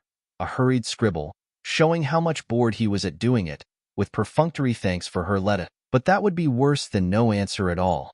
For his handwriting, her name on an envelope, addressed by him, stabbed her heart. Too acutely did it bring back the letters of their beginnings together. The letters from him so desolate with separation, so aching with love and longing. So see apparently one of these very same letters arrive, and open it and find. Dear Rose, thanks for letter, glad you're having a good time. Don't hurry back. Say if you want any money, everything going splendidly here. Yours? Frederick. No, it couldn't be borne. I don't think I'll come down to the village with you today, she said, looking up at Lottie with eyes suddenly gone dim. I think I want to think. All right, said Lottie, at once starting off briskly down the path, but don't think too long. She called back over her shoulder, write and invite him at once. Invite whom? Asked Rose, startled. Your husband. Chapter 12. At the evening meal, which was the first time the whole four sat round the dining room table together, Scrap appeared. She appeared quite punctually, and in one of those wrappers or tea-gowns which are sometimes described as ravishing. This one really was ravishing. It certainly ravished Mrs. Wilkins, who could not take her eyes off the enchanting figure opposite. It was a shell-pink garment, and clung to the adorable Scrap as though it, too, loved her. What a beautiful dress! Exclaimed Mrs. Wilkins eagerly. What? This old rag, said Scrap, glancing down at it as if to see which one she had got on. I've had it 100 years, and she concentrated on her soup. You must be very cold in it, said Mrs. Fisher, thin-lipped. For it showed a great deal of Scrap, the whole of her arms, for instance, and even where it covered her up it was so thin that you still saw her. Who, me? Said Scrap, looking up a moment. Oh, no. And she continued her soup. You mustn't catch a chill, you know, said Mrs. Arbuthnot, feeling that such loveliness must at all costs be preserved unharmed. There's a great difference here when the sun goes down. I'm quite warm, said Scrap, industriously eating her soup. You look as if you had nothing at all on underneath, said Mrs. Fisher. I haven't got at least, hardly anything, said Scrap, finishing her soup. How very imprudent, said Mrs. Fisher, and how highly improper. Whereupon Scrap stared at her.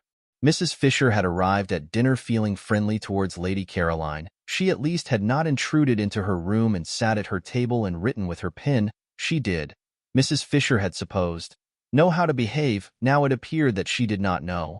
For was this behaving, to come dressed, no, undressed, like that to a meal? Such behavior was not only exceedingly improper but also most inconsiderate, for the indelicate creature would certainly catch a chill, and then infect the entire party. Mrs. Fisher had a great objection to other people's chills. They were always the fruit of folly, and then they were handed on to her, who had done nothing at all to deserve them. Bird-brained, thought Mrs. Fisher, sternly contemplating Lady Caroline. Not an idea in her head except vanity. But there are no men here, said Mrs. Wilkins, so how can it be improper? Have you noticed? She inquired of Mrs. Fisher, who endeavored to pretend she did not hear, how difficult it is to be improper without men. Mrs. Fisher neither answered her nor looked at her, but Scrap looked at her, and did that with her mouth which in any other mouth would have been a faint grin, seen from without, across the bowl of nasturtiums. It was the most beautiful of brief and dimpled smiles. She had a very alive sort of face, that one, thought Scrap, observing Mrs. Wilkins with a dawn of interest. It was rather like a field of corn swept by lights and shadows. Both she and the dark one, Scrap noticed, had changed their clothes, but only in order to put on silk jumpers. The same amount of trouble would have been enough to dress them properly, reflected Scrap. Naturally, they looked like nothing on earth in the jumpers. It didn't matter what Mrs. Fisher wore. Indeed, the only thing for her, short of plumes and ermine, was what she did wear, but these others were quite young still, and quite attractive. They really definitely had faces. How different life would be for them if they made the most of themselves instead of the least. And yet, Scrap was suddenly bored, and turned away her thoughts and absently ate toast. What did it matter? If you did make the best of yourself, you only collected people round you who ended by wanting to grab. I've had the most wonderful day, began Mrs. Wilkins, her eyes shining. Scrap lowered hers. Oh, she thought, she's going to gush. As though anybody were interested in her day, thought Mrs. Fisher, lowering hers also. In fact, Whenever Mrs. Wilkins spoke, Mrs. Fisher deliberately cast down her eyes, thus would she mark her disapproval. Besides, it seemed the only safe thing to do with her eyes, for no one could tell what the uncurbed creature would say next, that which she had just said, for instance, about men. Addressed, too, to her. What could she mean? Better not conjecture, thought Mrs. Fisher. And her eyes, though cast down, yet saw Lady Caroline stretch out her hand to the Chianti flask and fill her glass again. Again she had done it once already, and the fish was only just going out of the room. Mrs. Fisher could see that the other respectable member of the party, Mrs. Arbuthnot, was noticing it too. Mrs. Arbuthnot was, she hoped and believed, respectable and well-meaning. It is true, she also had invaded her sitting room, but no doubt she had been dragged there by the other one, and Mrs. Fisher had little if anything against Mrs. Arbuthnot, and observed with approval that she only drank water that was as it should be. So, indeed, to give her dues, did the freckled one. And very right at their age, she herself drank wine, but with what moderation.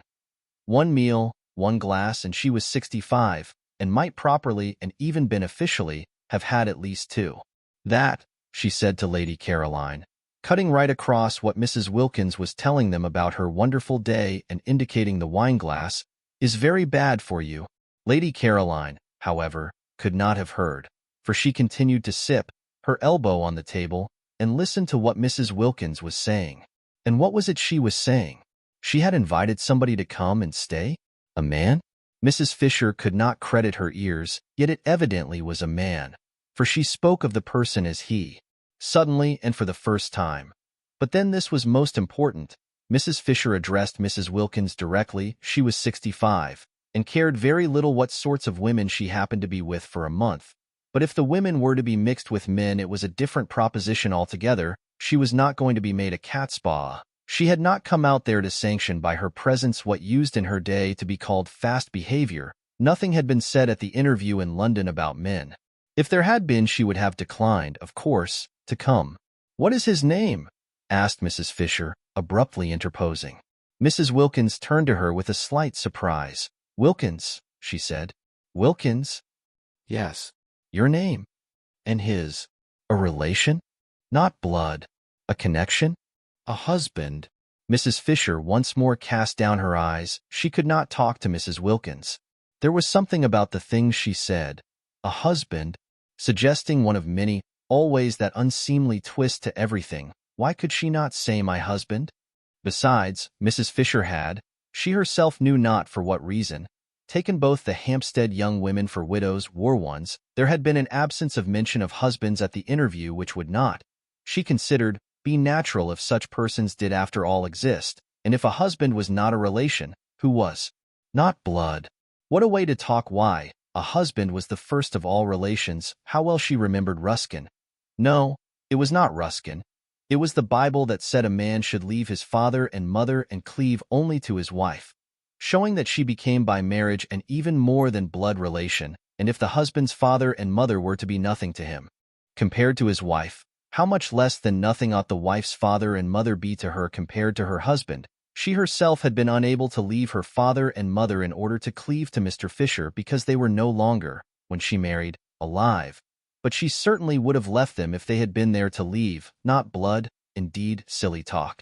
The dinner was very good. Succulence succeeded succulence. Costanza had determined to do as she chose in the matter of cream and eggs the first week, and see what happened at the end of it when the bills had to be paid. Her experience of the English was that they were quiet about bills, they were shy of words, they believed readily. Besides, who was the mistress here? In the absence of a definite one, it occurred to Costanza that she might as well be the mistress herself, so she did as she chose about the dinner, and it was very good.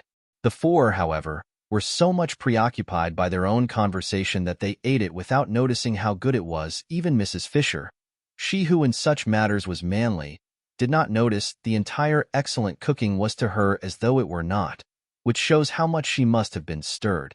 She was stirred at it was that Mrs. Wilkins, she was enough to stir anybody, and she was undoubtedly encouraged by Lady Caroline, who, in her turn, was no doubt influenced by the Chianti. Mrs. Fisher was very glad there were no men present, for they certainly would have been foolish about Lady Caroline. She was precisely the sort of young woman to unbalance them. Especially, Mrs. Fisher recognized, at that moment. Perhaps it was the Chianti momentarily intensifying her personality, but she was undeniably most attractive.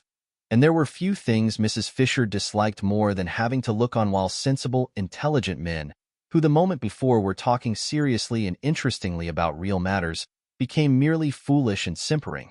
She had seen them actually simpering, just because in walked a bit of bird-brained beauty even Mr. Gladstone, that great wise statesman, whose hand had once rested, for an unforgettable moment solemnly on her head, would have, she felt, on perceiving Lady Caroline left off talking sense and horribly embarked on badinage. You see, Mrs. Wilkins said, a silly trick that, with which she mostly began her sentences. Mrs. Fisher each time wished to say, "Pardon me, I do not see, I hear." "But why trouble? You see," said Mrs. Wilkins, leaning across towards Lady Caroline. "We arranged, didn't we, in London that if any of us wanted to we could each invite one guest, so now I'm doing it." "I don't remember that," said Mrs. Fisher, her eyes on her plate. "Oh yes, we did, didn't we, Rose?" "Yes, I remember," said Lady Caroline, "only it seemed so incredible that one could ever want it, that one's whole idea was to get away from one's friends and one's husbands." Again that unseemly plural, but how altogether unseemly, thought Mrs. Fisher. Such implications. Mrs. Arbuthnot clearly thought so too, for she had turned red. "And family affection," said Lady Caroline. "Or was it the Chianti speaking?" "Surely it was the Chianti." "And the want of family affection," said Mrs. Wilkins. What a light she was throwing on her home life and real character. "That wouldn't be so bad," said Lady Caroline. "I'd stay with that it would give one room." "Oh no, no. It's dreadful," cried Mrs. Wilkins. "It's as if one had no clothes on." "But I like that," said Lady Caroline. "Really," said Mrs. Fisher. "It's a divine feeling, getting rid of things," said Lady Caroline, who was talking altogether to Mrs. Wilkins and paid no attention to the other two. "Oh, but in a bitter wind to have nothing on and know there never will be anything on, and you going to get colder and colder till at last you die of it. That's what it was like, living with somebody who didn't love one." These confidences, thought Mrs. Fisher, and no excuse whatever for Mrs. Wilkins, who was making them entirely on plain water. Mrs. Arbuthnot, judging from her face, quite shared Mrs. Fisher's disapproval. She was fidgeting. "But didn't he?" asked Lady Caroline, every bit as shamelessly unreticent as Mrs. Wilkins. "Mellersh? He showed no signs of it." "Delicious," murmured Lady Caroline. "Really," said Mrs. Fisher, "I didn't think it was at all delicious. I was miserable, and now, since I've been here, I simply stare at myself being miserable as that. And about Mellersh, you mean he wasn't worth it?" "Really," said Mrs. Fisher. "No, I don't doubt. I mean I've suddenly got well." Lady Caroline, slowly twisting the stem of her glass in her fingers, scrutinized the lit-up face opposite. "And now I'm well I find I can't sit here and gloat all to myself. I can't be happy. Shutting him out, I must shared. I understand exactly what the blessed damosel felt like." "What was the blessed damosel?" asked Scrap. "Really," said Mrs.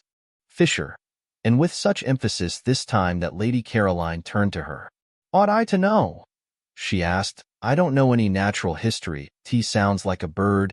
"It is a poem," said Mrs. Fisher with extraordinary frost. "Oh," said Scrap. "I'll lend it to you," said Mrs. Wilkins, over whose face laughter rippled. "No," said Scrap. "And its author," said Mrs. Fisher icily, though not perhaps quite what one would have wished him to be, "was frequently at my father's table." "What a bore for you," said Scrap. "That's what mother's always doing. Inviting authors. I hate authors. I wouldn't mind them so much if they didn't write books. Go on about Mellersh," she said, turning to Mrs. Wilkins. "Really," said Mrs. Fisher. "All those empty beds," said Mrs. Wilkins. "What empty beds?" asked Scrap. "The ones in this house. Why, of course they each ought to have somebody happy inside them. 8 beds, and only 4 people. It's dreadful, dreadful to be so greedy and keep everything just for oneself. I want Rose to ask her husband out too. You and Mrs. Fisher haven't got husbands. But why not give some friend a glorious time?" Rose bit her lip. She turned red. She turned pale. If only Lottie would keep quiet. She thought it was all very well to have suddenly become a saint and want to love everybody, but need she be so tactless? Rose felt that all her poor sore places were being danced on. If only Lottie would keep quiet. And Mrs. Fisher, with even greater frostiness than that with which she had received Lady Caroline's ignorance of the blessed damozel, said, "There is only one unoccupied bedroom in this house." "Only one?" echoed Mrs. Wilkins, astonished. "Then who are in all the others?" "We are," said Mrs. Fisher. "But we're not in all the bedrooms. There must be at least 6. That leaves 2 over. And the owner told us there were 8 beds. Didn't he, Rose?" "There are 6 bedrooms," said Mrs. Fisher. For both she and Lady Caroline had thoroughly searched the house on arriving, in order to see which part of it they would be most comfortable in, and they both knew that there were 6 bedrooms, 2 of which were very small, and in one of these small ones Francesca slept in the company of a chair and a chest of drawers, and the other, similarly furnished, was empty.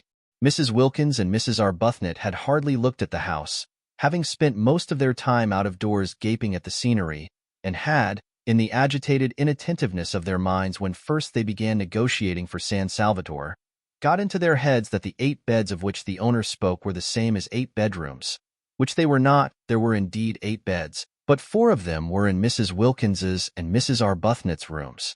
"There are 6 bedrooms," repeated Mrs. Fisher. "We have 4. Francesca has the 5th, and the 6th is empty. So that," said Scrap, "however kind we feel we would be if we could, we can't. Isn't it fortunate?" "But then there's only room for 1, said Mrs. Wilkins, looking round at the 3 faces.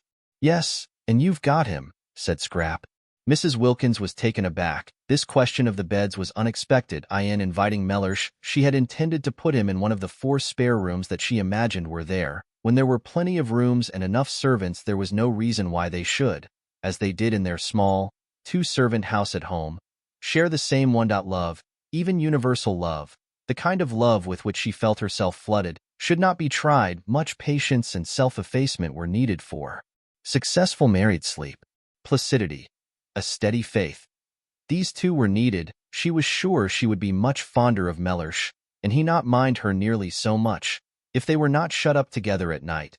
If in the morning they could meet with the cheery affection of friends between whom lies no shadow of differences about the window or the washing arrangements, or of absurd little choked-down resentments at something that had seemed to one of them unfair. Her happiness, she felt, and her ability to be friends with everybody, was the result of her sudden new freedom and its peace. Would there be that sense of freedom, that peace, after a night shut up with Mellersh? Would she be able in the morning to be full towards him, as she was at that moment full, of nothing at all but loving kindness? After all, she hadn't been very long in heaven. Suppose she hadn't been in it long enough for her to have become fixed in blandness? And only that morning, what an extraordinary joy it had been to find herself alone when she woke, and able to pull the bedclothes any way she liked. Francesca had to nudge her. She was so much absorbed that she did not notice the pudding. "If," thought Mrs. Wilkins, distractedly helping herself, "I share my room with Mellersh, I risk losing all I now feel about him. If, on the other hand, I put him in the 1 spare room, I prevent Mrs. Fisher and Lady Caroline from giving somebody a treat. True, they don't seem to want to at present, but at any moment in this place one or the other of them may be seized with a desire to make somebody happy, and then they wouldn't be able to because of Mellersh. What a problem!" she said aloud. Her eyebrows puckered. "What is?" asked Scrap. "Where to put Mellersh?" Scrap stared. "Why, isn't 1 room enough for him?" she asked. "Oh yes, quite, but then there won't be any room left at all. Any room for somebody you may want to invite." "I shan't want to," said Scrap. "Or you," said Mrs. Wilkins to Mrs. Fisher. "Rose, of course, doesn't count. I'm sure she would like sharing her room with her husband. It's written all over her." "Really?" said Mrs. Fisher. "Really what?" asked Mrs. Wilkins, turning hopefully to her, for she thought the word this time was the preliminary to a helpful suggestion. It was not "it stood by itself." It was, as before, mere frost. Challenged, however, Mrs. Fisher did fasten it on to a sentence. "Really, am I to understand," she asked, "that you propose to reserve the 1 spare room for the exclusive use of your own family?" "He isn't my own family," said Mrs. Wilkins. "He's my husband, you see." "I see nothing." Mrs. Fisher could not this time refrain from interrupting. "For what an intolerable trick, at the most I hear, and that reluctantly." But Mrs. Wilkins, as impervious to rebuke as Mrs. Fisher had feared, immediately repeated the tiresome formula and launched out into a long and excessively indelicate speech about the best place for the person she called Mellersh to sleep in. Mellersh, Mrs. Fisher, remembering the Thomases and Johns and Alfreds and Roberts of her day, plain names that yet had all become glorious, thought it sheer affectation to be christened Mellersh, was, it seemed, Mrs. Wilkins's husband, and therefore his place was clearly indicated. Why this talk? She herself, as if foreseeing his arrival, had had a second bed put in Mrs. Wilkins's room. There were certain things in life which were never talked about but only done. Most things connected with husbands were not talked about, and to have a whole dinner table taken up with a discussion as to where one of them should sleep was an affront to the decency. How and where husbands slept should be known only to their wives. Sometimes it was not known to them, and then the marriage had less happy moments. But these moments were not talked about either. The decencies continued to be preserved at least. It was so in her day. Go have to hear whether Mr. Wilkins should or should not sleep with Mrs. Wilkins, and the reasons why he should and the reasons why he shouldn't, was both uninteresting and indelicate. She might have succeeded in imposing propriety and changing the conversation if it had not been for Lady Caroline. Lady Caroline encouraged Mrs. Wilkins, and threw herself into the discussion with every bit as much unreserve as Mrs. Wilkins herself. And no doubt she was impelled on this occasion by Chianti, but whatever the reason there it was, and, characteristically, Lady Caroline was all for Mr. Wilkins being given the solitary spare room. She took that for granted. Any other arrangement would be impossible, she said. Her expression was barbarous. Had she never read her Bible? Mrs. Fisher was tempted to inquire. And they two shall be one flesh? Clearly also, then, one room. But Mrs. Fisher did not inquire. She did not care even to allude to such texts to someone unmarried. However, there was one way she could force Mr. Wilkins into his proper place and save the situation. She could say she herself intended to invite a friend. It was her right. They had all said so. Apart from propriety, it was monstrous that Mrs. Wilkins should want to monopolize the one spare room, when in her own room was everything necessary for her husband. Perhaps she really would invite somebody. Not invite, but suggest coming. There was Kate Lumley, for instance. Kate could perfectly afford to come and pay her share, and she was of her own period and knew and had known. Most of the people she herself knew and had known. Kate, of course, had only been on the fringe. She used to be asked only to the big parties, not to the small ones, and she still was only on the fringe. There were some people who never got off the fringe, and Kate was one. Often, however, such people were more permanently agreeable to be with than the others, in that they remained grateful. Yes, she might really consider Kate. The poor soul had never married. But then everybody could not expect to marry, and she was quite comfortably off. Not too comfortably, but just comfortably enough to pay her own expenses if she came and yet be grateful. Yes, Kate was the solution. If she came, at one stroke, Mrs. Fisher saw, would the Wilkinses be regularized and Mrs. Wilkins be prevented from having more than her share of the rooms also? Mrs. Fisher would save herself from isolation. Spiritual isolation. She desired physical isolation between meals, but she disliked that isolation which is of the spirit. Such isolation would, she feared, certainly be hers with these three alien-minded young women. Even Mrs. Arbuthnot was, owing to her friendship with Mrs. Wilkins, necessarily alien-minded. In Kate she would have a support. Kate, without intruding on her sitting room, for Kate was tractable, would be there at meals to support her. Mrs. Fisher said nothing at the moment, but presently in the drawing-room, when they were gathered round the wood fire, she had discovered there was no fireplace in her own sitting-room, and therefore she would after all be forced, so long as the evenings remained cool, to spend them in the other room.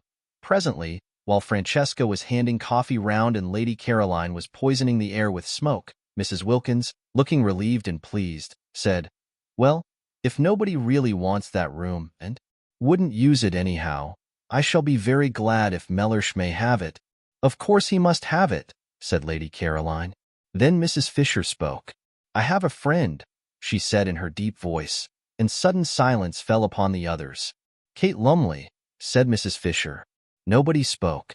"Perhaps," continued Mrs. Fisher, addressing Lady Caroline, "you know her?"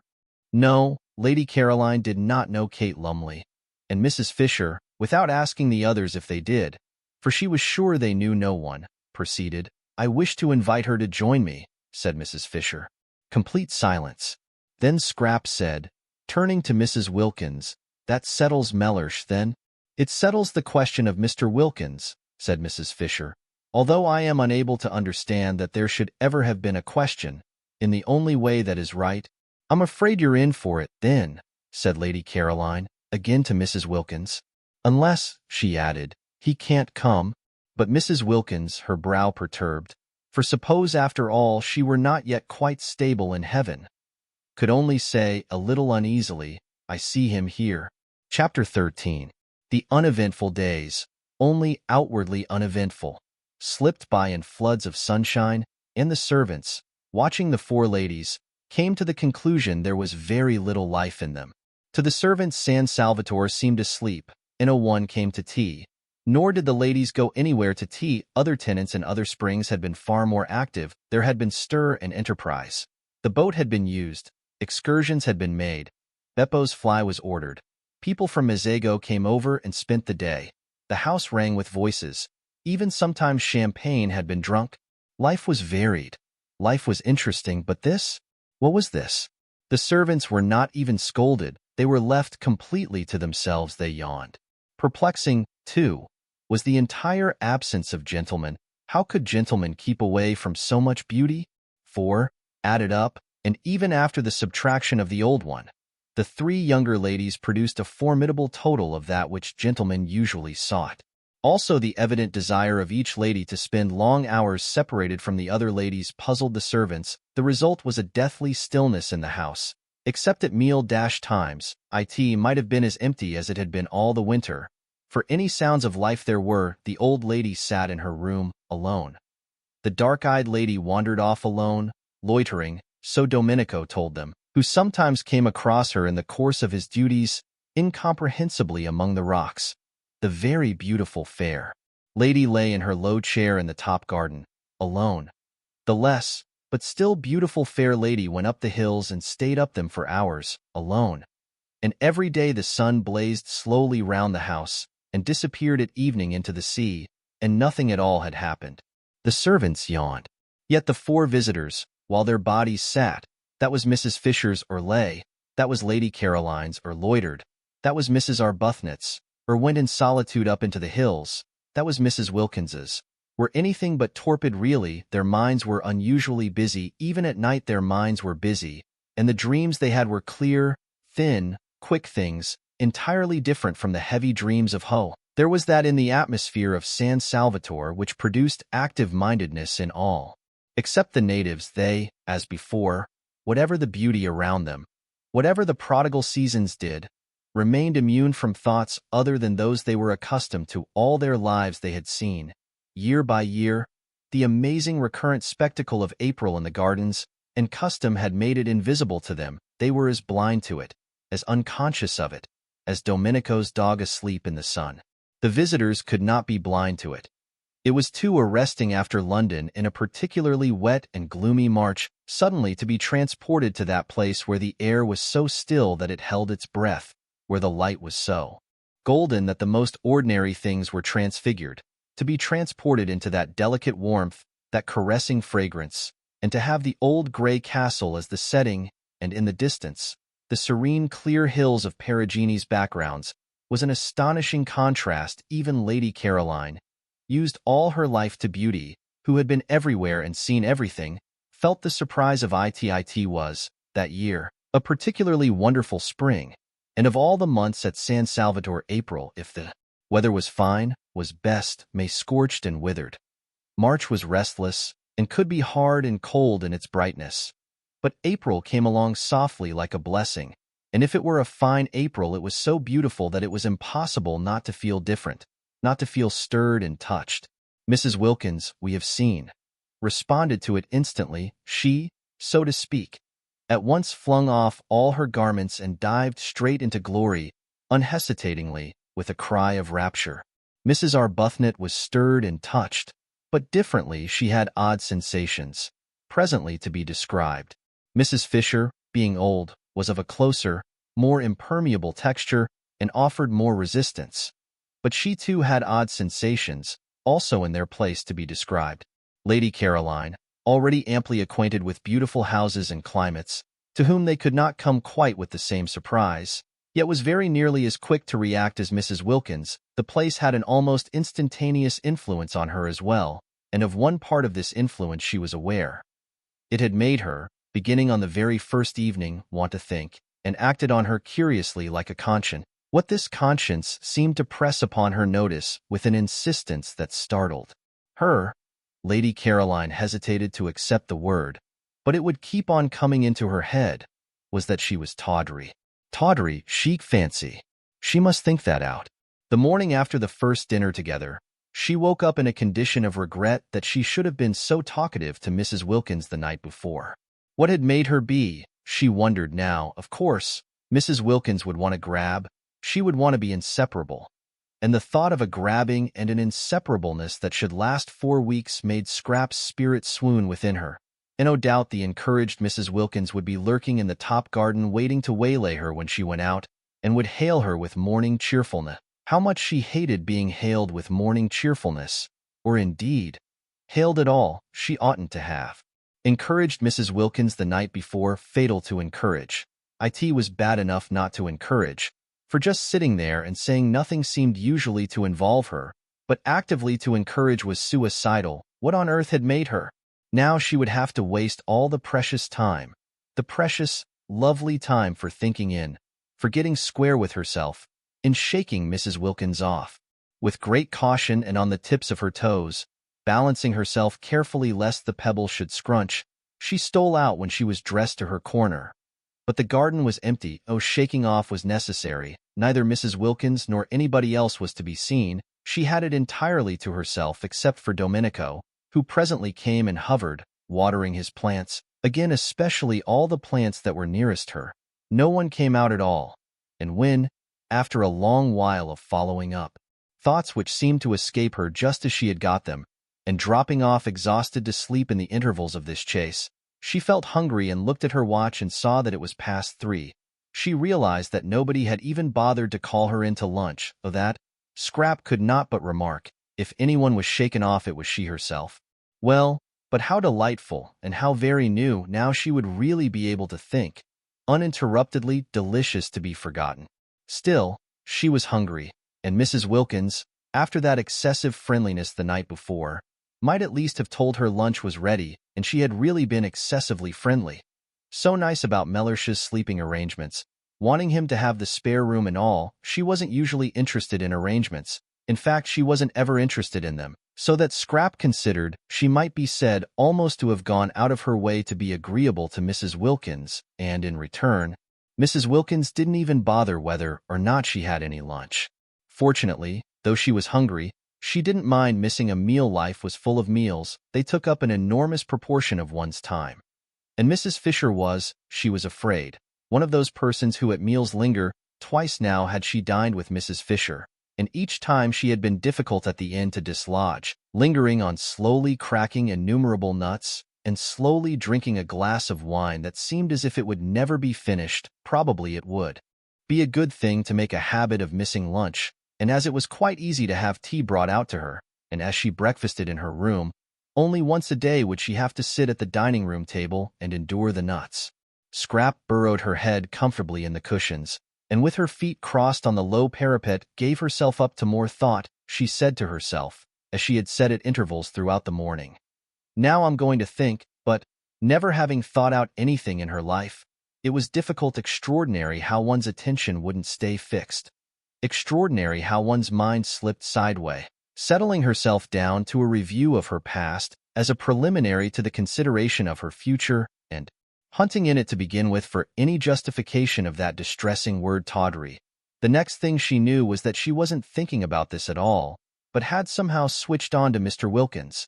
Well, Mr. Wilkins was quite easy to think about, though not pleasant. She viewed his approach with misgivings, for not only was it a profound and unexpected bore to have a man added to the party, and a man, too, of the kind she was sure Mr. Wilkins must be, but she was afraid, and her fear was the result of a drearily unvarying experience, that he might wish to hang about her.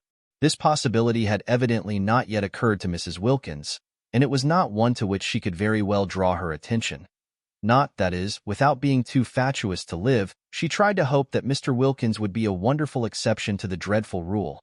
If only he were, she would be so much obliged to him that she believed she might really quite like him. But she had misgivings. Suppose he hung about her so that she was driven from her lovely top garden. Suppose the light in Mrs. Wilkins's funny, flickering face was blown out. Scrap felt she would particularly dislike this to happen to Mrs. Wilkins's face.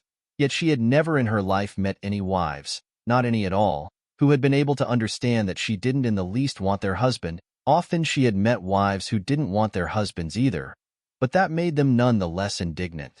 If they thought somebody else did, and none the less sure, when they saw them hanging round Scrap, that she was trying to get them.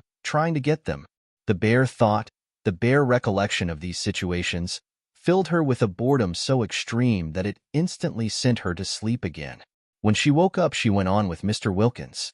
Now if, thought Scrap, Mr. Wilkins were not an exception and behaved in the usual way, would Mrs. Wilkins understand, or would it just simply spoil her holiday? She seemed quick, but would she be quick about just this? She seemed to understand and see inside one. But would she understand and see inside one when it came to Mr. Wilkins? The experienced Scrap was full of doubts. She shifted her feet on the parapet. She jerked a cushion straight. Perhaps she had better try and explain to Mrs. Wilkins, during the days still remaining before the arrival. Explain in a general way, rather vague and talking at large. Her attitude towards such things. She might also expound to her peculiar dislike of people's husbands, and her profound craving to be, at least for this 1 month, let alone. But Scrap had her doubts about this too. Such talk meant a certain familiarity, meant embarking on a friendship with Mrs. Wilkins. And if, after having embarked on it and faced the peril it contained of too much Mrs. Wilkins, Mr. Wilkins should turn out to be artful, and people did get very artful when they were set on anything, and manage after all to slip through into the top garden, Mrs. Wilkins might easily believe she had been taken in, and that she, Scrap, was deceitful. And about Mr. Wilkins, wives were really pathetic. At 4:30 she heard sounds of saucers on the other side of the daphne bushes. Was tea being sent out to her? No. The sounds came no closer. They stopped near the house. Tea was to be in the garden. In her garden, Scrap considered she might at least have been asked if she minded being disturbed. They all knew she sat there. Perhaps someone would bring hers to her in her corner. No. Nobody brought anything. Well, she was too hungry not to go and have it with the others today. But she would give Francesca strict orders for the future. She got up and walked with that slow grace which was another of her outrageous number of attractions towards the sounds of tea. She was conscious not only of being very hungry but of wanting to talk to Mrs. Wilkins again. Mrs. Wilkins had not grabbed. She had left her quite free all day in spite of the rapprochement the night before. Of course she was an original, and put on a silk jumper for dinner, but she hadn't grabbed. This was a great thing.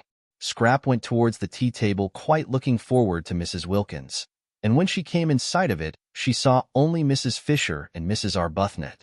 Mrs. Fisher was pouring out the tea, and Mrs. Arbuthnot was offering Mrs. Fisher macaroons. Every time Mrs. Fisher offered Mrs. Arbuthnot anything, her cup, or milk, or sugar, Mrs. Arbuthnot offered her macaroons, pressed them on her with an odd assiduousness, almost with obstinacy. Was it a game? Scrap wondered, sitting down and seizing a macaroon. "Where is Mrs. Wilkins?" asked Scrap. They did not know, at least, Mrs. Arbuthnot, on Scrap's inquiry, did not know. Mrs. Fisher's face, at the name, became elaborately uninterested. It appeared that Mrs. Wilkins had not been seen since breakfast. Mrs. Arbuthnot thought she had probably gone for a picnic. Scrap missed her. She ate the enormous macaroons, the best and biggest she had ever come across, in silence. Tea without Mrs. Wilkins was dull, and Mrs. Arbuthnot had that fatal flavor of motherliness about her, of wanting to pet one, to make one very comfortable, coaxing one to eat, coaxing her, who was already so frankly, so even excessively, eating, that seemed to have dogged Scrap's steps through life. Couldn't people leave one alone? She was perfectly able to eat what she wanted unincited. She tried to quench Mrs. Arbuthnot's zeal by being short with her. Useless, the shortness was not apparent. It remained, as all Scrap's evil feelings remained, covered up by the impenetrable veil of her loveliness.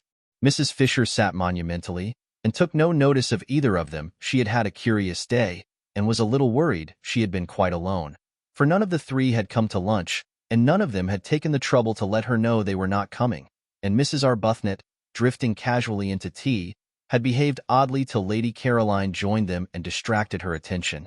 Mrs. Fisher was prepared not to dislike Mrs. Arbuthnot, whose parted hair and mild expression seemed very decent and womanly, but she certainly had habits that were difficult to like. Her habit of instantly echoing any offer made her of food or drink, of throwing the offer back on one, as it were, was not somehow what one expected of her. "Will you have some more tea?" was surely a question to which the answer was simply yes or no.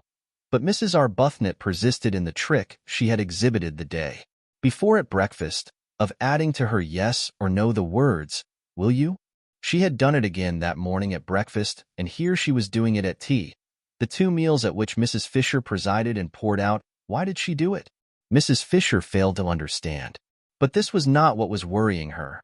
This was merely, by the way, what was worrying her was that she had been quite unable that day to settle to anything, and had done nothing but wander restlessly from her sitting room to her battlements and back again. It had been a wasted day, and how much she disliked waste. She had tried to read, and she had tried to write to Kate Lumley. But no. A few words read, a few lines written, and up she got again, and went out onto the battlements and stared at the sea. It did not matter that the letter to Kate Lumley should not be written. There was time enough for that. Let the others suppose her coming was definitely fixed. All the better. So would Mr. Wilkins be kept out of the spare room and put where he belonged. Kate would keep. She could be held in reserve. Kate in reserve was just as potent as Kate in actuality, and there were points about Kate in reserve which might be missing from Kate in actuality. For instance, if Mrs. Fisher were going to be restless, she would rather Kate were not there to see. There was a want of dignity about restlessness, about trotting backwards and forwards, but it did matter that she could not read a sentence of any of her great dead friend's writings.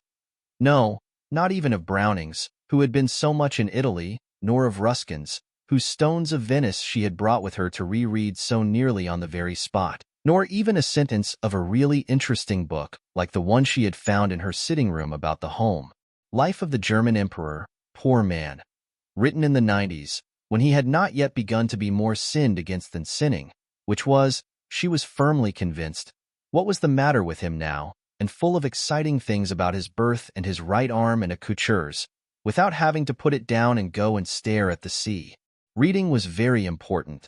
The proper exercise and development of one's mind was a paramount duty. How could one read if one were constantly trotting in and out? Curious. This restlessness, was she going to be ill? No, she felt well. Indeed, unusually well, and she went in and out quite quickly.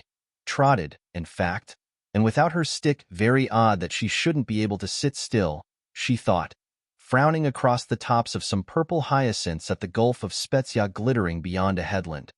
Very odd that she, who walked so slowly, with such dependence on her stick, should suddenly trot. It would be interesting to talk to someone about it. She felt, not to Kate. To a stranger, Kate would only look at her and suggest a cup of tea. Kate always suggested cups of tea. Besides, Kate had a flat face that Mrs. Wilkins, now, annoying as she was, loose-tongued as she was, impertinent, objectionable, would probably understand, and perhaps know what was making her be like this. But she could say nothing to Mrs. Wilkins. She was the last person to whom one would admit sensations. Dignity alone forbade it. Confide in Mrs. Wilkins? Never. And Mrs. Arbuthnot, while she wistfully mothered the obstructive scrap at tea, felt too that she had had a curious day. Like Mrs. Fisher's, it had been active, but, unlike Mrs. Fisher's, only active in mind. Her body had been quite still. Her mind had not been still at all. It had been excessively active. For years she had taken care to have no time to think. Her scheduled life in the parish had prevented memories and desires from intruding on her. That day they had crowded. She went back to tea feeling dejected. And that she should feel dejected in such a place with everything about her to make her rejoice, only dejected her the more. But how could she rejoice alone? How could anybody rejoice and enjoy and appreciate, really appreciate, alone? Except Lottie. Lottie seemed able to. She had gone off down the hill directly after breakfast, alone yet obviously rejoicing. for she had not suggested that Rose should go too, and she was singing as she went. Rose had spent the day by herself, sitting with her hands clasping her knees, staring straight in front of her. What she was staring at were the gray swords of the agaves, and on their tall stalks, the pale irises that grew in the remote place she had found, while beyond them, between the gray leaves and the blue flowers, she saw the sea. The place she had found was a hidden corner where the sun-baked stones were padded with time, and nobody was likely to come to it. Was out of sight and sound of. The house. It was off any path. It was near the end of the promontory. She sat so quiet that presently lizards darted over her feet, and some tiny birds like finches, frightened away at first, came back again and flitted among the bushes round her just as if she hadn't been there. How beautiful it was, and what was the good of it with no one there? No one who loved being with one, who belonged to one, to whom one could say, "Look," and wouldn't one say, "Look, dearest"? Yes, one would say dearest and the sweet word. Just to say it to somebody who loved one would make one happy. She sat quite still, staring straight in front of her. Strange that in this place she did not want to pray. She who had prayed so constantly at home didn't seem able to do it here at all. The first morning she had merely thrown up a brief thank you to heaven on getting out of bed, and had gone straight to the window to see what everything looked like. Thrown up the thank you as carelessly as a ball, and thought no more about it that morning. Remembering this and ashamed, she had knelt down with determination. But perhaps determination was bad for prayers, for she had been unable to think of a thing to say, and as for her bedtime prayers, on neither of the nights had she said a single one. She had forgotten them. She had been so much absorbed in other thoughts that she had forgotten them. And, once in bed, she was asleep and whirling along among bright, thin, swift dreams before she had so much time as to stretch herself out. What had come over her? Why had she let go the anchor of prayer? And she had difficulty, too, in remembering her poor, in remembering even that there were such things as poor holidays, of course, were good, and were recognized by everybody as good. But ought they so completely to blot out, to make such havoc of, the realities? Perhaps it was healthy to forget her poor. With all the greater gusto would she go back to them, but it couldn't be healthy to forget her prayers, and still less could it be healthy not to mind. Rose did not mind. She knew she did not mind, and, even worse, she knew she did not mind not minding. In this place she was indifferent to both the things that had filled her life and made it seem as if it were happy for years. Well, if only she could rejoice in her wonderful new surroundings, have that much at least to set against the indifference, the letting go. But she could not. She had no work. She did not pray. She was left empty. Lottie had spoilt her day that day, as she had spoilt her day the day before. Lottie, with her invitation to her husband, with her suggestion that she too should invite hers, having flung Frederick into her mind again the day before, Lottie had left her. For the whole afternoon she had left her alone with her thoughts. Since then they had been all of Frederick, where at Hampstead he came to her only in her dreams. Here he left her dreams free, and was with her during the day instead. And again that morning, as she was struggling not to think of him, Lottie had asked her, just before disappearing singing down the path, if she had written yet and invited him. And again he was flung into her mind and she wasn't able to get him out. How could she invite him? It had gone on so long, their estrangement, such years. She would hardly know what words to use, and besides, he would not come. Why should he come? He didn't care about being with her. What could they talk about? Between them was the barrier of his work and her religion. She could not. How could she, believing as she did in purity, in responsibility for the effect of one's actions on others, bear his work, bear living by it? And he, she knew, had at first resented and then been merely bored by her religion. He had let her slip away. He had given her up. He no longer minded. He accepted her religion indifferently, as a settled fact, both it and she. Rose's mind, becoming more luminous in the clear light of April at San Salvatore, suddenly saw the truth, bored him. Naturally, when she saw this, when that morning it flashed upon her for the first time, she did not like it. She liked it so little that for a space the whole beauty of Italy was blotted out. What was to be done about it? She could not give up believing in good and not liking evil, and it must be evil to live entirely on the proceeds of adulteries, however dead and distinguished they were. Besides, if she did, if she sacrificed her whole past, Her bringing up, her work for the last 10 years, would she bore him less? Rose felt right down at her very roots that if you have once thoroughly bored somebody, it is next to impossible to unbore him. Once a bore, always a bore. Certainly, she thought, to the person originally bored. Then, thought she, looking out to sea through eyes grown misty, better cling to her religion. It was better. She hardly noticed the reprehensibleness of her thought, then nothing, but oh, she wanted to cling to something tangible, to love something living, something that one could hold against one's heart, that one could see and touch and do things for. If her poor baby hadn't died, babies didn't get bored with one. It took them a long while to grow up and find one out, and perhaps one's baby never did find one out. Perhaps one would always be to it, however old and bearded it grew, somebody special, somebody different from everyone else, and if for no other reason, precious in that one could never be repeated. Sitting with dim eyes looking out to sea, she felt an extraordinary yearning to hold something of her very own tight to her bosom. Rose was slender, and as reserved in figure as in character, yet she felt a queer sensation of, how could she describe it? Bosom. There was something about San Salvatore that made her feel all bosom. She wanted to gather to her bosom, to comfort and protect, soothing the dear head that should lie on it with softest strokings and murmurs of love. Frederick's child, come to her, pillowed on her, because they were unhappy, because they had been hurt. They would need her then, if they had been hurt. They would let themselves be loved then, if they were unhappy. Well, the child was gone, would never come now, but perhaps Frederick, some day, when he was old and tired.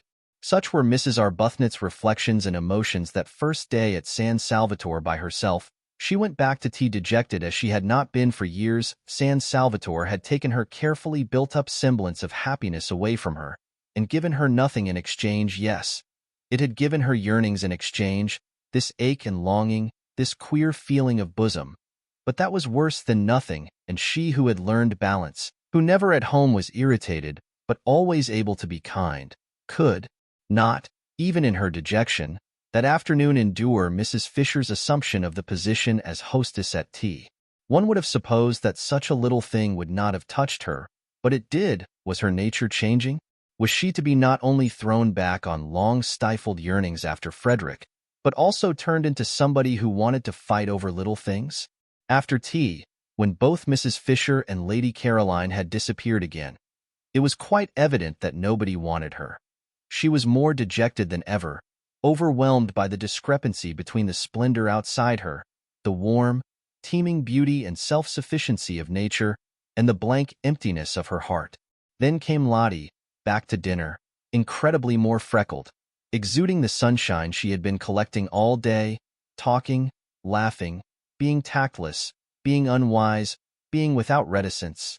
And Lady Caroline, so quiet at tea, woke up to animation, and Mrs. Fisher was not so noticeable, and Rose was beginning to revive a little, for Lottie's spirits were contagious as she described the delights of her day, a day which might easily to anyone else have had nothing in it but a very long and very hot walk and sandwiches, when she suddenly said, catching Rose's eye, "Letter gone?"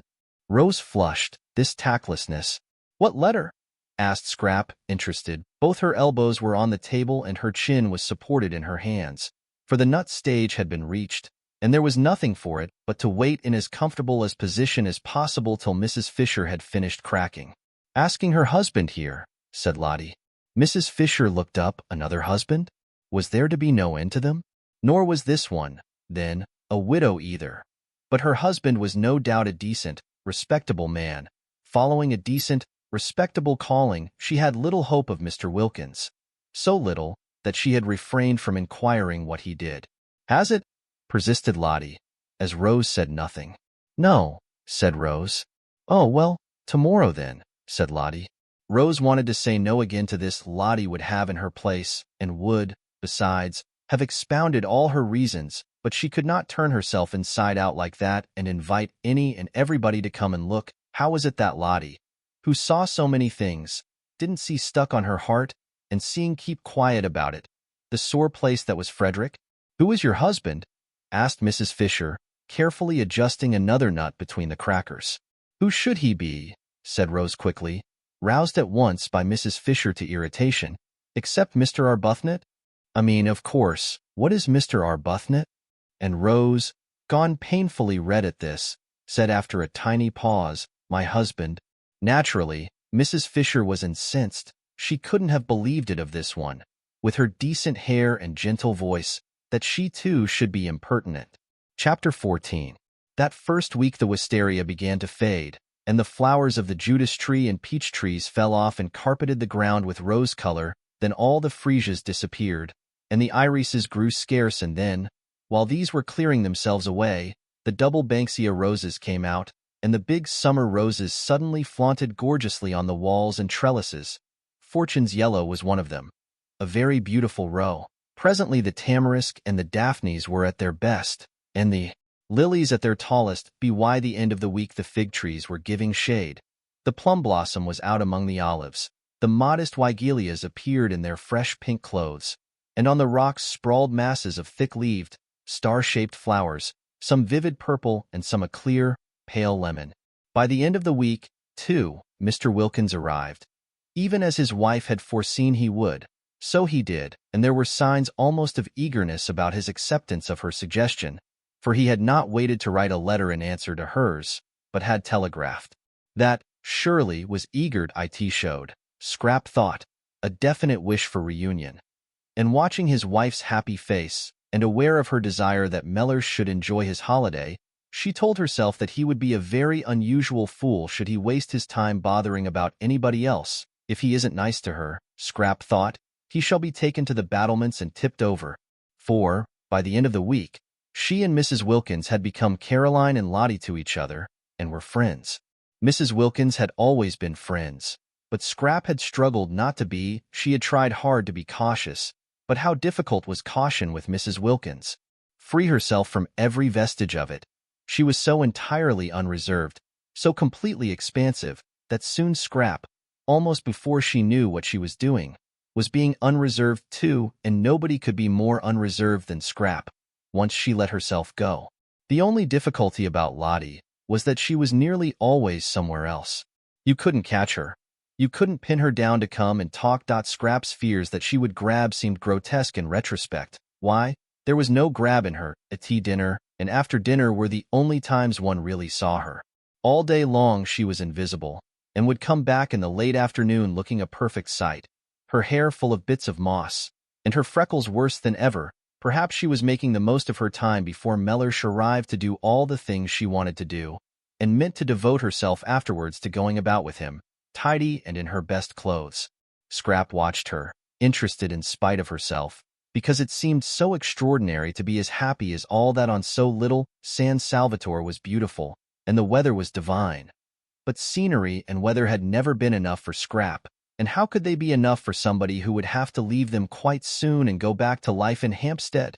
Also, there was the imminence of Mellersh, of that Mellersh from whom Lottie had so lately it was all very well to feel one ought to share, and to make a beau jest and do it, but the beau's jest Scrap had known hadn't made anybody happy.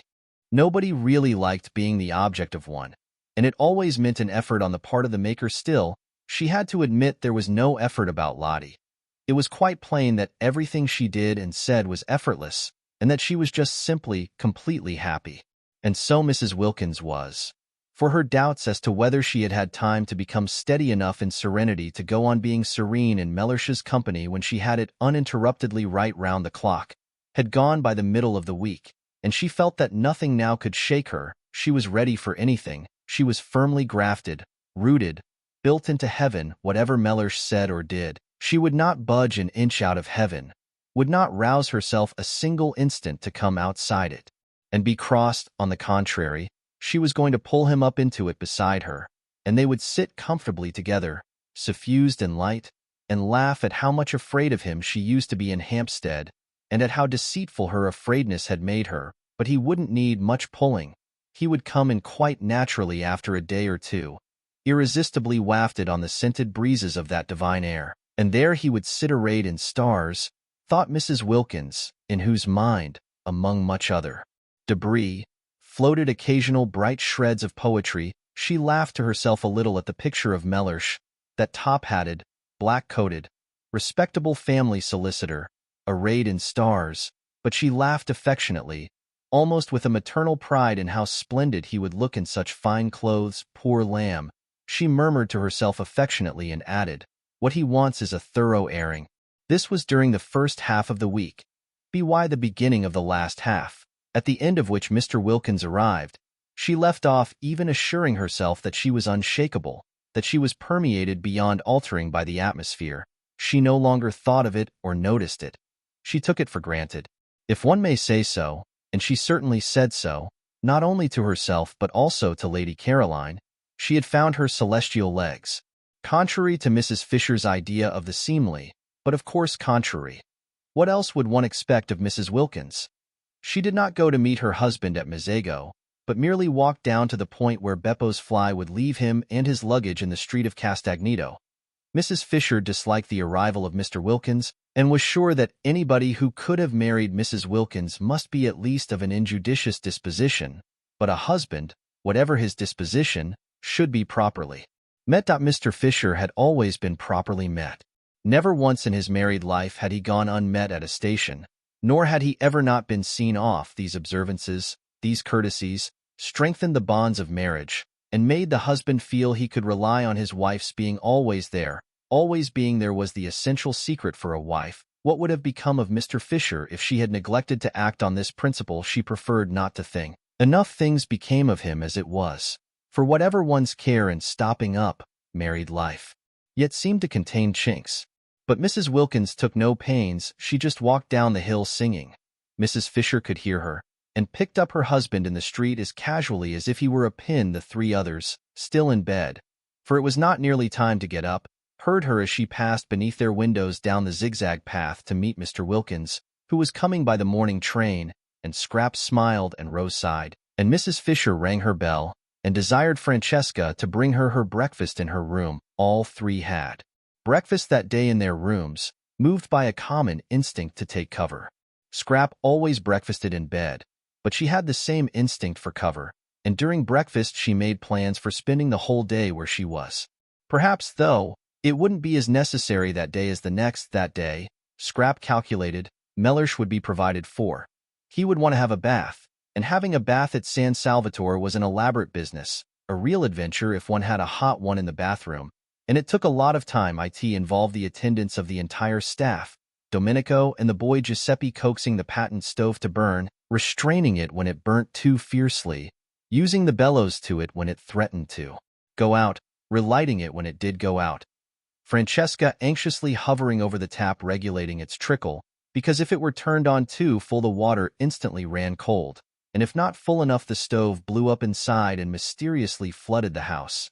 And Costanza and Angela running up and down bringing pails of hot water from the kitchen to eke out what the tap did.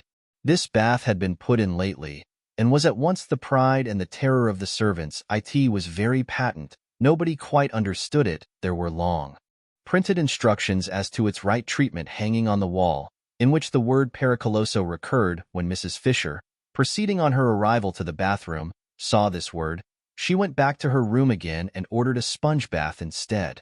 And when the others found what using the bathroom meant, and how reluctant the servants were to leave them alone with the stove, and how Francesca positively refused to, and stayed with her back turned watching the tap, and how the remaining servants waited anxiously outside the door till the bather came safely out again, they too had sponge baths brought into their rooms instead. Mr. Wilkins, however, was a man, and would be sure to want a big bath. Having it, Scrap calculated, would keep him busy for a long while. Then he would unpack, and then, after his night in the train, he would probably sleep till the evening. So would he be provided for the whole of that day, and not be let loose on them till dinner. Therefore Scrap came to the conclusion she would be quite safe in the garden that day, and got up as usual after breakfast, and dawdled as usual through her dressing, listening with a slightly cocked ear to the sounds of Mr. Wilkins's arrival, of his luggage being carried into Lottie's room on the other side of the landing, of his educated voice as he inquired of Lottie, first, "Do I give this fellow anything?" and immediately afterwards, "Can I have a hot bath?"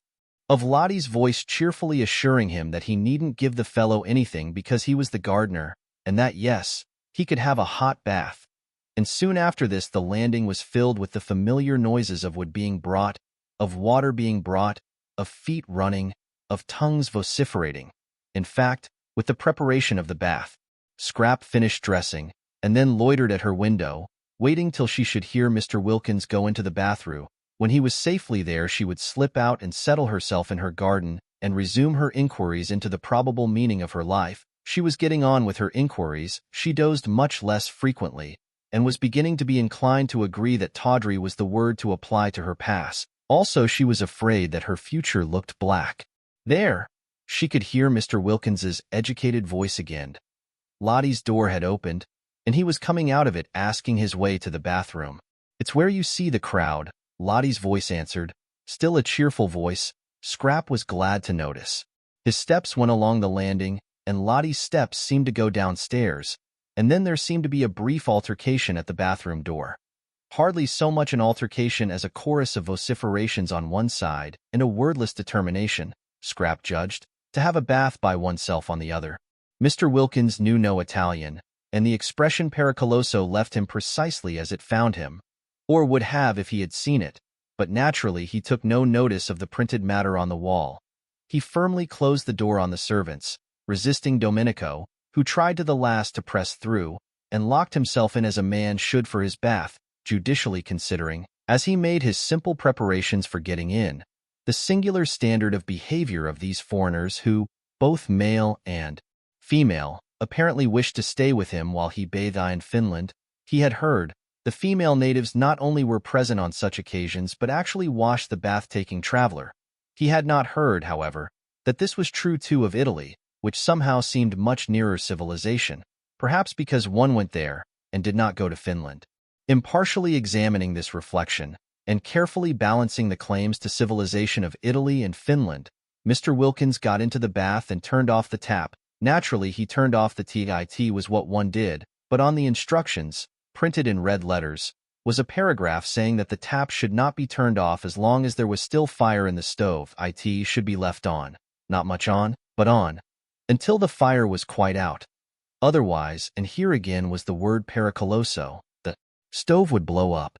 Mr. Wilkins got into the bath, turned off the tap, and the stove blew up, exactly as the printed instructions said it would. IT blew up, fortunately, only in its inside, but it blew up with a terrific noise, and Mr. Wilkins leapt out of the bath and rushed to the door, and only the instinct born of years of training made him snatch up a towel as he rushed.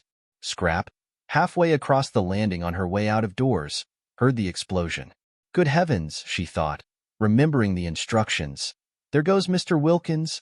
And she ran toward the head of the stairs to call the servants, and as she ran, out ran Mr. Wilkins clutching his towel, and they ran into each other. "That damned bath!" cried Mr. Wilkins, perhaps for the only time in his life forgetting himself. But he was upset. Here was an introduction. Mr. Wilkins, imperfectly concealed in his towel, his shoulders exposed at one end and his legs at the other, and Lady Caroline Dester, to meet whom he had swallowed all his anger with his wife and come out to Italy. For Lottie in her letter had told him who was at San Salvatore besides herself and Mrs. Arbuthnot, and Mr. Wilkins at once had perceived that this was an opportunity which might never recur. Lottie had merely said, "There are two other women here, Mrs. Fisher and Lady Caroline Dester," but that was enough. He knew all about the Droitwiches, their wealth, their connections, their place in history, and the power they had, should they choose to exert it, of making yet another solicitor happy by adding him to those they already employed. Some people employed one solicitor for one branch of their affairs, and another for another. The affairs of the Droitwiches must have many branches. He had also heard, for it was, he considered, part of his business to hear, and having heard to remember, of the beauty of their only daughter. Even if the Droitwiches themselves did not need his services, their daughter might. Beauty led one into strange situations. Advice could never come amiss, and should none of them, neither parents nor daughter nor any of their brilliant sons, need him in his professional capacity, it yet was obviously a most valuable acquaintance to make. It opened up vistas. It swelled with possibilities. He might go on living in Hampstead for years, and not again come across such another chance. Directly his wife's letter reached him, he telegraphed and packed. This was business. He was not a man to lose time when it came to business. Nor was he a man to jeopardize a chance by neglecting to be amiable. He met his wife perfectly amiably, aware that amiability under such circumstances was wisdom. Besides, he actually felt amiable, very for once. Lottie was really helping him. He kissed her affectionately on getting out of Beppo's fly, and was afraid she must have got up extremely early. He made no complaints of the steepness of the walk up. He told her pleasantly of his journey, and when called upon, obediently admired the views. It was all neatly mapped out in his mind. What he was going to do that first day: have a shave, have a bath, put on clean clothes, sleep a while, and then would come lunch and the introduction to Lady Caroline. In the train he had selected the words of his greeting, going over them with care. Some slight expression of his gratification in meeting one of whom he, in common with the whole world, had heard, but of course put delicately, very delicately.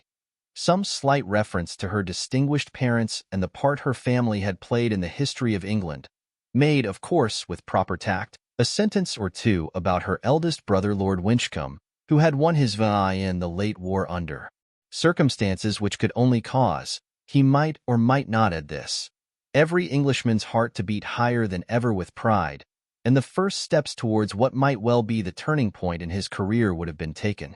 And here he was. No, it was too terrible. What could be more terrible? Only a towel on, water running off his legs, and that exclamation. He knew at once the lady was Lady Caroline. The minute the exclamation was out he knew it.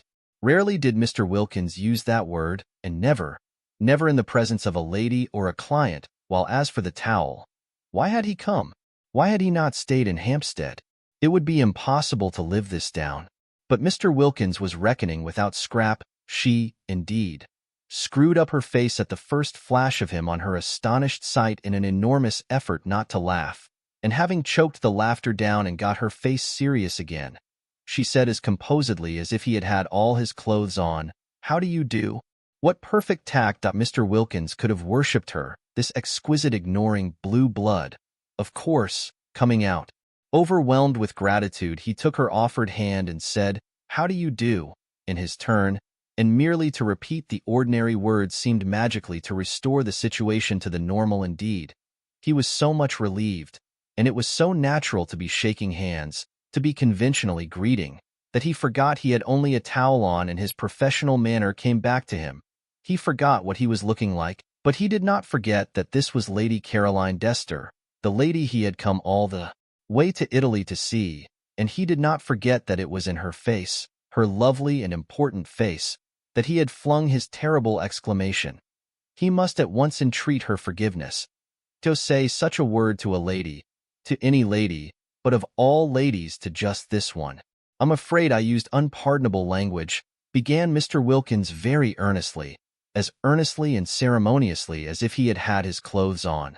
"I thought it most appropriate," said Scrap, who was used to dams. Mr. Wilkins was incredibly relieved and soothed by this answer. No offense, then, taken blue blood again. Only blue blood could afford such a liberal, such an understanding attitude.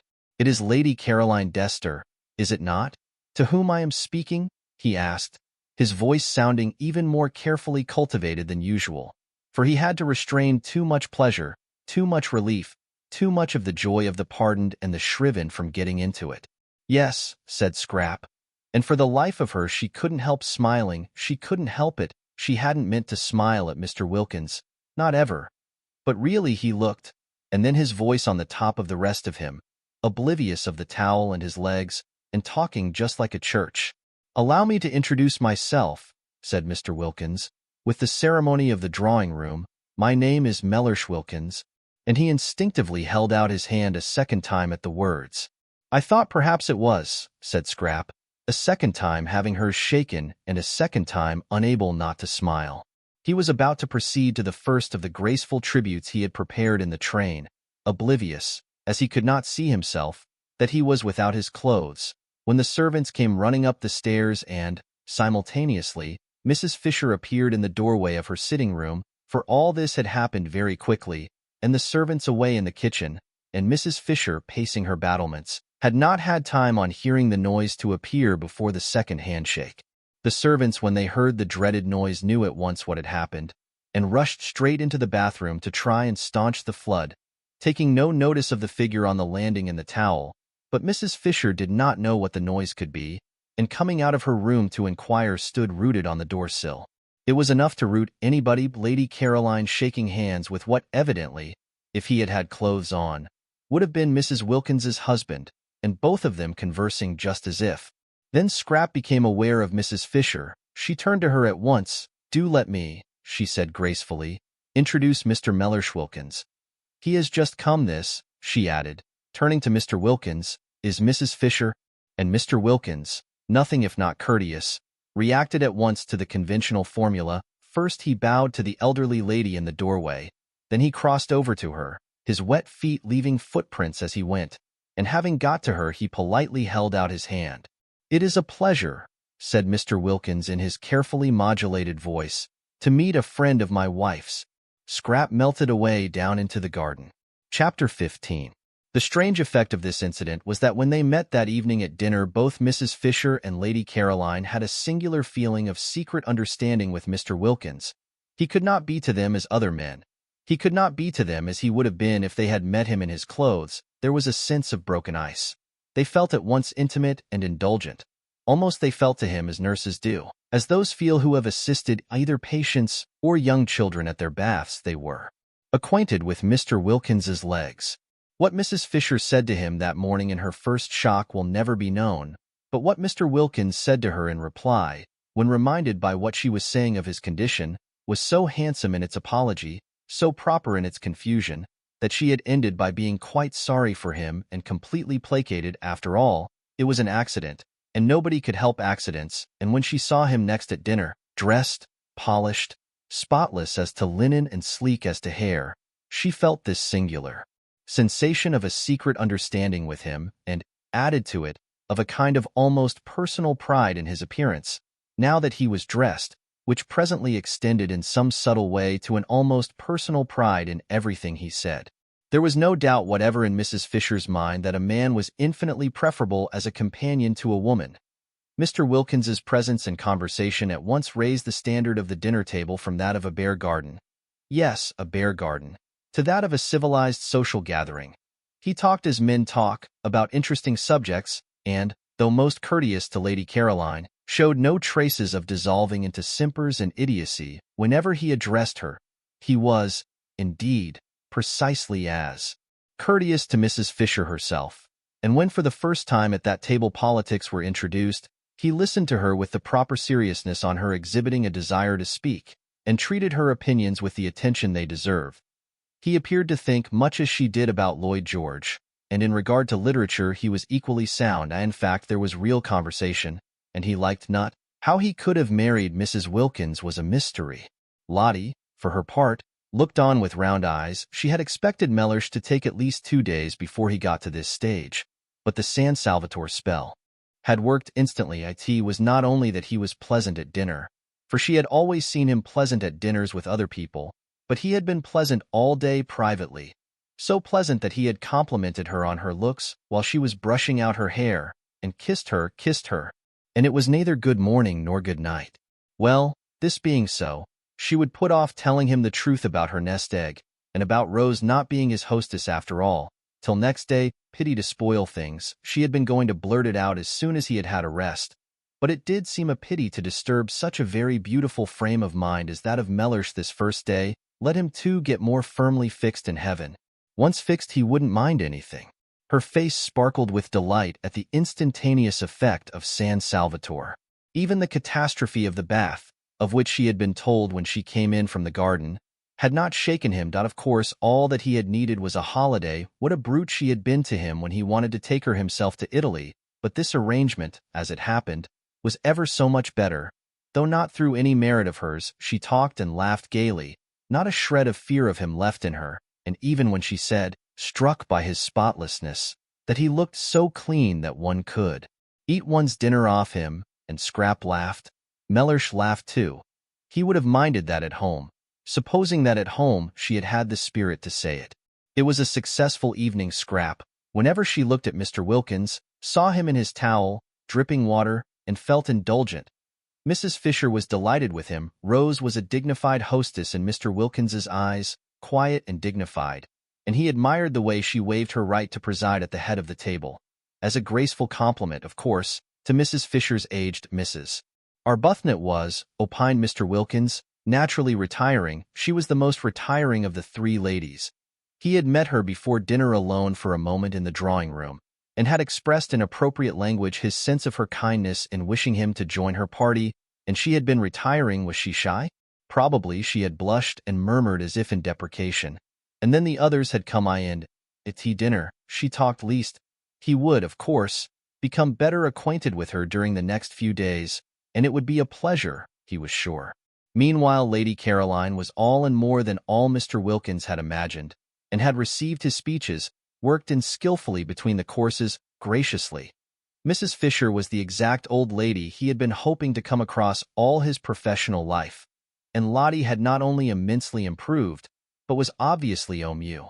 Mr. Wilkins knew what was necessary in French. With Lady Caroline, he had been much tormented during the day by the thought of how he had stood conversing with Lady Caroline, forgetful of his not being dressed, and had at last written her a note most deeply apologizing and beseeching her to overlook his amazing, his incomprehensible obliviousness, to which she had replied in pencil on the back of the envelope, "Don't worry," and he had obeyed her commands, and had put it from him. The result was he was now in great contentment. Before going to sleep that night, he pinched his wife's ear. She was amazed these endearments. What is more, the morning brought no relapse in Mr. Wilkins, and he kept up to this high level throughout the day, in spite of its being the first day of the second week, and therefore payday.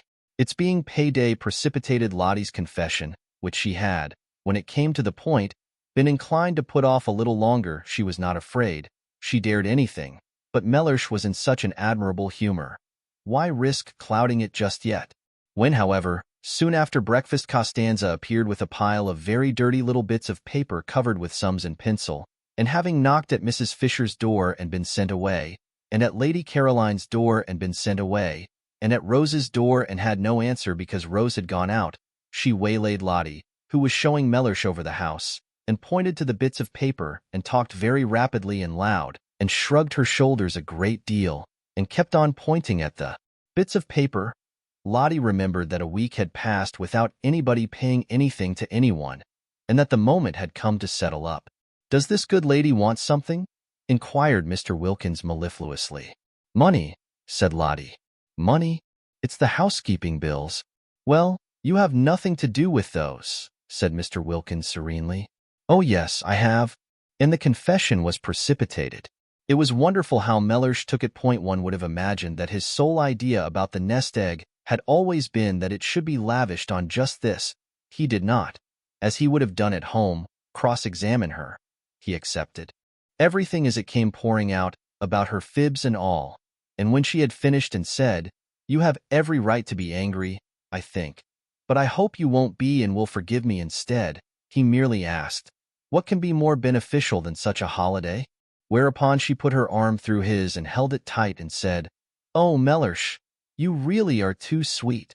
Her face red with pride in him, that he should so quickly assimilate the atmosphere, that he should at once become nothing but kindness, showed surely what a real affinity he had with good and beautiful things.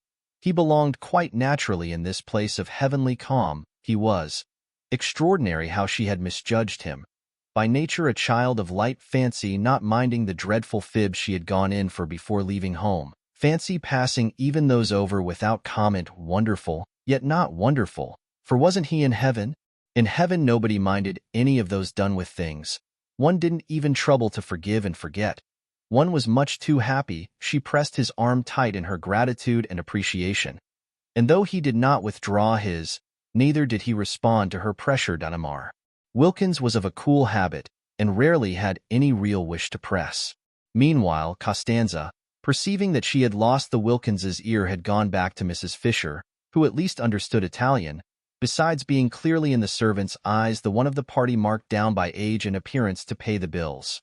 And to her, while Mrs. Fisher put the final touches to her toilette, for she was preparing, by means of putting on a hat and veil and feather boa and gloves, to go for her first stroll in the lower garden, positively her first since her arrival, she explained that unless she was given money to pay the last week's bills, the shops of Castagneto would refuse credit for the current week's food. Not even credit would they give, affirmed Costanza, who had been spending a great deal and was anxious to pay all her relations what was owed them, and also to find out how her mistresses took it.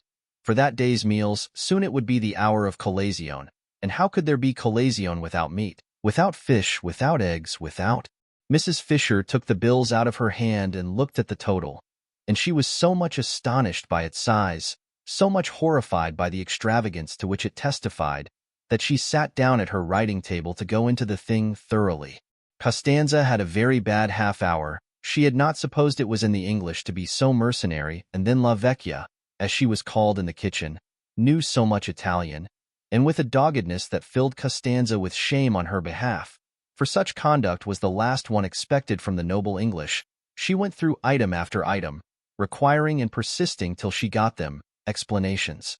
There were no explanations, except that Costanza had had one glorious week of doing exactly as she chose, of splendid, unbridled license, and that this was the result. Costanza, having no explanations, wept that it was miserable to think she would have to cook from now on under watchfulness, under suspicion. And what would her relations say when they found the orders they received were whittled down? They would say she had no influence. They would despise her. Costanza wept, but Mrs. Fisher was unmoved, in slow and splendid Italian. With the roll of the cantos of the Inferno, she informed her that she would pay no bills till the following week, and that meanwhile the food was to be precisely as good as ever, and at a quarter the cost. Costanza threw up her hands. Next week, proceeded Mrs. Fisher unmoved, if she found this had been so she would pay the whole otherwise. She paused.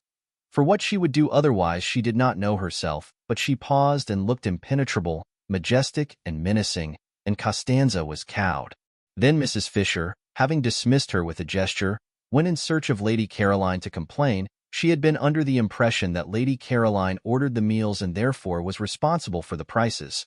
But now it appeared that the cook had been left to do exactly as she pleased ever since they got there, which of course was simply disgraceful. Scrap was not in her bedroom, but the room, on Mrs. Fisher's opening the door, for she suspected her of being in it, and only pretending not to hear the knock, was still flower-like from her presence. Scent, sniffed Mrs. Fisher, shutting it again.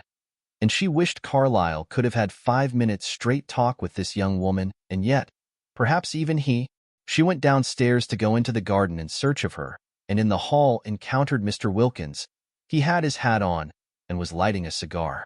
Indulgent as Mrs. Fisher felt towards Mr. Wilkins, and peculiarly and even mystically related after the previous morning's encounter, she yet could not like a cigar in the house. Out of doors she endured it, but it was not necessary, when out of doors was such a big place, to indulge the habit indoors. Even Mr. Fisher, who had been, she should say, a man originally tenacious of habits, had quite soon after marriage got out of this one.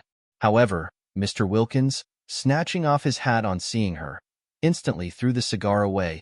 He threw it into the water, a great jar of arum lilies presumably contained, and Mrs. Fisher, aware of the value men attached to their newly lit cigars, could not but be impressed by this immediate and magnificent amende honorable.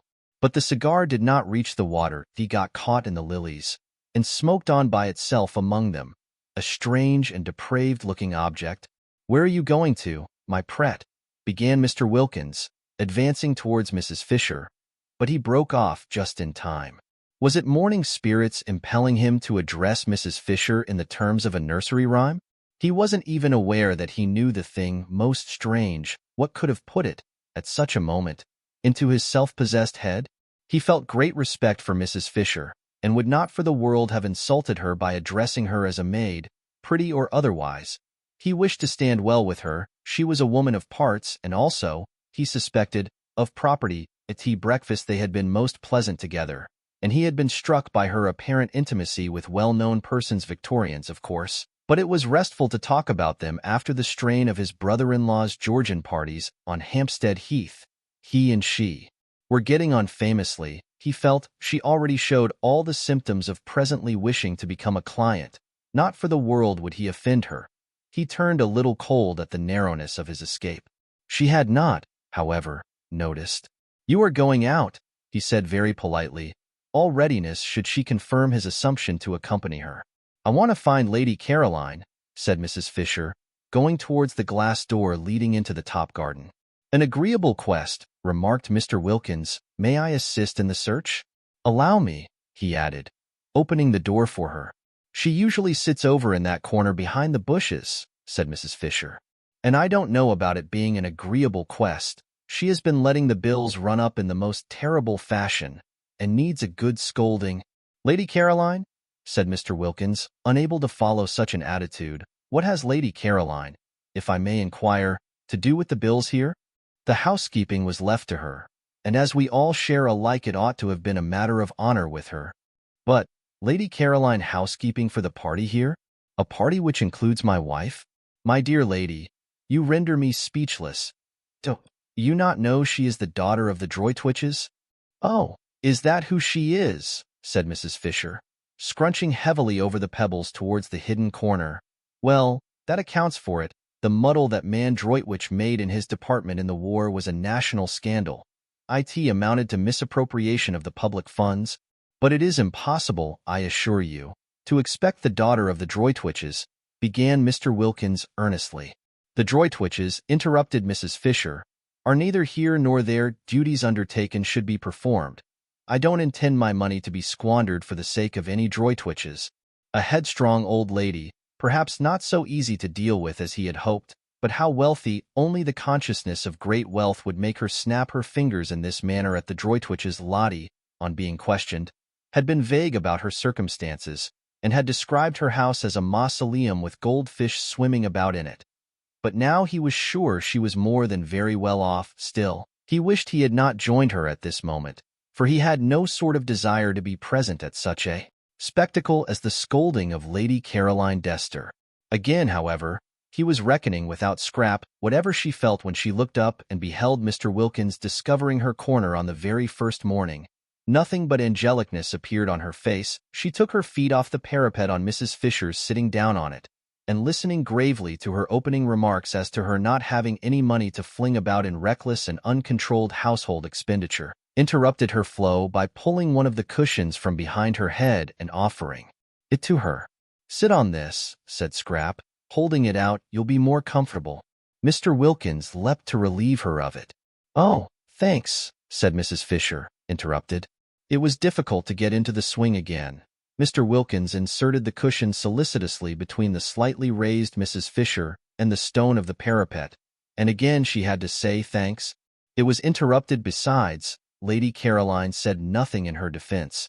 She only looked at her, and listened with the face of an attentive angel. It seemed to Mr. Wilkins that it must be difficult to scold a Dester who looked like that and so exquisitely said nothing. Mrs. Fisher, he was glad to see, gradually found it difficult herself, for her severity slackened, and she ended by saying lamely, "You ought to have told me you were not doing it." "I didn't know you thought I was," said the lovely voice. "I would now like to know," said Mrs. Fisher, "what you propose to do for the rest of the time here." "Nothing," said Scrap, smiling. "Nothing? Do you mean to say—" "If I may be allowed, ladies," interposed Mr. Wilkins in his suavest professional manner, "to make a suggestion." They both looked at him, and remembering him as they first saw him felt indulgent. "I would advise you not to spoil a delightful holiday with worries over housekeeping." "Exactly," said Mrs. Fisher. "It is what I intend to avoid." "Most sensible," said Mr. Wilkins. "Why not, then," he continued, "allow the cook, an excellent cook, by the way, so much a head per diem." Mr. Wilkins knew what was necessary in Latin, "and tell her that for this sum she must cater for you, and not only cater but cater as well as ever?" One could easily reckon it out. The charges of a moderate hotel, for instance, would do as a basis, halved, or perhaps even quartered. "And this week that has just passed?" asked Mrs. Fisher. "The terrible bills of this first week? What about them?" "They shall be my present to San Salvatore," said Scrap, who didn't like the idea of Lottie's nest egg being reduced so much beyond what she was prepared for. There was a silence. The ground was cut from under Mrs. Fisher's feet. "Of course, if you choose to throw your money about," she said at last, disapproving but immensely relieved, while Mr. Wilkins was wrapped in the contemplation of the precious qualities of blue blood, this readiness, for instance, not to trouble about money, this free-handedness. It was not only what one admired in others, admired in others perhaps more than anything else, but it was extraordinarily useful to the professional classes. When met with, it should be encouraged by warmth of reception. Mrs. Fisher was not warm, she accepted, from which he deduced that with her wealth went closeness. But she accepted grudgingly. Presents were presents, and one did not look them in this manner in the mouth, he felt. And if Lady Caroline found her pleasure in presenting his wife and Mrs. Fisher with their entire food for a week, it was their part to accept gracefully. One should not discourage gifts. On behalf of his wife, then, Mr. Wilkins expressed what she would wish to express, and remarking to Lady Caroline, with a touch of lightness, for so should gifts be accepted in order to avoid embarrassing the donor, that she had in that case been his wife's hostess since her arrival, he turned almost gaily to Mrs. Fisher and pointed out that she and his wife must now jointly write Lady Caroline the customary letter of thanks for hospitality. A Collins, said Mr. Wilkins, who knew what was necessary.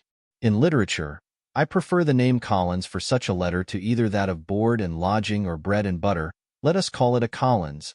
Scraps smiled and held out her cigarette case. Mrs. Fisher could not help being mollified. The way out of waste was going to be found, thanks to Mr. Wilkins, and she hated waste quite as much as having to pay for it.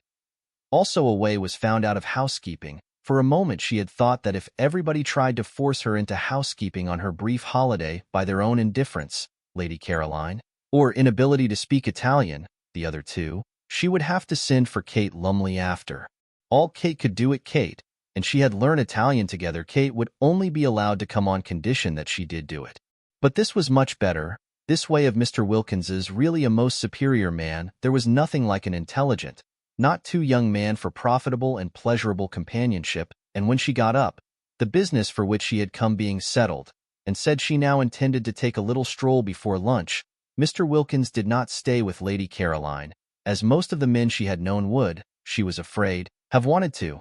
He asked to be permitted to go and stroll with her, so that he, evidently definitely preferred conversation to faces, a sensible, companionable man, a clever, well-read man, a man of the world, a man. She was very glad indeed she had not written to Kate the other day. What did she want with Kate? She had found a better companion.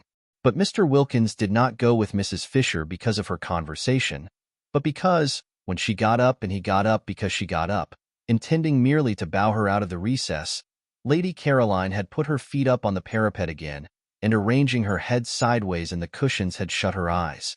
The daughter of the Droitwiches desired to go to sleep.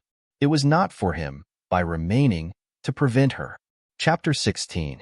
And so the second week began, and all was harmony. The arrival of Mr. Wilkins, instead of, as three of the party had feared and the fourth had only been protected from fearing by her burning faith in the effect on him of San Salvatore, disturbing such harmony as there was, increased it.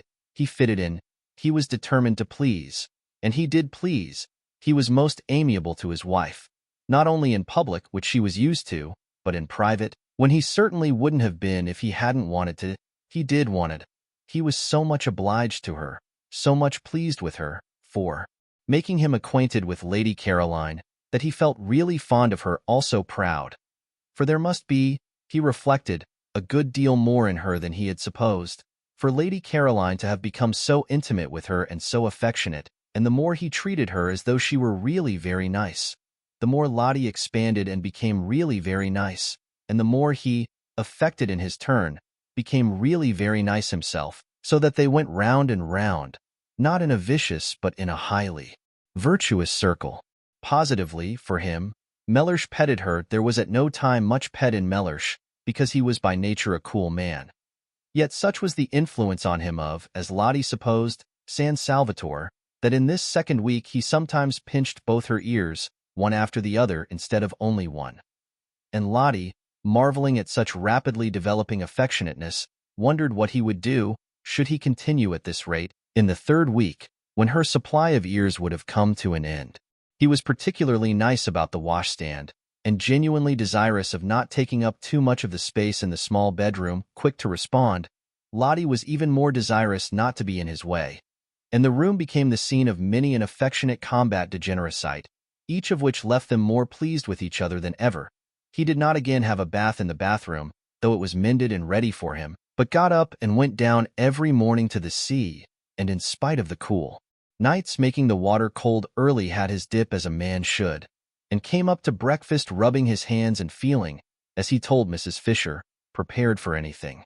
Lottie's belief in the irresistible influence of the heavenly atmosphere of San Salvatore being thus obviously justified, and Mr. Wilkins, whom Rose knew as alarming and Scrap had pictured as icily unkind, being so evidently a changed man, both Rose and Scrap began to think there might after all be something in what Lottie insisted on, and that San Salvatore did work purgingly on the character.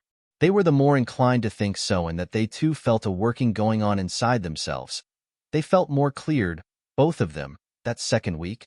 Scrap in her thoughts, many of which were now quite nice thoughts, real amiable ones about her parents and relations, with a glimmer in them of recognition of the extraordinary benefits she had received at the hands of, what? Fate? Providence?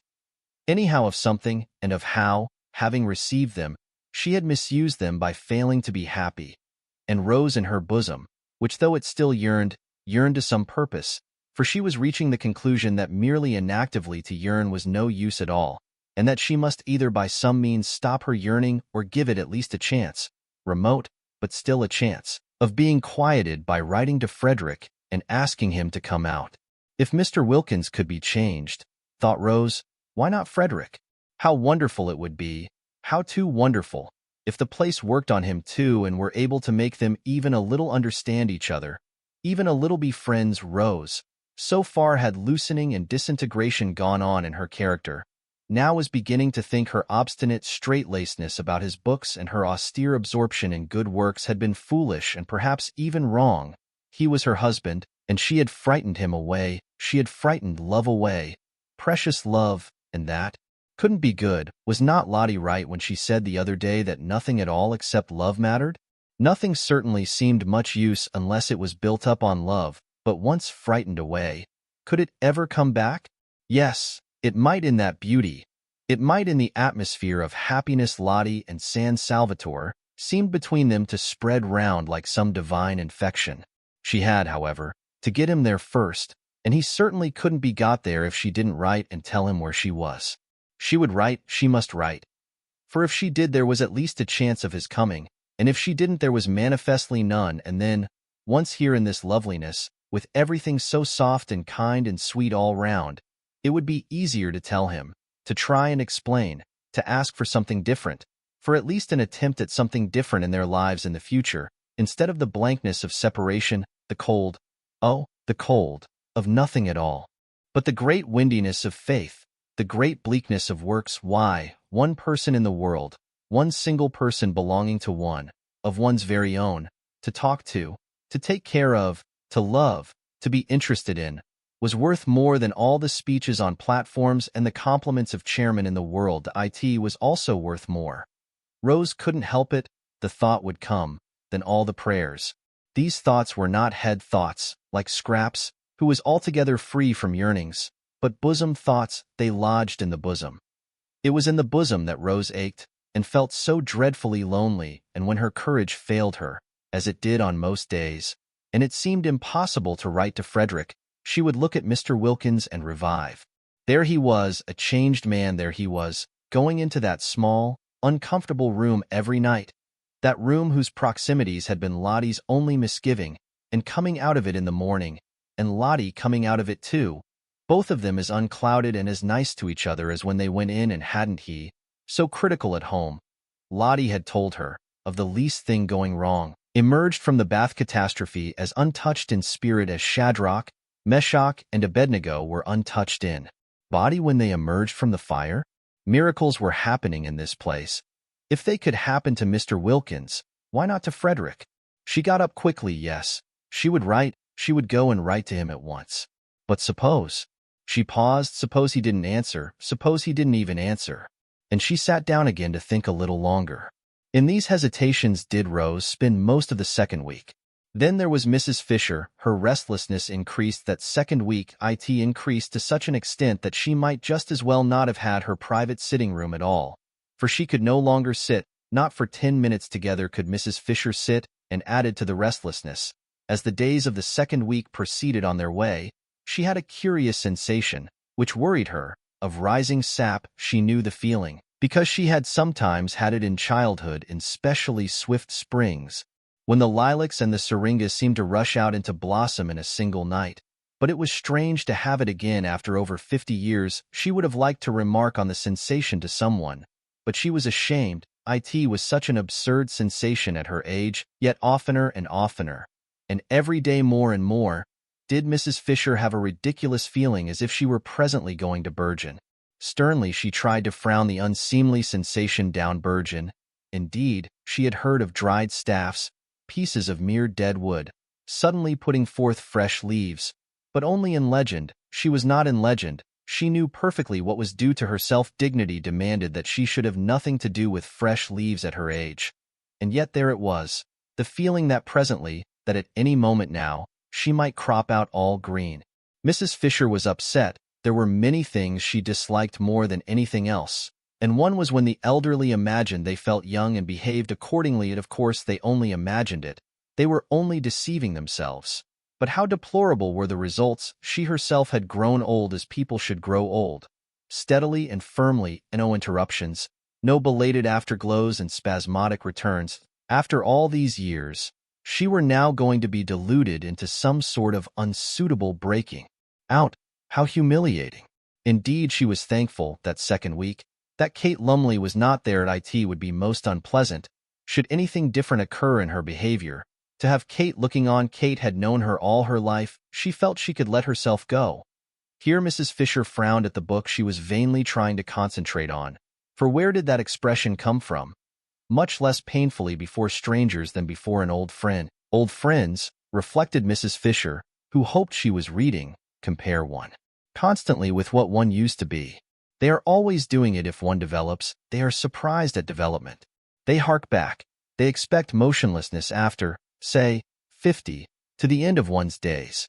That, thought Mrs. Fisher, her eyes going steadily line by line down the page and not a word of it getting through into her consciousness, is foolish of friends. It is condemning one to a premature death. One should continue, of course with dignity, to develop, however old one may be. She had nothing against developing, against further ripeness, because as long as one was alive one was not dead, obviously, decided Mrs. Fisher, and development, change, ripening, were life. What she would dislike would be unripening, going back to something green. She would dislike it intensely. And this is what she felt she was on the brink of doing.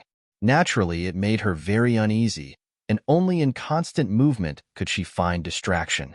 Increasingly restless and no longer able to confine herself to her battlements, she wandered more and more frequently, and also aimlessly, in and out of the top garden, to the growing surprise of Scrap, especially when she found that all Mrs. Fisher did was to stare for a few minutes at the view, pick a few dead leaves off the rose bushes, and go away again.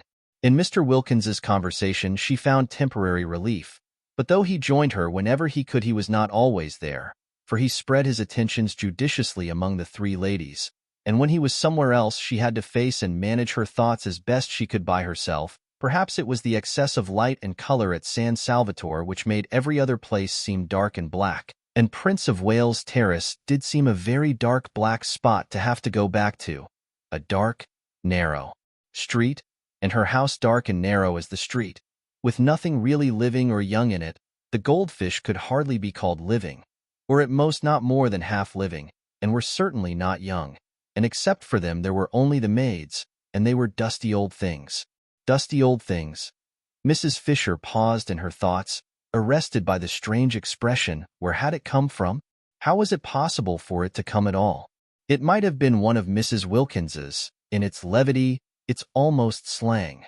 Perhaps it was one of hers, and she had heard her say it and unconsciously caught it from her. If so, this was both serious and disgusting, that the foolish creature should penetrate into Mrs. Fisher's very mind and establish her personality there. The personality which was still, in spite of the harmony apparently existing between her and her intelligent husband, so alien to Mrs. Fisher's own, so far removed from what she understood and liked, and infect her with her undesirable phrases, was most disturbing. Never in her life before had such a sentence come into Mrs. Fisher's head. Never in her life before had she thought of her maids, or of anybody else, as dusty old things. Her maids were not dusty old things. They were most respectable, neat women, who were allowed the use of the bathroom every Saturday night, elderly, certainly, but then so was she, so was her house, so was her furniture. So were her goldfish. They were all elderly, as they should be, together. But there was a great difference between being elderly and being a dusty old thing. How true it was what Ruskin said, that evil communications corrupt good manners, but did Ruskin say it? On second thoughts she was not sure, but it was just the sort of thing he would have said if he had said it, and in any case it was true. Merely hearing Mrs. Wilkins's evil communications at meals. She did not listen, she avoided listening, yet it was evident she had heard those communications which, in that they so often were at once vulgar, indelicate, and profane, and always, she was sorry to say, laughed at by Lady Caroline, must be classed as evil, was spoiling her own mental manners. Soon she might not only think but say how terrible that would be done if that were the form her breaking out was going to take, the form of unseemly speech. Mrs. Fisher was afraid she would hardly with any degree of composure be able to bear it. At this stage Mrs. Fisher wished more than ever that she were able to talk over her strange feelings with someone who would understand. There was, however, no one who would understand except Mrs. Wilkins herself. She would know at once. Mrs. Fisher was sure what she felt like, but this was impossible. It would be as abject as begging the very microbe that was infecting one for protection against its disease. She continued, accordingly, to bear her sensations in silence, and was driven by them into that frequent aimless appearing in the top garden, which presently roused even Scrap's attention. Scrap had noticed it, and vaguely wondered at it. For some time before Mr. Wilkins inquired of her one morning as he arranged her cushions for her, he had established the daily assisting of Lady Caroline into her chair as his special privilege, whether there was anything the matter with Mrs. Fisher. At that moment Mrs. Fisher was standing by the eastern parapet, shading her eyes and carefully scrutinizing the distant white houses of Mazago. They could see her through the branches of the daphnes. "I don't know," said Scrap. "She is a lady, I take it," said Mr. Wilkins, "who would be unlikely to have anything on her mind." "I should imagine so," said Scrap, smiling. "If she has, and her restlessness appears to suggest it, I should be more than glad to assist her with advice. I am sure you would be most kind. Of course she has her own legal adviser, but he is not on the spot. I am, and a lawyer on the spot," said Mr. Wilkins, who endeavored to make his conversation when he talked to Lady Caroline light, aware that one must be light with young ladies is worth two in. We won't be ordinary and complete the proverb, but say London. You should ask her. Ask her if she needs assistance. Would you advise it? Would it not be a little delicate to touch on such a question? The question whether or no a lady has something on her mind. Perhaps she will tell you if you go and talk to her. I think it must be lonely to be Mrs. Fisher. You are all thoughtfulness and consideration," declared Mr. Wilkins, wishing, for the first time in his life, that he were a foreigner so that he might respectfully kiss her hand on withdrawing to go obediently and relieve Mrs. Fisher's loneliness.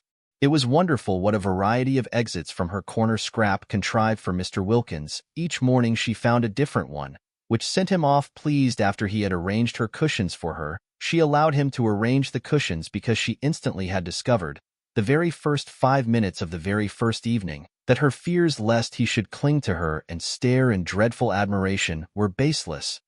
Mr. Wilkins did not admire like that. It was not only, she instinctively felt, not in him, but if it had been he would not have dared to in her case. He was all respectfulness. She could direct his movements in regard to herself with the raising of an eyelash. His one concern was to obey. She had been prepared to like him if he would only be so obliging as not to admire her.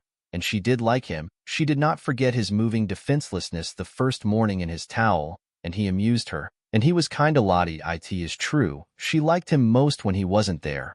But then, she usually liked everybody most when they weren't there. Certainly he did seem to be one of those men, rare in her experience, who never looked at a woman from the predatory angle. The comfort of this, the simplification it brought into the relations of the party, was immense. From this point of view Mr. Wilkins was simply ideal. He was unique and precious whenever she thought of him, and was perhaps inclined to dwell on the aspects of him that were a little boring. She remembered this and murmured, "But what a treasure! Indeed, it was Mr. Wilkins's one aim during his stay at San Salvatore to be a treasure. At all costs, the three ladies who were not his wife must like him and trust him. Then presently, when trouble arose in their lives, and in what lives did not trouble sooner or later arise, they would recollect how reliable he was and how sympathetic, and turn to him for advice. Ladies with something on their minds were exactly what he wanted. Lady Caroline, he judged, had nothing on hers at the moment, but so much beauty, for he could not but see what was evident, must have had its difficulties in the past and would have more of them before it had done. In the past he had not been at hand. In the future he hoped to be, and meanwhile the behavior of Mrs. Fisher, the next in importance of the ladies from the professional point of view, showed definite promise. It was almost certain that Mrs. Fisher had something on her mind. He had been observing her attentively, and it was almost certain. With the third, with Mrs. Arbuthnot, he had up to this made least headway, for she was so very retiring and quiet. But might not this very retiringness, this tendency to avoid the others and spend her time alone, indicate that she too was troubled? If so, he was her man. He would cultivate her. He would follow her and sit with her, and encourage her to tell him about herself. Arbuthnot, he understood from Lottie, was a British Museum official. Nothing specially important at present, but Mr. Wilkins regarded it as his business to know all sorts and kinds. Besides, there was promotion. Arbuthnot, promoted, might become very much worthwhile. As for Lottie, she was charming. She really had all the qualities he had credited her with during his courtship, and they had been, it appeared, merely in abeyance since his early impressions of her were now being endorsed by the affection and even admiration Lady Caroline showed for her. Lady Caroline Dester was the last person, he was sure, to be mistaken on such a subject. Her knowledge of the world, her constant association with only the best, must make her quite unerring. Lottie was evidently, then, that which before marriage he had believed her to be. She was valuable. She certainly had been most valuable in introducing him to Lady Caroline and Mrs. Fisher. A man in his profession could be immensely helped by a clever and attractive wife. Why had she not been attractive sooner? Why this sudden flowering? Mr. Wilkins began too to believe there was something peculiar, as Lottie had almost at once informed him, in the atmosphere of San Salvatore. It promoted expansion. It brought out dormant qualities, and feeling more and more pleased, and even charmed, by his wife, and very content with the progress he was making. With the two others, and hopeful of progress to be made with the retiring third, Mr. Wilkins could not remember ever having had such an agreeable holiday. The only thing that might perhaps be bettered was the way they would call him Mr. Wilkins. Nobody said Mr. Mellersh Wilkins, yet he had introduced himself to Lady Caroline. He flinched a little on remembering the circumstances, as Mellersh Wilkins. Still, this was a small matter, not enough to worry about. He would be foolish if in such a place and such society he worried about anything. He was not even worrying about what the holiday was costing, and had made up his mind to pay not only his own expenses but his wife's as well, and surprise her at the end by presenting her with her nest egg as intact as when she started. And just the knowledge that he was preparing a happy surprise for her made him feel warmer than ever towards her. In fact, Mr. Wilkins, who had begun by being consciously and according to plan on his best behavior, remained on it unconsciously and with no effort at all. And meanwhile the beautiful golden days were dropping gently from the second week one by one, equal in beauty with those of the first, and the scent of bean fields and flower on the hillside behind the village came across to San Salvatore whenever the air moved. In the garden that second week the poet's eyed narcissus disappeared out the long grass at the edge of the zigzag path, and wild gladiolus, slender and rose-colored, came in their stead. White pinks bloomed in the borders, filling the whole place with their smoky sweet smell, and a bush nobody had noticed burst into glory and fragrance. And it was a purple lilac bush. Such a jumble of spring and summer was not to be believed in. Except by those who dwelt in those gardens, everything seemed to be out together. All the things crowded into 1 month which in England are spread penuriously over 6. Even primroses were found one day by Mrs. Wilkins in a cold corner up in the hills, and when she brought them down to the geraniums and heliotrope of San Salvatore, they looked quite shy. Chapter 17. On the first day of the third week, Rose wrote to Frederick. In case she should again hesitate and not post the letter, she gave it to Domenico to post. For if she did not write now, there would be no time left at all. Half the month at San Salvatore was over, even if Frederick started directly he got the letter, which of course he wouldn't be able to do. What with packing and passport, besides not being in a hurry to come, he couldn't arrive for 5 days. Having done it, Rose wished she hadn't. He wouldn't come. He wouldn't bother to answer, and if he did answer, it would just be giving some reason which was not true, and about being too busy to get away. And all that had been got by writing to him would be that she would be more unhappy than before. What things one did when one was idle, this resurrection of Frederick, or rather this attempt to resurrect him. What was it but the result of having nothing whatever to do? She wished she had never come away on a holiday. What did she want with holidays? Work was her salvation. Work was the only thing that protected one, that kept one steady and one's values true. At home in Hampstead, absorbed and busy, she had managed to get over Frederick, thinking of him latterly only with the gentle melancholy with which one thinks of someone once loved but long since dead. And now this place, idleness in this soft place, had thrown her back to the wretched state she had climbed so carefully out of years ago. Why?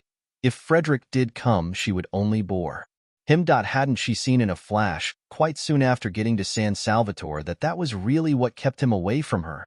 And why should she suppose that now, after such a long estrangement, she would be able not to bore him, be able to do anything but stand before him like a tongue-tied idiot, with all the fingers of her spirit turned into thumbs? Besides, what a hopeless position, to have as it were to beseech. Please wait a little. Please don't be impatient. I think perhaps I shan't be a bore presently. 1,000 times a day Rose wished she had let Frederick alone. Lottie, who asked her every evening whether she had sent her letter yet, exclaimed with delight when the answer at last was yes, and threw her arms round her. Now we shall be completely happy, cried the enthusiastic Lottie. But nothing seemed less certain to Rose, and her expression became more and more the expression of one who has something on her mind. Mr. Wilkins, wanting to find out what it was, strolled in the sun in his Panama hat, and began to meet her accidentally. I did not know, said Mr. Wilkins the first time, courteously raising his hat, that you two liked this particular spot, and he sat down beside her. In the afternoon she chose another spot, and she had not been in it half an hour before Mr. Wilkins, lightly swinging his cane, came round the corner. We are destined to meet in our rambles, said Mr. Wilkins pleasantly, and he sat down beside her. Mr. Wilkins was very kind, and she saw, misjudged him in Hampstead, and this was the real man, ripened like fruit by the beneficent sun of San Salvatore. But Rose did want to be alone still. She was grateful to him for proving to her that though she might bore Frederick, she did not bore everybody. If she had, he would not have sat talking to her on each occasion till it was time to go in. True, he bored her, but that wasn't anything like so dreadful as if she bored him. Then indeed her vanity would have been sadly ruffled, for now that Rose was not able to say her prayers, she was being assailed by every sort of weakness. Vanity, sensitiveness, irritability, pugnacity, strange, unfamiliar devils to have come crowding on one and taking possession of one's swept and empty heart. She had never been vain or irritable or pugnacious in her life before. Could it be that San Salvatore was capable of opposite effects, and the same sun that ripened Mr. Wilkins made her go acid? The next morning, so as to be sure of being alone, she went down, while Mr. Wilkins was still lingering pleasantly with Mrs. Fisher over breakfast, to the rocks by the water's edge where she and Lottie had sat the first day. Frederick by now had got her letter today. If he were like Mr. Wilkins, she might get a telegram from him. She tried to silence the absurd hope by jeering at it, yet, if Mr. Wilkins had telegraphed, why not Frederick? The spell of San Salvatore lurked even, it seemed, in notepaper. Lottie had not dreamed of getting a telegram, and when she came in at lunchtime there it was. It would be too wonderful if when she went back at lunchtime, she found one there for her too. Rose clasped her hands tight round her knees. How passionately she longed to be important to somebody again. Not important on platforms, not important as an asset in an organization, but privately important, just to one other person, quite privately, nobody else to know or notice. It didn't seem much to ask in a world so crowded with people, just to have one of them, only one out of all the millions, to oneself. Somebody who needed one, who thought of one, who was eager to come to one. Oh, how dreadfully one wanted to be precious. All the morning she sat beneath the pine tree by the sea. Nobody came near her. The great hours passed slowly. They seemed enormous, but she wouldn't go up before lunch. She would give the telegram time to arrive. That day Scrap, egged on by Lottie's persuasions and also thinking that perhaps she had sat long enough, had arisen from her chair and cushions and gone off with Lottie and sandwiches up into the hills till evening. Mr. Wilkins, who wished to go with them, stayed on Lady Caroline's advice with Mrs. Fisher in order to cheer her solitude, and though he left off cheering her about 11 to go and look for Mrs. Arbuthnot, so as for a space to cheer her too, thus dividing himself impartially between these solitary ladies, he came back again presently mopping his forehead and continued with Mrs. Fisher where he had left off. For this time Mrs. Arbuthnot had hidden successfully. There was a telegram, too. For her he noticed when he came in. Pity he did not know where she was. "Ought we to open it?" he said to Mrs. Fisher. "No," said Mrs. Fisher. "It may require an answer. I don't approve of tampering with other people's correspondence." "Tampering? My dear lady." Mr. Wilkins was shocked. Such a word, tampering. He had the greatest possible esteem for Mrs. Fisher, but he did at times find her a little difficult. She liked him, he was sure, and she was in a fair way, he felt, to become a client, but he feared she would be a headstrong and secretive client. She was certainly secretive, for though he had been skillful and sympathetic for a whole week, she had as yet given him no inkling of what was so evidently worrying her. "Poor old thing," said Lottie, on his asking her if she perhaps could throw light on Mrs. Fisher's troubles. "She hasn't got love." "Love?" Mr. Wilkins could only echo, genuinely scandalized. "But surely, my dear, at her age—" "Any love," said Lottie. That very morning he had asked his wife, for he now sought and respected her opinion, if she could tell him what was the matter with Mrs. Arbuthnot, for she too, though he had done his best to thaw her into confidences, had remained persistently retiring. "She wants her husband," said Lottie. "Ah," said Mr. Wilkins, a new light shed on Mrs. Arbuthnot's shy and modest melancholy, and he added, "Very proper." And Lottie said, smiling at him, "One does." And Mr. Wilkins said, smiling at her, "Does one?" And Lottie said, smiling at him, "Of course." And Mr. Wilkins, much pleased with her, though it was still quite early in the day, a time when caresses are sluggish, pinched her ear. Just before 12:30 Rose came slowly up through the pergola and, between the camellias ranged on either side of the old stone steps, the rivulets of periwinkles that flowed down them when first she arrived were gone, and now there were these bushes, incredibly roseate, pink, white, red, striped. She fingered and smelt them one after the other, so as not to get to her disappointment too quickly. As long as she hadn't seen for herself, seen the table in the hall quite empty except for its bowl of flowers, she still could hope, she still could have the joy of imagining the telegram lying on it waiting for her. But there is no smell in a camellia, as Mr. Wilkins, who was standing in the doorway on the lookout for her and knew what was necessary in horticulture, reminded her. She started at his voice and looked up. "A telegram has come for you," said Mr. Wilkins. She stared at him, her mouth open. "I searched for you everywhere, but failed."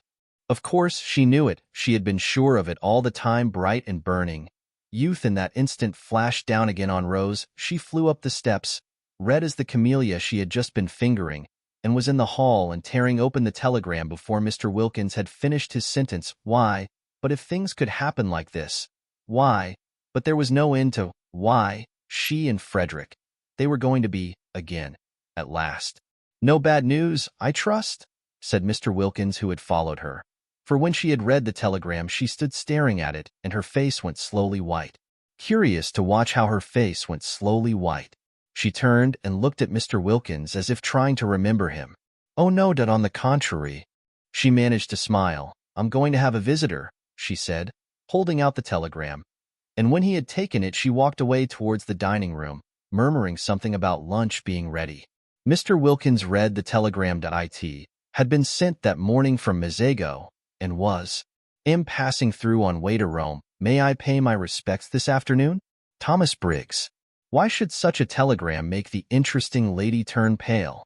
For her pallor on reading it had been so striking as to convince Mr. Wilkins she was receiving a blow. "Who is Thomas Briggs?" he asked, following her into the dining room. She looked at him vaguely. "Who is?" she repeated, getting her thoughts together again. Thomas Briggs. Oh yes, he is the owner. This is his house. He is very nice. He is coming this afternoon. Thomas Briggs was at that very moment coming. He was jogging along the road between Mezzago and Castagneto in a fly, sincerely hoping that the dark-eyed lady would grasp that all he wanted was to see her, and not at all to see if his house were still there. He felt that an owner of delicacy did not intrude on a tenant, but he had been thinking so much of her since that day. Rose Arbuthnot, such a pretty nay, and such a pretty creature. Mild, milky, mothery in the best sense. The best sense being that she wasn't his mother and couldn't have been if she had tried, for parents were the only things impossible to have younger than oneself. Also, he was passing so near. It seemed absurd not just to look in and see if she were comfortable. He longed to see her in his house. He longed to see it as her background, to see her sitting in his chairs, drinking out of his cups, using all his things. Did she put the big crimson brocade cushion in the drawing room behind her little dark head? Her hair and the whiteness of her skin would look lovely against it. Had she seen the portrait of herself on the stairs? He wondered if she liked it. He would explain it to her. If she didn't paint, and she had said nothing to suggest it, she wouldn't perhaps notice how exactly the molding of the eyebrows and the slight hollow of the cheek. He told the fly to wait in Castagneto, and crossed the piazza, hailed by children and dogs, who all knew him and sprang up suddenly from nowhere, and walking quickly up the zigzag path. For he was an active young man, not much more than 30, he pulled the ancient chain that rang the bell, and waited decorously on the proper side of the open door to be allowed to come in. At the sight of him, Francesca flung up every bit of her that would fling up. Eyebrows, eyelids, and hands, and volubly assured him that all was in perfect order and that she was doing her duty. Of course, said Briggs, cutting her short, no one doubts it, and he asked her to take in his card to her mistress. Which mistress? Asked Francesca. Which mistress? There are 4, said Francesca, scenting an irregularity on the part of the tenants, for her master looked surprised, and she felt pleased, for life was dull and irregularities helped it along at least a little. 4? He repeated, surprised. Well, take it to the lot then, he said, recovering himself, for he noticed her expression. Coffee was being drunk in the top garden in the shade of the umbrella pine. Only Mrs. Fisher and Mr. Wilkins were drinking it, for Mrs. Arbuthnot, after eating nothing and being completely silent during lunch, had disappeared immediately afterwards. While Francesca went away into the garden with his card, her master stood examining the picture on the staircase of that Madonna by an early Italian painter, name unknown, picked up by him at Orvieto, who was so much like his tenant. It really was remarkable. The likeness, of course, his tenant that day in London had had her hat on, but he was pretty sure her hair grew just like that off her forehead. The expression of the eyes, grave and sweet, was exactly the same. He rejoiced to think that he would always have her portrait. He looked up at the sound of footsteps, and there she was, coming down the stairs just as he had imagined her in that place, dressed in white. She was astonished to see him so soon. She had supposed he would come about tea time. Until then she had meant to sit somewhere out of doors where she could be by herself. He watched her coming down the stairs with the utmost eager interest. In a moment, she would be level with her portrait. It really is extraordinary, said Briggs. How do you do? Said Rose, intent only on a decent show of welcome. She did not welcome him. He was here, she felt, the telegram bitter in her heart, instead of Frederick, doing what she had longed Frederick would do, taking his place. Just stand still a moment. She obeyed automatically. Yes, quite astonishing. Do you mind taking off your hat? Rose, surprised, took it off obediently. Yes, I thought so. I just wanted to make sure, and look, have you noticed? He began to make odd swift passes with his hand over the face in the picture, measuring it, looking from it to her. Rose's surprise became amusement, and she could not help smiling. Have you come to compare me with my original? She asked. You do see how extraordinarily alike. I didn't know I looked so solemn. You don't, not now, you did a minute ago. Quite as solemn. Oh yes. How do you do? He finished suddenly, noticing her outstretched hand, and he laughed and shook it, flushing, a trick of his, to the roots of his fair hair. Francesca came back. The Signora Fisher, she said, will be pleased to see him. Who is the Signora Fisher? he asked Rose. One of the 4 who are sharing your house. Then there are 4 of you? My friend and I found we couldn't afford it by ourselves. Oh, I say, began Briggs in confusion, for he would best have liked Rose Arbuthnot, pretty name, not to have to afford anything, but to stay at San Salvatore as long as she liked as his guest. Mrs. Fisher is having coffee in the top garden, said Rose. I'll take you to her and introduce you. I don't want to go that you've got your hat on. So you were going for a walk. Mayn't I come too? I'd immensely like being shown round by you. But Mrs. Fisher is waiting for you. Won't she keep? Yes, said Rose, with the smile that had so much attracted him the first day. I think she will keep quite well till tea. Do you speak Italian? No, said Rose. Why? On that he turned to Francesca and told her at a great rate, for in Italian he was glib, to go back to the signora in the top garden and tell her he had encountered his old friend the Signora Arbuthnot and was going for a walk with her and would present himself to her later. Do you invite me to tea? He asked Rose when Francesca had gone. Of course, it's your house. It isn't, it's yours. Till Monday week, she smiled. Come and show me all the views, he said eagerly. And it was plain, even to the self-depreciatory Rose, that she did not bore Mr. Briggs. Chapter 18. They had a very pleasant walk, with a great deal of sitting down in warm, time-fragrant corners, and if anything could have helped Rose to recover from the bitter disappointment of the morning, it would have been the company and conversation of Mr. Briggs. He did help her to recover, and the same process took place as that which Lottie had undergone with her husband, and the more Mr. Briggs thought Rose charming, the more charming she became. Briggs was a man incapable of concealments, who never lost time if he could help it. They had not got to the end of the headland where the lighthouse is. Briggs asked her to show him the lighthouse, because the path to it, he knew, was wide enough for 2 to walk abreast and fairly level, before he had told her of the impression she had made on him in London. Since even the most religious, sober women like to know they have made an impression, particularly the kind that has nothing to do with character or merits, Rose was pleased, being pleased. She smiled, smiling. She was more attractive than ever. Color came into her cheeks, and brightness into her eyes. She heard herself saying things that really sounded quite interesting and even amusing. If Frederick were listening now, she thought, perhaps he would see that she couldn't after all be such a hopeless bore. For here was a man, nice-looking, young, and surely clever. He seemed clever, and she hoped he was, for then the compliment would be still greater, who was evidently quite happy to spend the afternoon just talking to her. And indeed Mr. Briggs seemed very much interested. He wanted to hear all about everything she had been doing from the moment she got there.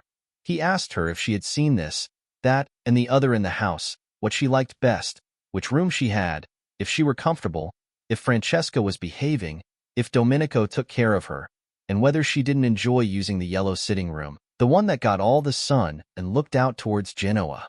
Rose was ashamed how little she had noticed in the house, and how few of the things he spoke of as curious or beautiful in it she had even seen. Swamped in thoughts of Frederick, she appeared to have lived in San Salvatore blindly, and more than half the time had gone, and what had been the good of it? She might just as well have been sitting hankering on Hampstead Heath, and oh, she mightn't. Through all her hankerings she had been conscious that she was at least in the very heart of beauty, and indeed it was this beauty, this longing to share it, that had first started her off hankering. Mr. Briggs, however, was too much alive for her to be able to spare any attention at this moment for Frederick, and she praised the servants in answer to his questions, and praised the yellow sitting room without telling him she had only been in it once and then was ignominiously ejected, and she told him she knew hardly anything about art and curiosities, but thought perhaps if somebody would tell her about them she would know more, and she said she had spent every day since her arrival out of doors, because out of doors there was so very wonderful and different from anything she had ever seen. Briggs walked by her side along his paths that were yet so happily for the moment her paths, and felt all the innocent glows of family life. He was an orphan and an only child, and had a warm, domestic disposition. He would have adored a sister and spoilt a mother, and was beginning at this time to think of marrying. For though he had been very happy with his various loves, each of whom, contrary to the usual experience, turned ultimately into his devoted friend, he was fond of children and thought he had perhaps now got to the age of settling if he did not wish to be too old by the time his eldest son was 20. San Salvatore had latterly seemed a little forlorn. He fancied it echoed when he walked about it. He had felt lonely there. So lonely that he had preferred this year to miss out a spring and let it wanted a wife and it wanted that final touch of warmth and beauty, for he never thought of his wife except in terms of warmth and beauty. She would of course be beautiful and kind. It amused him how much in love with this vague wife he was already.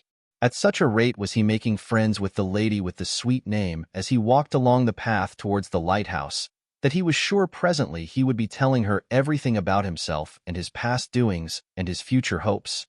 And the thought of such a swiftly developing confidence made him laugh. "Why are you laughing?" she asked, looking at him and smiling. "It's so like coming home," he said. "But it is coming home for you to come here. I mean really like coming home to one's family that I never had a family that I'm an orphan." "Oh, are you?" said Rose with the proper sympathy. "I hope you've not been one very long no. I mean I hope you have been one very long no. I don't know what I mean except that I'm sorry." He laughed again. "Oh, I'm used to it. I haven't anybody, and no sisters or brothers." "Then you're an only child," she observed intelligently. "Yes, and there's something about you that's exactly my idea of a family." She was amused. "So cozy," he said, looking at her and searching for a word. "You wouldn't think so if you saw my house in Hampstead," she said, a vision of that austere and hard-seated dwelling presenting itself to her mind, with nothing soft in it except the shunned and neglected Du-Barry sofa. And no wonder, she thought, for a moment clear-brained, that Frederick avoided it. There was nothing cozy about his family. "I don't believe any place you lived in could be anything but exactly like you," he said. "You're not going to pretend San Salvatore is like me?" "Indeed, I do pretend it. Surely you admit that it is beautiful?" He said several things like that. She enjoyed her walk. She could not recollect any walk so pleasant since her courting days.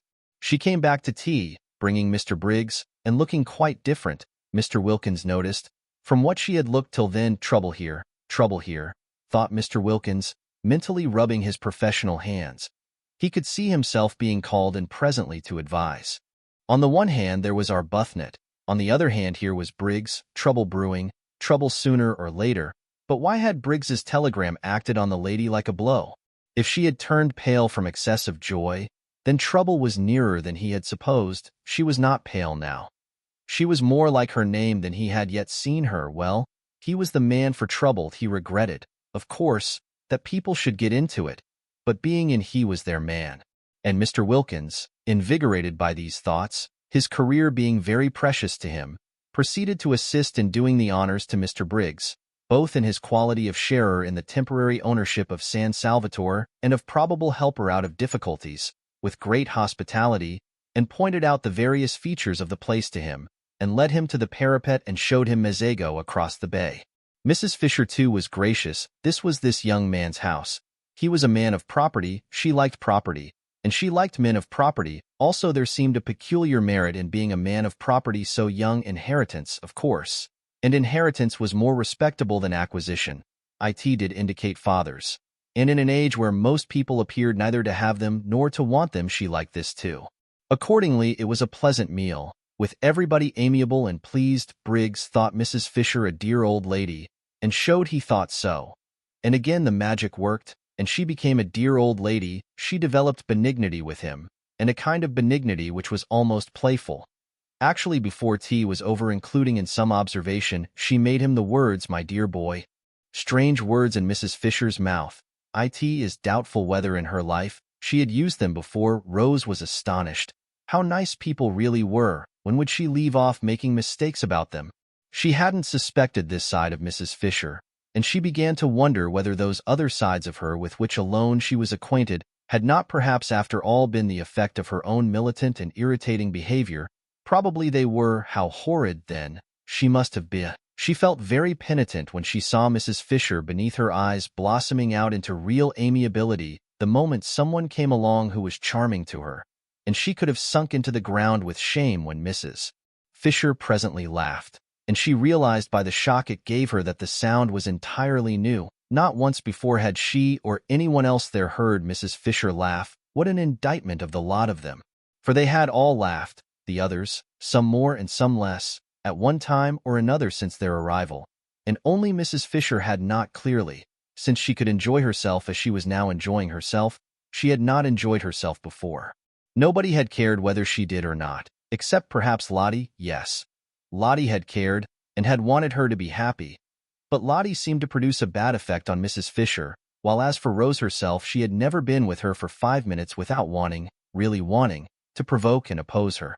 How very horrid she had been! She had behaved unpardonably. Her penitence showed itself in a shy and deferential solicitude towards Mrs. Fisher which made the observant Briggs think her still more angelic, and wish for a moment that he were an old lady himself in order to be behaved to by Rose Arbuthnot, just like that. There was evidently no end, he thought, to the things she could do sweetly. He would even not mind taking medicine, really nasty medicine, if it were Rose Arbuthnot bending over him. With the dose, she felt his bright blue eyes, the brighter because he was so sunburnt, fixed on her with a twinkle in them, and smiling asked him what he was thinking about. But he couldn't very well tell her that, he said, and added, "Some day." Trouble, trouble, thought Mr. Wilkins at this, again mentally rubbing his hands. "Well, I'm their man, I'm sure," said Mrs. Fisher benignly. "You have no thoughts we may not hear." "I'm sure," said Briggs, "I would be telling you every one of my secrets in a week." "You would be telling somebody very safe then," said Mrs. Fisher benevolently. Just such a son would she have liked to have had, and in return, she went on, "I dare say I would tell you mine." "Ah, no," said Mr. Wilkins, adapting himself to this tone of easy badinage. "I must protest, I really must. I have a prior claim.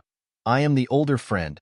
I have known Mrs. Fisher 10 days, and you, Briggs, have not yet known her 1. I assert my right to be told her secrets first, that is," he added, bowing gallantly, "if she has any, which I beg leave to doubt." "Oh, haven't I?" exclaimed Mrs. Fisher, thinking of those green leaves. That she should exclaim at all was surprising, but that she should do it with gaiety was miraculous. Rose could only watch her in wonder. "Then I shall worm them out," said Briggs with equal gaiety. "They won't need much worming out," said Mrs. Fisher. "My difficulty is to keep them from bursting out." It might have been Lottie talking. Mr. Wilkins adjusted the single eyeglass he carried with him for occasions like this, and examined Mrs. Fisher carefully.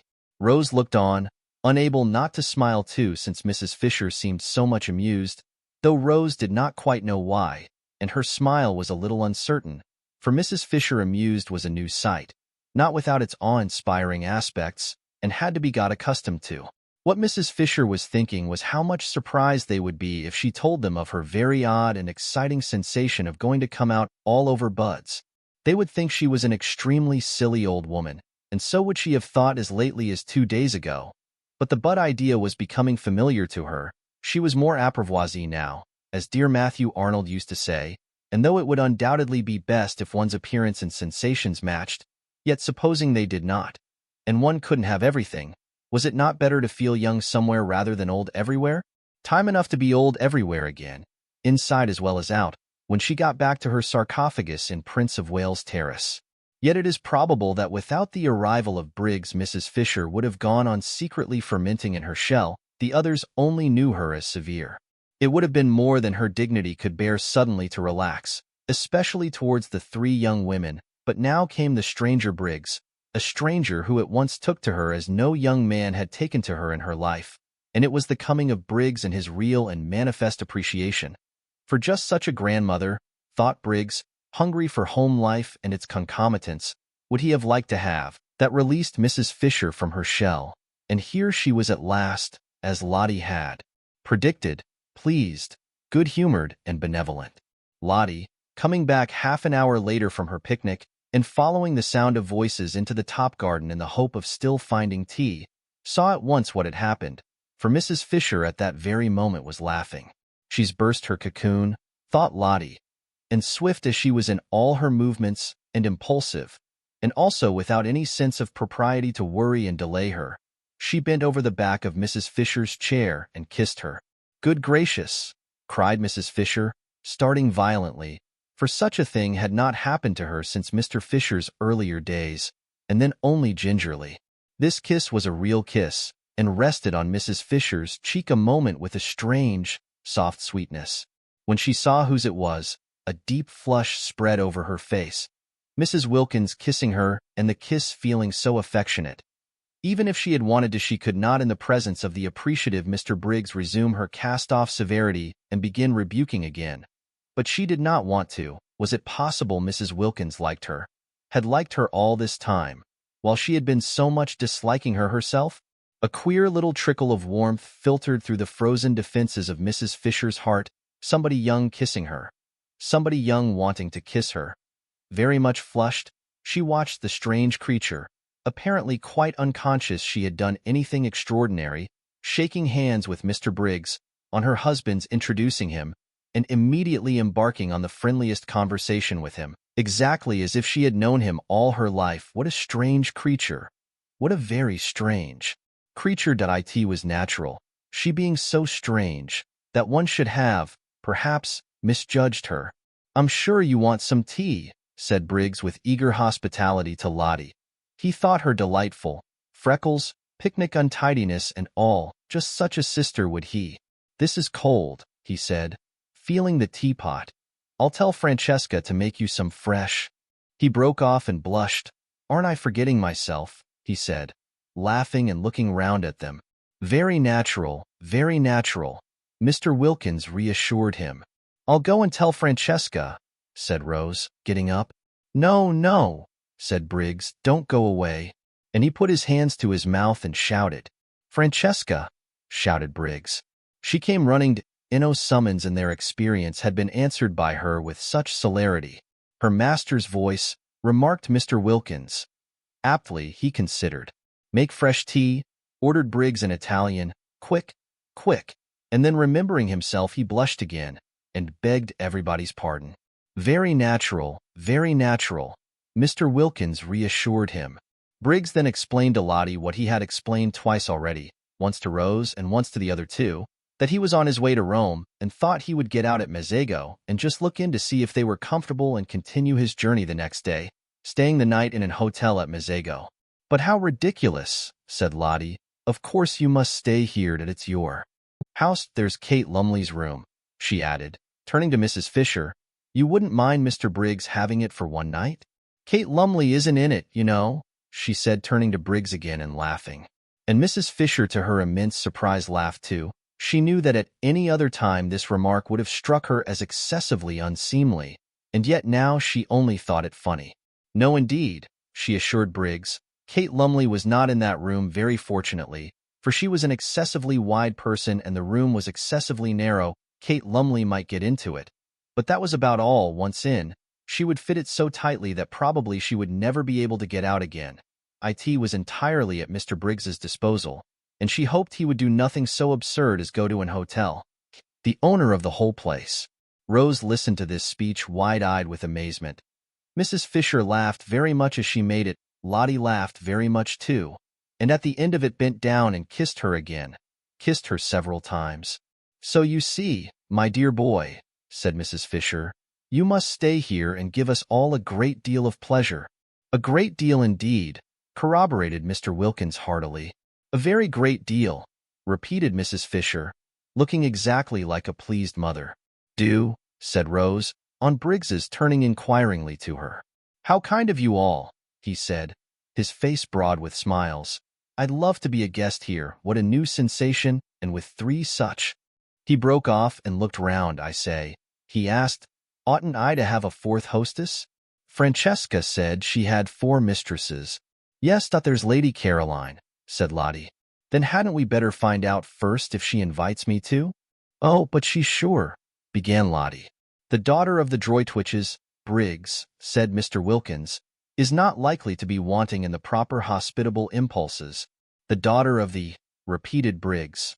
But he stopped dead, for there in the doorway was the daughter of the Droitwiches herself, or rather, coming towards him out of the dark doorway into the brightness of the sunset, was that which he had not in his life yet seen but only dreamed of, his ideal of absolute loveliness.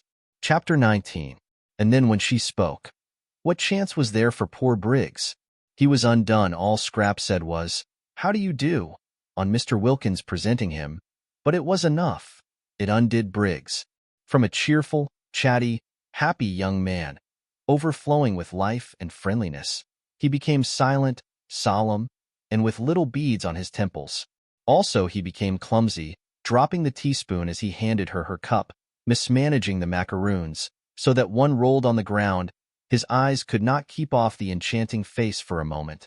And when Mr. Wilkins, elucidating him, for he failed to elucidate himself, informed Lady Caroline that in Mr. Briggs she beheld the owner of San Salvatore, who was on his way to Rome, but had got out at Mezzago, etc., etc., and that the other three ladies had invited him to spend the night in what was to all intents and purposes his own house rather than an hotel, and Mr. Briggs was only waiting for the seal of her approval to this invitation, she being the fourth hostess, when Mr. Wilkins, balancing his sentences and being admirably clear and enjoying the sound of his own cultured voice, explained the position in this manner to Lady Caroline, Briggs sat and said never a word. A deep melancholy invaded Scrap. The symptoms of the incipient grabber were all there and only too familiar, and she knew that if Briggs stayed her rest cure might be regarded as over. Then Kate Lumley occurred to her. She caught at Kate as at a straw. It would have been delightful, she said, faintly smiling at Briggs. She could not in decency not smile, at least a little, but even a little betrayed the dimple, and Briggs's eyes became more fixed than ever. "I'm only wondering if there is room." "Yes, there is," said Lottie. "There's Kate Lumley's room." "I thought," said Scrap to Mrs. Fisher, and it seemed to Briggs that he had never heard music till now, "your friend was expected immediately." "Oh, no," said Mrs. Fisher. With an odd placidness, Scrap thought. "Miss Lumley," said Mr. Wilkins, "or should I?" He inquired of Mrs. Fisher. "Say, Mrs.?" "Nobody has ever married Kate," said Mrs. Fisher complacently. "Quite so. Miss Lumley does not arrive today in any case, Lady Caroline, and Mr. Briggs has, unfortunately, if I may say so, to continue his journey tomorrow, so that his staying would in no way interfere with Miss Lumley's possible movements." "Then of course I join in the invitation," said Scrap, with what was to Briggs the most divine cordiality. He stammered something, flushing scarlet, and Scrap thought, "Oh," and turned her head away. But that merely made Briggs acquainted with her profile, and if there existed anything more lovely than Scrap's full face it was her profile. Well, it was only for this one afternoon and evening. He would leave, no doubt, the first thing in the morning. It took hours to get to Rome, awful if he hung on till the night train. She had a feeling that the principal express to Rome passed through at night. Why hadn't that woman Kate Lumley arrived yet? She had forgotten all about her. But now she remembered she was to have been invited a fortnight ago. What had become of her? This man, once let in, would come and see her in London, would haunt the places she was likely to go to. He had the makings, her experienced, I could see, of a passionately persistent grabber.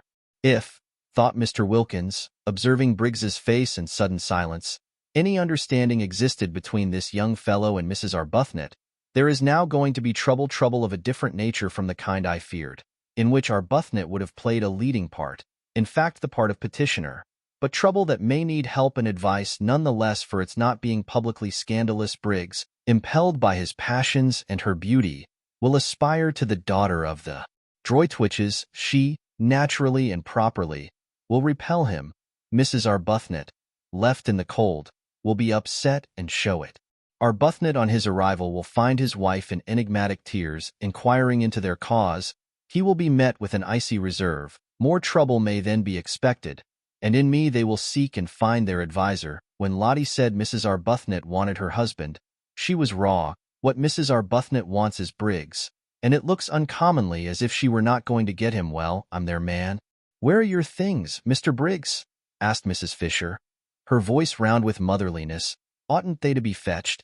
For the sun was nearly in the sea now, and the sweet-smelling April dampness that followed immediately on its disappearance was beginning to steal into the garden.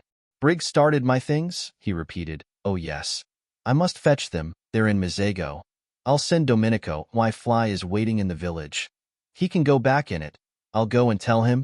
He got up. To whom was he talking?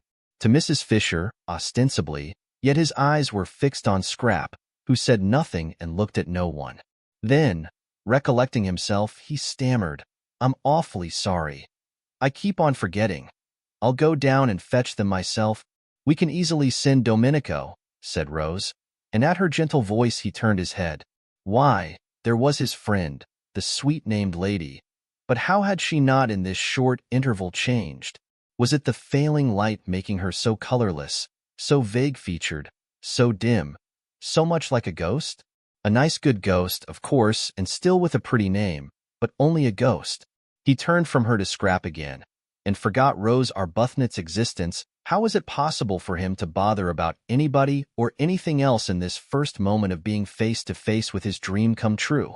Briggs had not supposed or hoped that anyone as beautiful as his dream of beauty existed.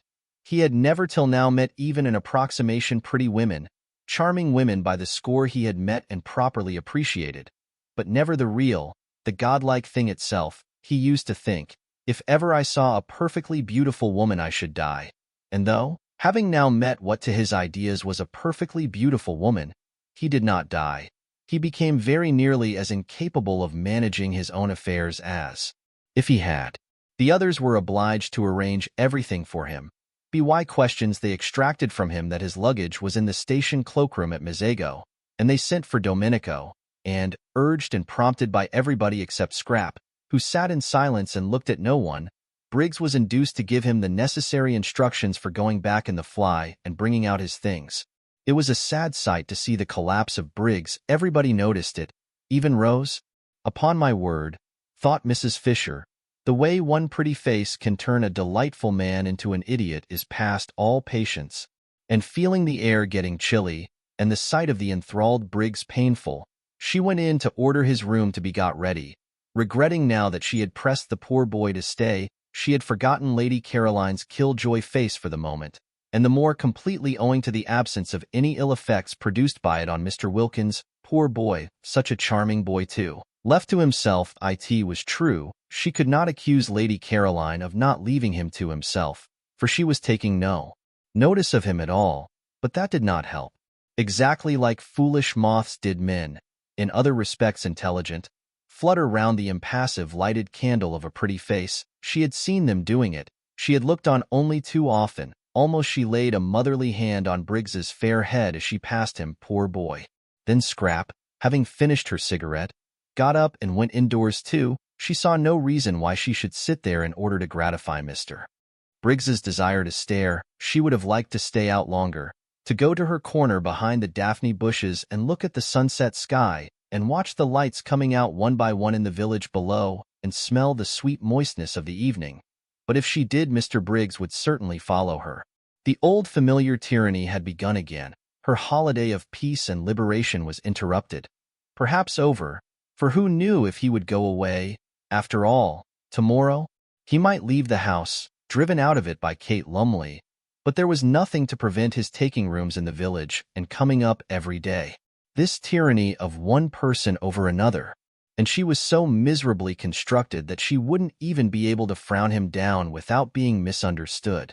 Scrap, who loved this time of the evening in her corner, felt indignant with Mr. Briggs, who was doing her out of it, and she turned her back on the garden and him and went towards the house without a look or a word. But Briggs, when he realized her intention, leapt to his feet, snatched chairs which were not in her way out of it, kicked a footstool which was not in her path on one side, hurried to the door, which stood wide open, in order to hold it open, and followed her through it, walking by her side along the hall.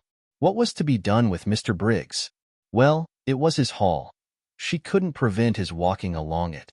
"I hope," he said, not able while walking to take his eyes off her, so that he knocked against several things he would otherwise have avoided. The corner of a bookcase, an ancient carved cupboard, the table with the flowers on it, shaking the water over, "that you are quite comfortable here? If you're not, I'll flay them alive." His voice vibrated. What was to be done with Mr. Briggs? She could of course stay in her room the whole time, say she was ill, not appear at dinner. But again, the tyranny of this. "I'm very comfortable indeed," said Scrap. "If I had dreamed you were coming," he began. "It's a wonderful old place," said Scrap, doing her utmost to sound detached and forbidding. but with little hope of success. The kitchen was on this floor, and passing its door, which was open a crack, they were observed by the servants, whose thoughts, communicated to each other by looks, may be roughly reproduced by such rude symbols as aha and oho, symbols which represented and included their appreciation of the inevitable, their foreknowledge of the inevitable, and their complete understanding and approval. "Are you going upstairs?" asked Briggs, as she paused at the foot of them. "Yes." "Which room do you sit in? The drawing room, or the small yellow room?" "In my own room." So then he couldn't go up with her. So then all he could do was to wait till she came out again. He longed to ask her which was her own room. It thrilled him to hear her call any room in his house her own room, that he might picture her in it. He longed to know if by any happy chance it was his room, forever after to be filled with her wonder. But he didn't dare. He would find that out later from someone else. Francesca? Anybody. "Then I shan't see you again till dinner?" "Dinner is at 8, was Scrap's evasive answer as she went upstairs. He watched her go. She passed the Madonna, the portrait of Rose Arbuthnot, and the dark-eyed figure he had thought so sweet seemed to turn pale, to shrivel into insignificance as she passed. She turned the bend of the stairs, and the setting sun, shining through the west window a moment on her face, turned her to glory. She disappeared, and the sun went out too, and the stairs were dark and empty. He listened till her footsteps were silent, trying to tell from the sound of the shutting door which room she had gone into, then wandered aimlessly away through the hall again, and found himself back in the top garden. Scrap from her window saw him there. She saw Lottie and Rose sitting on the end parapet, where she would have liked to have been, and she saw Mr. Wilkins buttonholing Briggs and evidently telling him the story of the oleander tree in the middle of the garden. Briggs was listening with a patience she thought rather nice. Seeing that it was his oleander and his own father's story, she knew Mr. Wilkins was telling him the story by his gestures. Domenico had told it her soon after her arrival, and he had also told Mrs. Fisher, who had told Mr. Wilkins. Mrs. Fisher thought highly of this story, and often spoke of it was about a cherrywood walking stick. Briggs's father had thrust this stick into the ground at that spot, and said to Domenico's father, who was then the gardener, "Here we will have an oleander." And Briggs's father left the stick in the ground as a reminder to Domenico's father, and presently, how long afterwards nobody remembered, the stick began to sprout, and it was an oleander. There stood poor Mr. Briggs being told all about it, and listening to the story. He must have known from infancy with patience. Probably he was thinking of something else. She was afraid he was. How unfortunate, how extremely unfortunate, the determination that seized people to get hold of and engulf other people. If only they could be induced to stand more on their own feet. Why couldn't Mr. Briggs be more like Lottie, who never wanted anything of anybody, but was complete in herself and respected other people's completeness? One loved being with Lottie, with her one was free, and yet befriended. Mr. Briggs looked so really nice, too. She thought she might like him if only he wouldn't so excessively like her. Scrap felt melancholy. Here she was shut up in her bedroom, which was stuffy from the afternoon sun that had been pouring into it, instead of out in the cool garden, and all because of Mr. Briggs. Intolerable tyranny, she thought. Flaring up, she wouldn't endure it. She would go out all the same. She would run downstairs while Mr. Wilkins, really that man was a treasure, held Mr. Briggs down telling him about the oleander, and get out of the house by the front door, and take cover in the shadows of the zigzag path. Nobody could see her there. Nobody would think of looking for her there. She snatched up a wrap, for she did not mean to come back for a long while, perhaps not even to dinner. It would be all Mr. Briggs's fault if she went dinnerless and hungry, and with another glance out of the window to see if she were still safe, she stole out and got away to the sheltering trees of the zigzag path, and there sat down on one of the seats placed at each bend to assist the upward journey of those who were breathless. Ah, this was lovely, thought Scrap with a sigh of relief. How cool, how good it smelt. She could see the quiet water of the little harbor through the pine trunks, and the lights coming out in the houses on the other side, and all round her the green dusk was splashed by the rose-pink of the gladioluses in the grass and the white of the crowding daisies. Ah, this was lovely, so still, nothing moving. Not a leaf, not a stalk. The only sound was a dog barking, far away somewhere up on the hills, or when the door of the little restaurant in the piazza below was opened and there was a burst of voices, silenced again immediately by the swinging to of the door. She drew in a deep breath of pleasure. Her deep breath was arrested in the middle. What was that? She leaned forward listening, her body tense. Footsteps on the zigzag path, Briggs, finding her out. Should she run? No. The footsteps were coming up, not down, someone from the village, perhaps Angelo, with provisions. She relaxed again, but the steps were not the steps of Angelo, that swift and springy youth. They were slow and considered, and they kept on pausing. Someone who isn't used to hills, thought Scrap. The idea of going back to the house did not occur to her. She was afraid of nothing in life except love, brigands, or murderers, as such held no terrors for the daughter of the Droitwiches. She only would have been afraid of them if they left off being brigands and murderers and began instead to try and make love. The next moment the footsteps turned the corner of her bit of path and stood still. Getting his wind, thought Scrap, not looking round.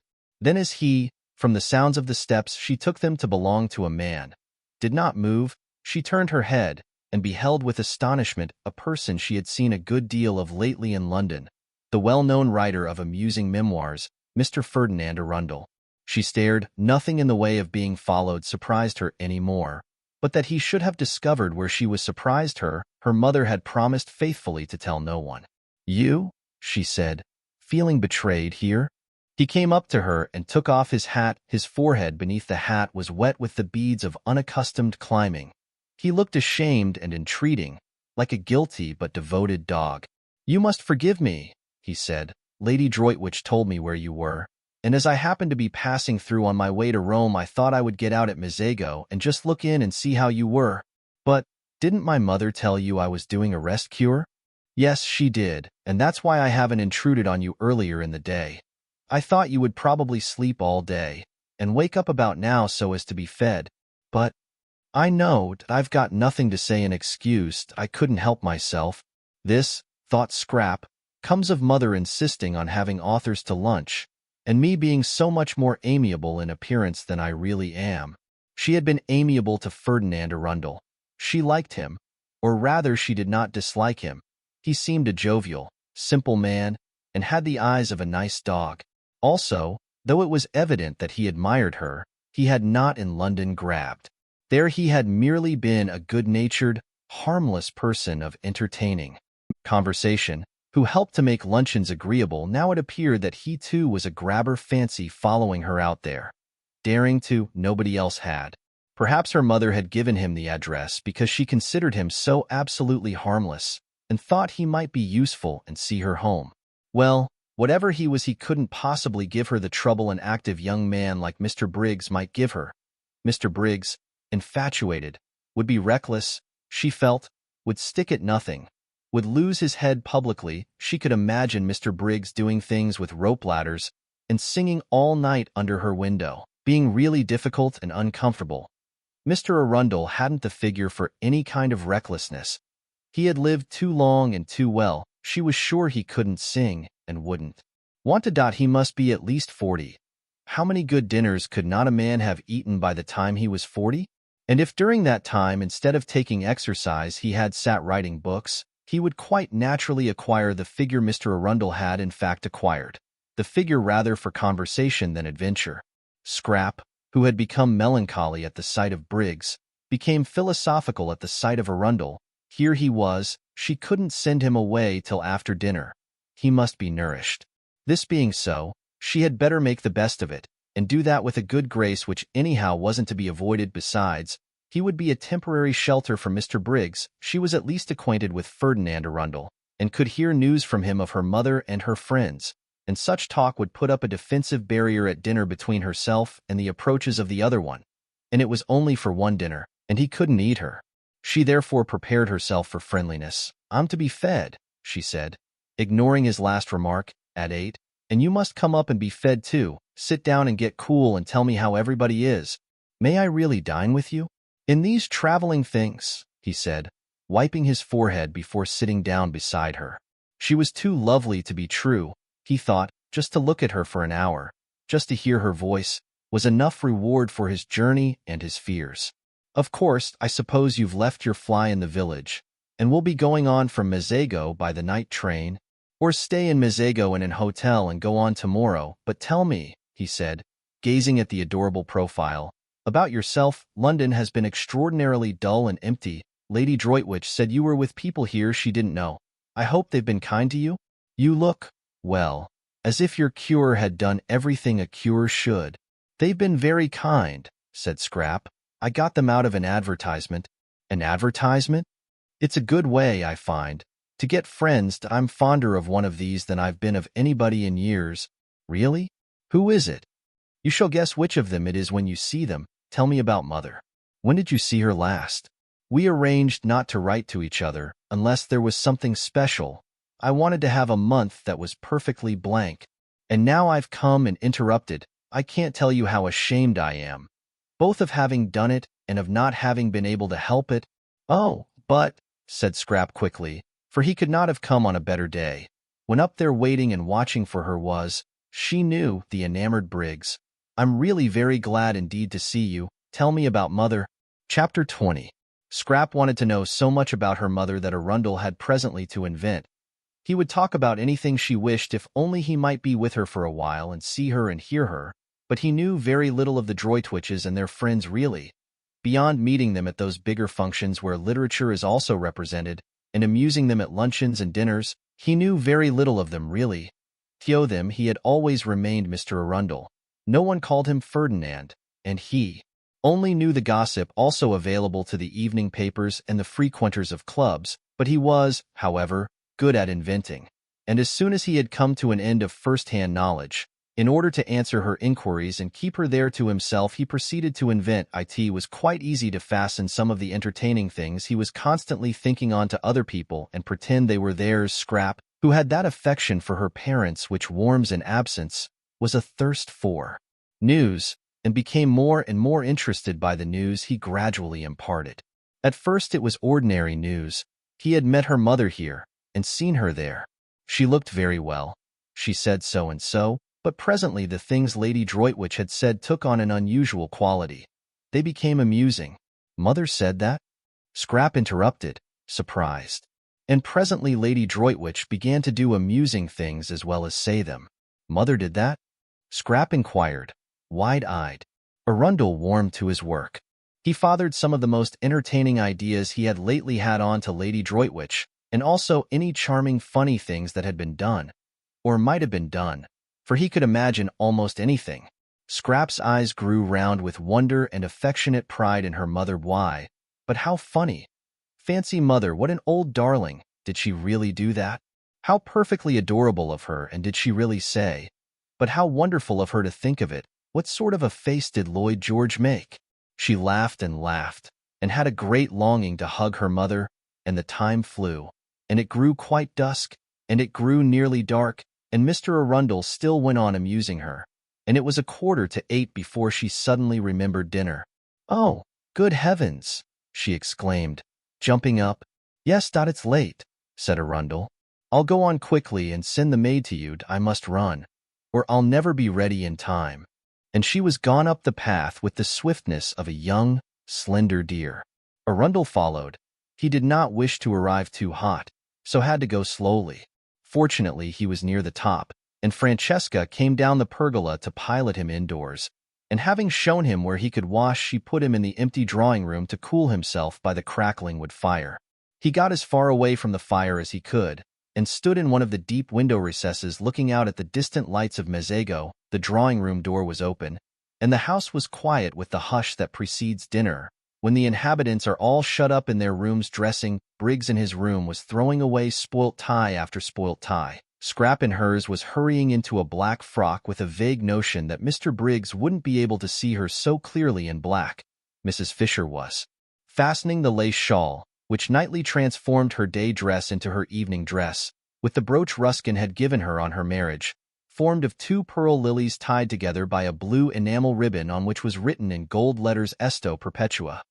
Mr. Wilkins was sitting on the edge of his bed brushing his wife's hair. Thus far in this 3rd week had he progressed in demonstrativeness, while she, for her part, sitting on a chair in front of him, put his studs in a clean shirt and, Rose, ready dressed, sat at her window considering her day.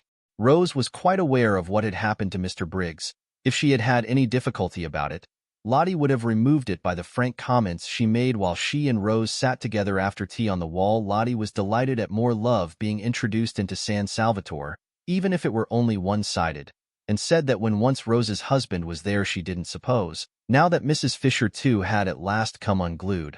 Rose protested at the expression, and Lottie retorted that it was in Keats. There would be another place in the world more swarming with happiness than San Salvatore. Your husband, said Lottie, swinging her feet, might be here quite soon, perhaps tomorrow evening if he starts at once, and there'll be a glorious final few days before we all go home refreshed for life. I don't believe any of us will ever be the same again. And I wouldn't be a bit surprised if Caroline doesn't end by getting fond of the young man Briggs. It's in the air, you have to get fond of people here. Rose sat at her window thinking of these things. Lottie's optimism, yet it had been justified by Mr. Wilkins, and look, too, at Mrs. Fisher. If only it would come true as well about Frederick. For Rose, who between lunch and tea had left off thinking about Frederick, was now, between tea and dinner, thinking of him harder than ever. It had been funny and delightful, that little interlude of admiration. But of course it couldn't go on once Caroline appeared. Rose knew her place. She could see as well as anyone the unusual, the unique loveliness of Lady Caroline. How warm, though, things like admiration and appreciation made one feel, how capable of really deserving them, how different, how glowing they seemed to quicken unsuspected faculties into life. She was sure she had been a thoroughly amusing woman between lunch and tea, and a pretty one too. She was quite certain she had been pretty. She saw it in Mr. Briggs's eyes as clearly as in a looking-glass. For a brief space, she thought, she had been like a torpid fly brought back to gay buzzing by the lighting of a fire in a wintry room. She still buzzed. She still tingled, just at the remembrance. What fun it had been, having an admirer even for that little while. In a wonder people liked admirers. They seemed, in some strange way, to make one come alive. Although it was all over, she still glowed with it and felt more exhilarated, more optimistic, more as Lottie probably constantly felt, than she had done since she was a girl. She dressed with care, though she knew Mr. Briggs would no longer see her, but it gave her pleasure to see how pretty, while she was about it, she could make herself look, and very nearly she stuck a crimson camellia in her hair down by her ear. She did hold it there for a minute, and it looked almost sinfully attractive and was exactly the color of her mouth, but she took it out again with a smile and a sigh and put it in the proper place for flowers, which is water. She mustn't be silly, she thought. Think of the poor. Soon she would be back with them again, and what would a camellia behind her ear seem like then? Simply fantastic. But on one thing she was determined. The first thing she would do when she got home would be to have it out with Frederick. If he didn't come to San Salvatore, that is what she would do. The very first thing. Long ago she ought to have done this, but always she had been handicapped, when she tried to, by being so dreadfully fond of him and so much afraid that fresh wounds were going to be given her wretched, soft heart. But now let him wound her as much as he chose, as much as he possibly could. She would still have it out with him. Not that he ever intentionally wounded her. She knew he never meant to. She knew he often had no idea of having done it. For a person who wrote books, thought Rose, Frederick didn't seem to have much imagination anyhow, she said to herself, getting up from the dressing table. Things couldn't go on like this. She would have it out with him, this separate life, this freezing loneliness. She had had enough of it. Why shouldn't she too be happy? Why on earth? The energetic expression matched her mood of rebelliousness. Shouldn't she too be loved and allowed to love? She looked at her little clock. Still 10 minutes before dinner. Tired of staying in her bedroom, she thought she would go on to Mrs. Fisher's battlements, which would be empty at this hour, and watch the moon rise out of the sea. She went into the deserted upper hall with this intention, but was attracted on her way along it by the firelight shining through the open door of the drawing-room. How gay it looked! The fire transformed the room. A dark, ugly room in the daytime. It was transformed just as she had been transformed by the warmth of. No, she wouldn't be silly. She would think of the poor. The thought of them always brought her down to sobriety at once. She peeped in. Firelight and flowers, and outside the deep slits of windows hung the blue curtain of the night. How pretty, what a sweet place San Salvatore was, and that gorgeous lilac on the table. She must go and put her face in it. But she never got to the lilac. She went one step towards it, and then stood still, for she had seen the figure looking out of the window in the farthest corner, and it was Frederick. All the blood in Rose's body rushed to her heart and seemed to stop its beating. Frederick come? She stood quite still. He had not heard her. He did not turn round. She stood looking at him. The miracle had happened, and he had come. She stood holding her breath, so he needed her. For he had come instantly, so he too must have been thinking, longing. Her heart, which had seemed to stop beating, was suffocating her now. The way it raced along, Frederick did love her then. He must love her, or why had he come? Something, perhaps her absence, had made him turn to her, want her. And now the understanding she had made up her mind to have with him would be quite easy. Her thoughts wouldn't go on, her mind stammered, she couldn't think, she could only see and feel, she didn't know how it had happened. It was a miracle. God could do miracles. God had done this one. God could. Her mind stammered again and broke off. Frederick, she tried to say, but no sound came.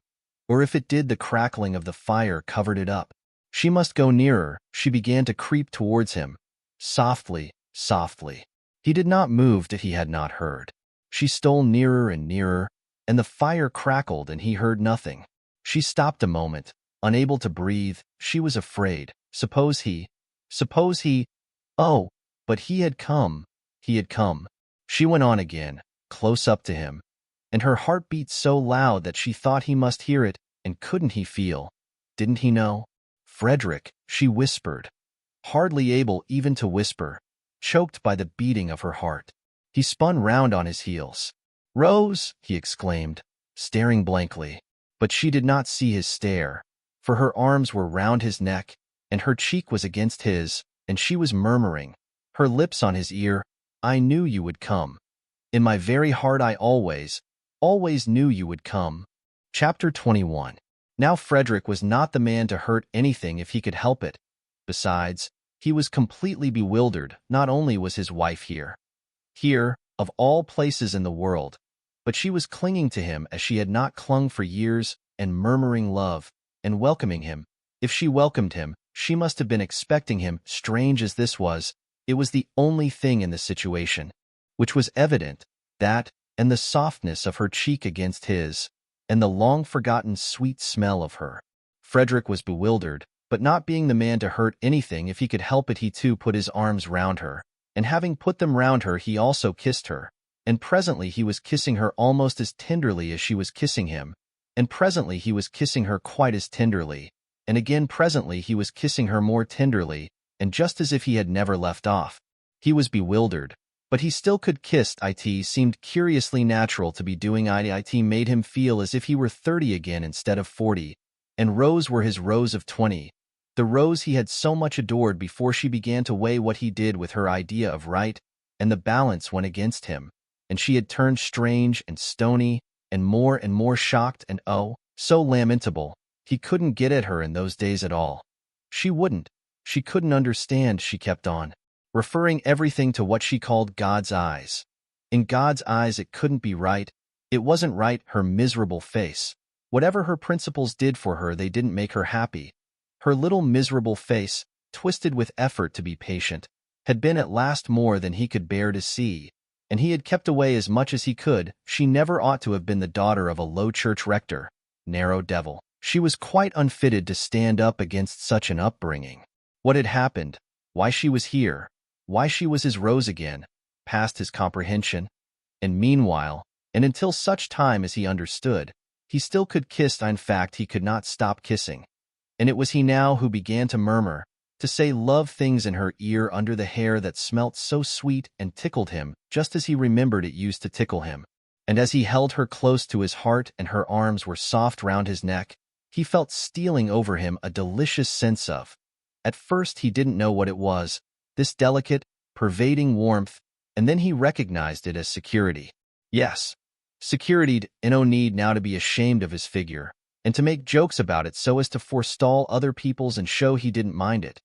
No need now to be ashamed of getting hot going up hills, or to torment himself with pictures of how he probably appeared to beautiful young women.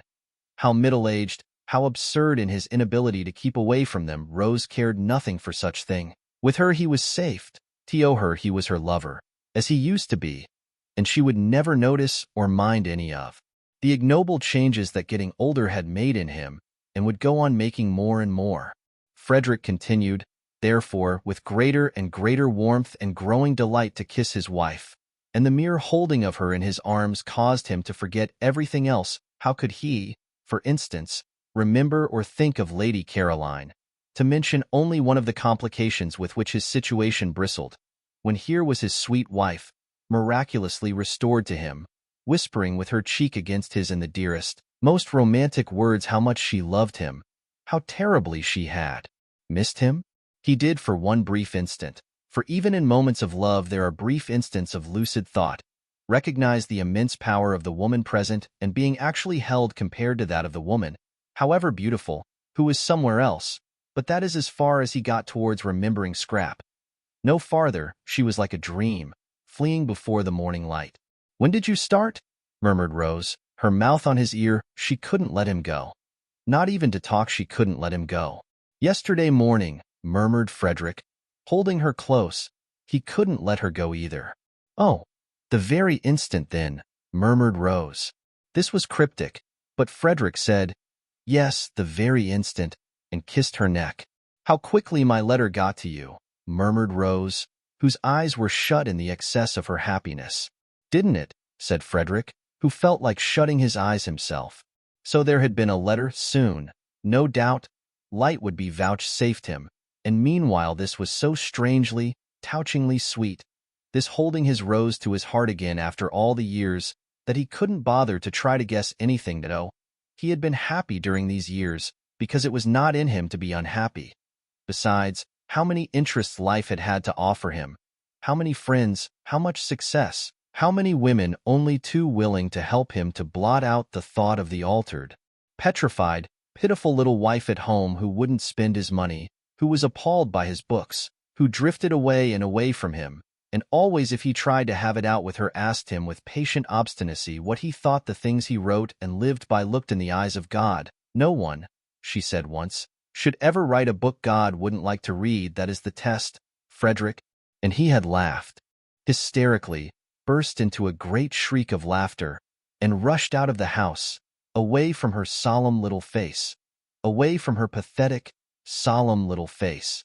But this Rose was his youth again, the best part of his life, the part of it that had had all the visions in it and all the hopes, how they had dreamed together, he and she, before he struck that vein of memoirs. How they had planned and laughed and loved. They had lived for a while in the very heart of poetry. After the happy days came the happy nights, the happy, happy nights, with her asleep close against his heart, with her when he woke in the morning still close against his heart, for they hardly moved in their deep, happy sleep. It was wonderful to have it all come back to him at the touch of her, at the feel of her face against his, wonderful that she should be able to give him back his youth. "Sweetheart, sweetheart," he murmured, overcome by remembrance, clinging to her now in his turn. "Beloved husband," she breathed. The bliss of it, the sheer bliss.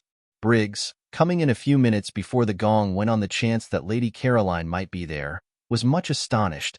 He had supposed Rose Arbuthnot was a widow, and he still supposed it, so that he was much astonished.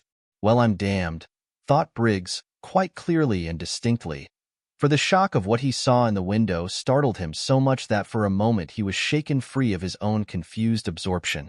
Aloud he said, very red, "Oh, I say, I beg your pardon," and then stood hesitating and wondering whether he oughtn't to go back to his bedroom again.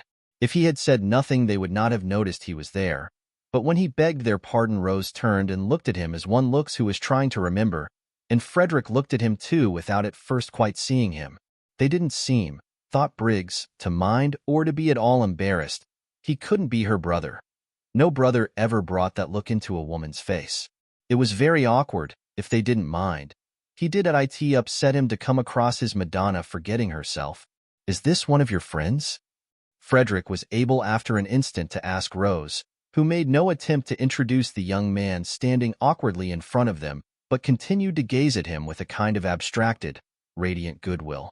"It's Mr. Briggs," said Rose, recognizing him. "This is my husband," she added. And Briggs, shaking hands, just had time to think how surprising it was to have a husband when you were a widow before the gong sounded, and Lady Caroline would be there in a minute, and he ceased to be able to think at all, and merely became a thing with its eyes fixed on the door. Through the door immediately entered, in what seemed to him an endless procession, first Mrs. Fisher, very stately in her evening lace shawl and brooch, who when she saw him at once relaxed into smiles and benignity, only to stiffen, however, when she caught sight of the stranger. Then Mr. Wilkins, cleaner and neater and more carefully dressed and brushed than any man on earth. And then, tying something hurriedly as she came, Mrs. Wilkins, and then nobody.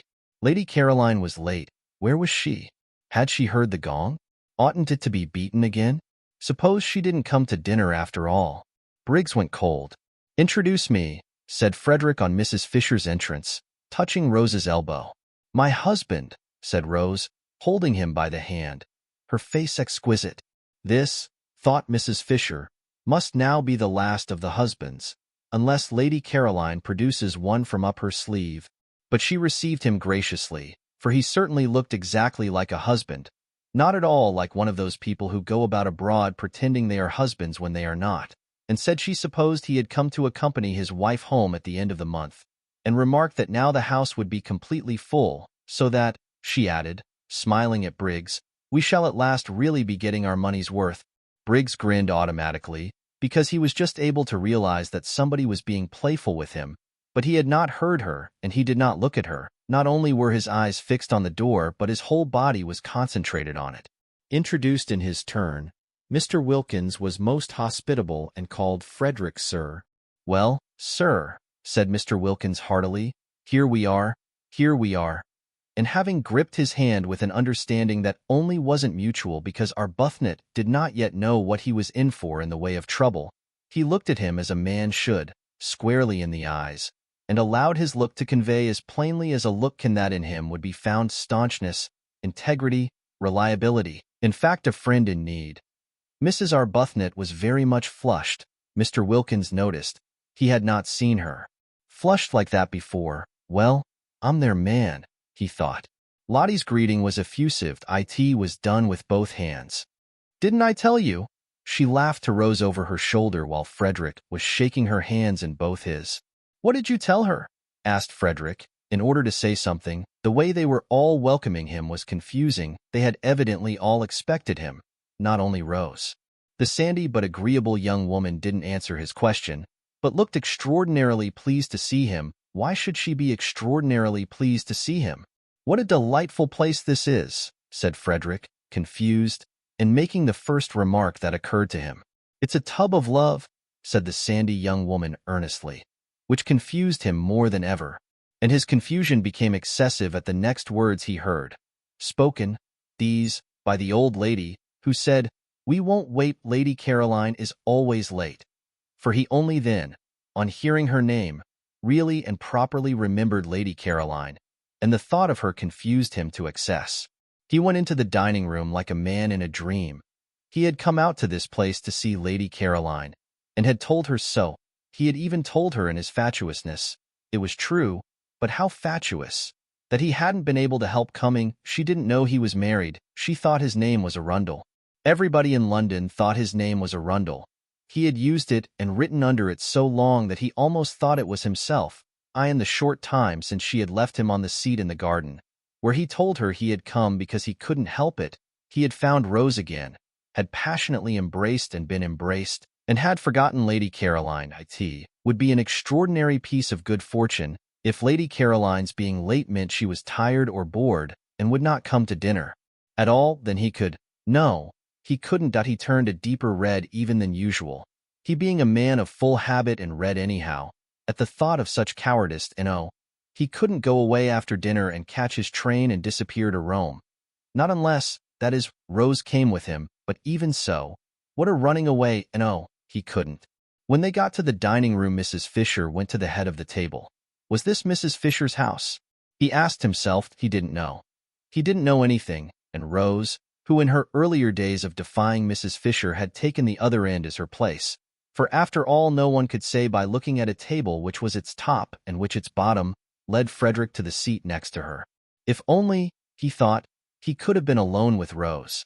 Just 5 minutes more alone with Rose, so that he could have asked her. But probably he wouldn't have asked her anything, and only gone on kissing her. He looked round. The sandy young woman was telling the man they called Briggs to go and sit beside Mrs. Fisher. Was the house, then, the sandy young woman's and not Mrs. Fisher's? He didn't know. He didn't know anything, and she herself sat down on Rose's other side, so that she was opposite him, Frederick, and next to the genial man who had said, "Here we are," when it was only too evident that there they were indeed. Next to Frederick, and between him and Briggs, was an empty chair. Lady Caroline's. No more than Lady Caroline knew of the presence in Frederick's life of Rose, was Rose aware of the presence in Frederick's life of Lady Caroline. What would each think? He didn't know.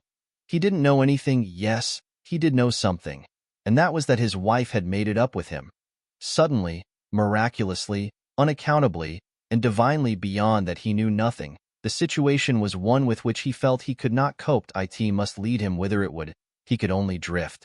In silence Frederick ate his soup, and the eyes, the large expressive eyes of the young woman opposite, were on him. He could feel, with a growing look in them of inquiry they were, he could see, very intelligent and attractive eyes and full. Apart from the inquiry of goodwill, probably she thought he ought to talk. But if she knew everything she wouldn't think so. Briggs didn't talk either. Briggs seemed uneasy. What was the matter with Briggs? And Rose too didn't talk. But then that was natural. She never had been a talker. She had the loveliest expression on her face. How long would it be on it after Lady Caroline's entrance? He didn't know. He didn't know anything. But the genial man on Mrs. Fisher's left was talking enough for everybody. That fellow ought to have been a parson. Pulpits were the place for a voice like his. It would get him a bishopric in 6 months. He was explaining to Briggs, who shuffled about in his seat. Why did Briggs shuffle about in his seat? That he must have come out by the same train as Arbuthnot, and when Briggs, who said nothing, wriggled in apparent dissent, he undertook to prove it to him, and did prove it to him in long, clear sentences. "Who's the man with the voice?" Frederick asked Rose in a whisper, and the young woman opposite, whose ears appeared to have the quickness of hearing of wild creatures, answered, "He's my husband." "Then by all the rules," said Frederick pleasantly, pulling himself together, "you oughtn't to be sitting next to him." "But I I like sitting next to him, that I didn't before I came here." Frederick could think of nothing to say to this, so he only smiled generally. "It's this place," she said, nodding at him. "It makes one understand. You've no idea what a lot you'll understand before you've done here." "I'm sure I hope so," said Frederick with real fervor. The soup was taken away, and the fish was brought. Briggs, on the other side of the empty chair, seemed more uneasy than ever. What was the matter with Briggs? Didn't he like fish? Frederick wondered what Briggs would do in the way of fidgets if he were in his own situation. Frederick kept on wiping his mustache and was not able to look up from his plate, but that was as much as he showed of what he was feeling. Though he didn't look up, he felt the eyes of the young woman opposite raking him like searchlights, and Rose's eyes were on him too. He knew, but they rested on him unquestioningly, beautifully, like a benediction. How long would they go on doing that once Lady Caroline was there?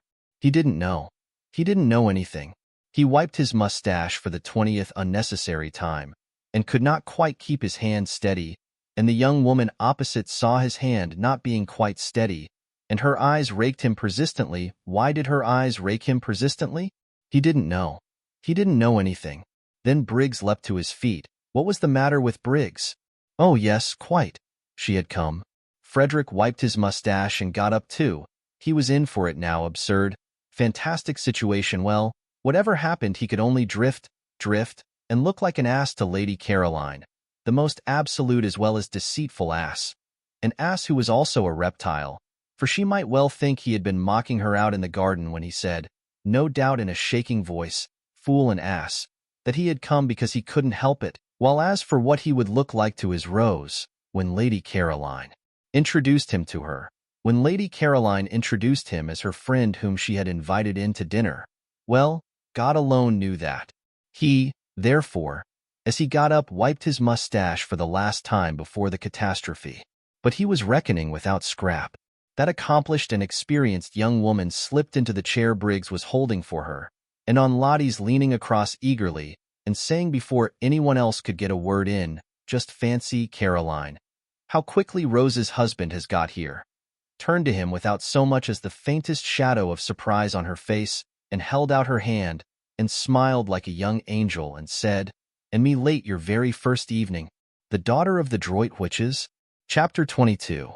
That evening was the evening of the full moon. The garden was an enchanted place where all the flowers seemed white, the lilies, the daphnes, the orange blossom, the white stocks, the white pinks, the white roses. You could see these as plainly as in the daytime. But the colored flowers existed only as fragrance. The three younger women sat on the low wall at the end of the top garden after dinner, Rose a little apart from the others, and watched the enormous moon moving slowly over the place where Shelley had lived his last months. Just on 100 years before, the sea quivered along the path of the moon, the stars winked and trembled, the mountains were misty blue outlines, with little clusters of lights shining through from little clusters of homes. In the garden the plants stood quite still, straight, and unstirred by the smallest ruffle of air. Through the glass doors the dining room, with its candlelit table and brilliant flowers, nasturtiums and marigolds that night, glowed like some magic cave of color, and the three men smoking round it looked strangely animated figures seen from the silence, the huge, cool calm of outside. Mrs. Fisher had gone to the drawing-room, and the fire, Scrap and Lottie, their faces upturned to the sky, said very little, and in whispers Rose said nothing. Her face, too, was upturned. She was looking at the umbrella pine, which had been smitten into something glorious, silhouetted against stars. Every now and then Scrap's eyes lingered on Rose. So did Lottie's, for Rose was lovely anywhere at that moment. Among all the well-known beauties, she would have been lovely. Nobody could have put her in the shade, blown out her light that evening. She was too evidently shining. Lottie bent close to Scrap's ear and whispered, "Love," she whispered. Scrap nodded. "Yes," she said, under her breath. She was obliged to admit it. You only had to look at Rose to know that here was love. "There's nothing like it," whispered Lottie. Scrap was silent.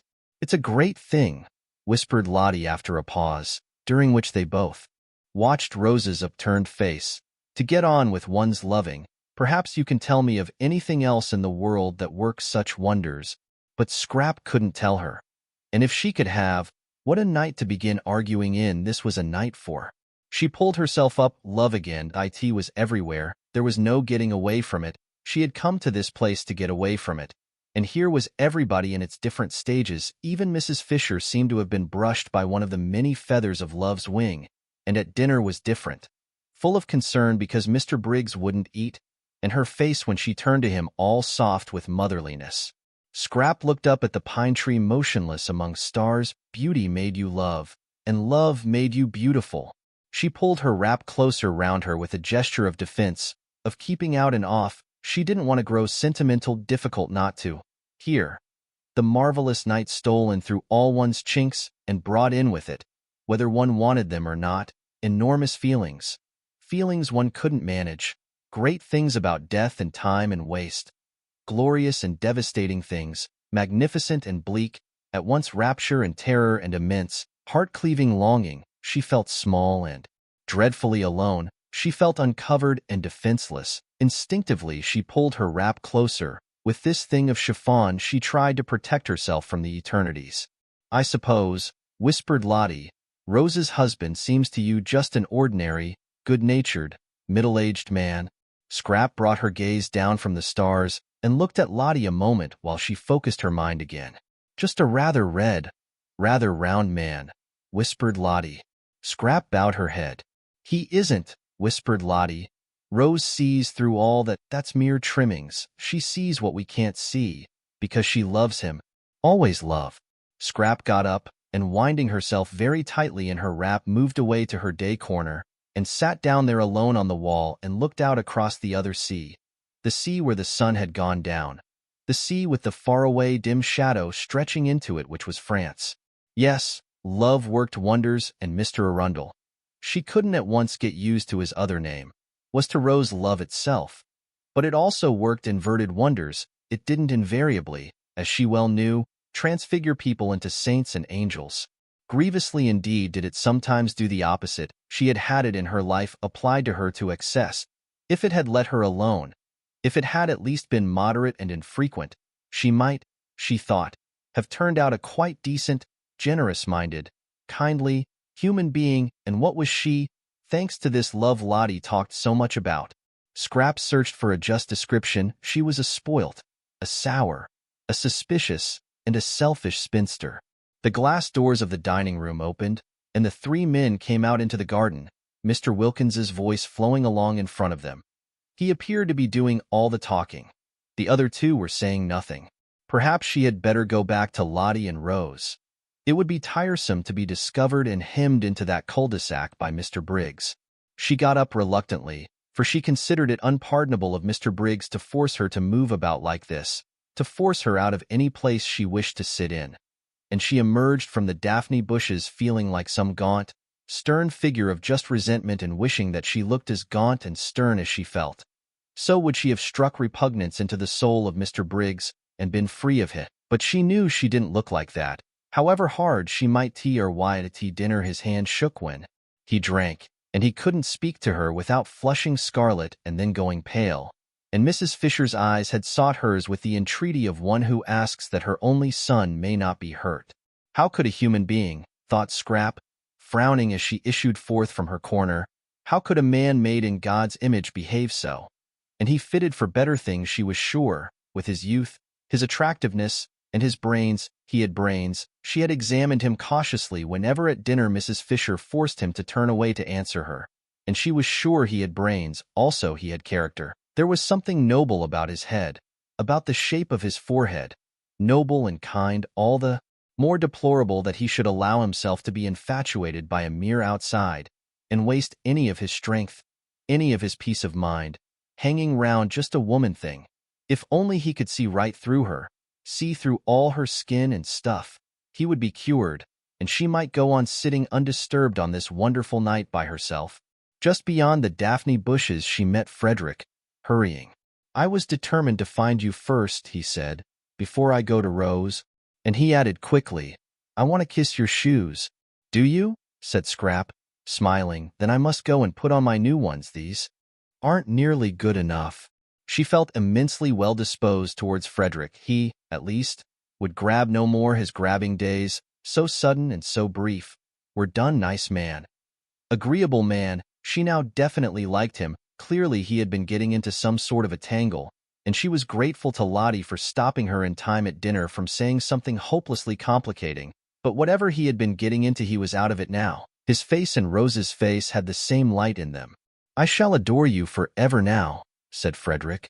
Scrap smiled. "Shall you?" she said. "I adored you before because of your beauty. Now I adore you because you're not only as beautiful as a dream, but as decent as a man." Scrap laughed. "Am I?" she said, amused. "When the impetuous young woman," Frederick went on, "the blessedly impetuous young woman, blurted out in the nick of time that I am Rose's husband, you behaved exactly as a man would have behaved to his friend." "Did I?" said Scrap, her enchanting dimple very evident. "It's the rarest, most precious of combinations," said Frederick, "to be a woman and have the loyalty of a man." "Is it?" smiled Scrap, a little wistfully. These were indeed handsome compliments. If only she were really like that. "And I want to kiss your shoes. Won't this save trouble?" she asked, holding out her hand. He took it and swiftly kissed it, and was hurrying away again. "Bless you," he said as he went. "Where is your luggage?" Scrap called after him. "Oh, Lord, yes," said Frederick, pausing. "It's at the station. I'll send for it." He disappeared through the bushes. She went indoors to give the order. And this is how it happened that Domenico, for the second time that evening, found himself journeying into Mezzago and wondering as he went. Then, having made the necessary arrangements for the perfect happiness of these two people, she came slowly out into the garden again, very much absorbed in thought. Love seemed to bring happiness to everybody but herself. It had certainly got hold of everybody there, in its different varieties. Except herself, poor Mr. Briggs had been got hold of by its least dignified variety. Poor Mr. Briggs, he was a disturbing problem, and his going away next day wouldn't, she was afraid, solve him. When she reached the others, Mr. Arundel, she kept on forgetting that he wasn't Mr. Arundel, was already, his arm through Rose's, going off with her, probably to the greater seclusion of the lower garden. And no doubt they had a great deal to say to each other. Something had gone wrong between them, and had suddenly been put right. San Salvatore, Lottie would say, San Salvatore working its spell of happiness. She could quite believe in its spell, even she was happier there than she had been for ages and ages. The only person who would go empty away would be Mr. Briggs. Poor Mr. Briggs, when she came in sight of the group, he looked much too nice and boyish not to be happy. It seemed out of the picture that the owner of the place, the person to whom they owed all this, should be the only one to go away from it unblessed. Compunction seized Scrap. What very pleasant days she had spent in his house, lying in his garden, enjoying his flowers, loving his views, using his things, being comfortable, being rested, recovering. In fact, she had had the most leisured, peaceful, and thoughtful time of her life. And all really thanks to him. She knew she paid him some ridiculous small sum a week, out of all proportion to the benefits she got in exchange. But what was that in the balance? And wasn't it entirely thanks to him that she had come across Lottie? Never else would she and Lottie have met. Never else would she have known her. Compunction laid its quick, warm hand on Scrap. Impulsive gratitude flooded her. She went straight up to Briggs.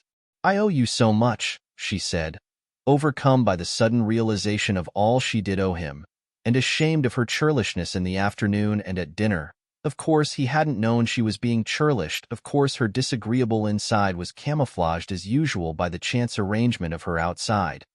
But she knew it. She was churlish. She had been churlish to everybody for years. Any penetrating eye, thought Scrap, any really penetrating eye, would see her for what she was, a spoilt, a sour, suspicious, and a selfish spinster.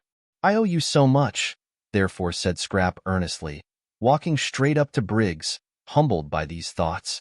He looked at her in wonder. "You owe me," he said, "but it's I who, he stammered.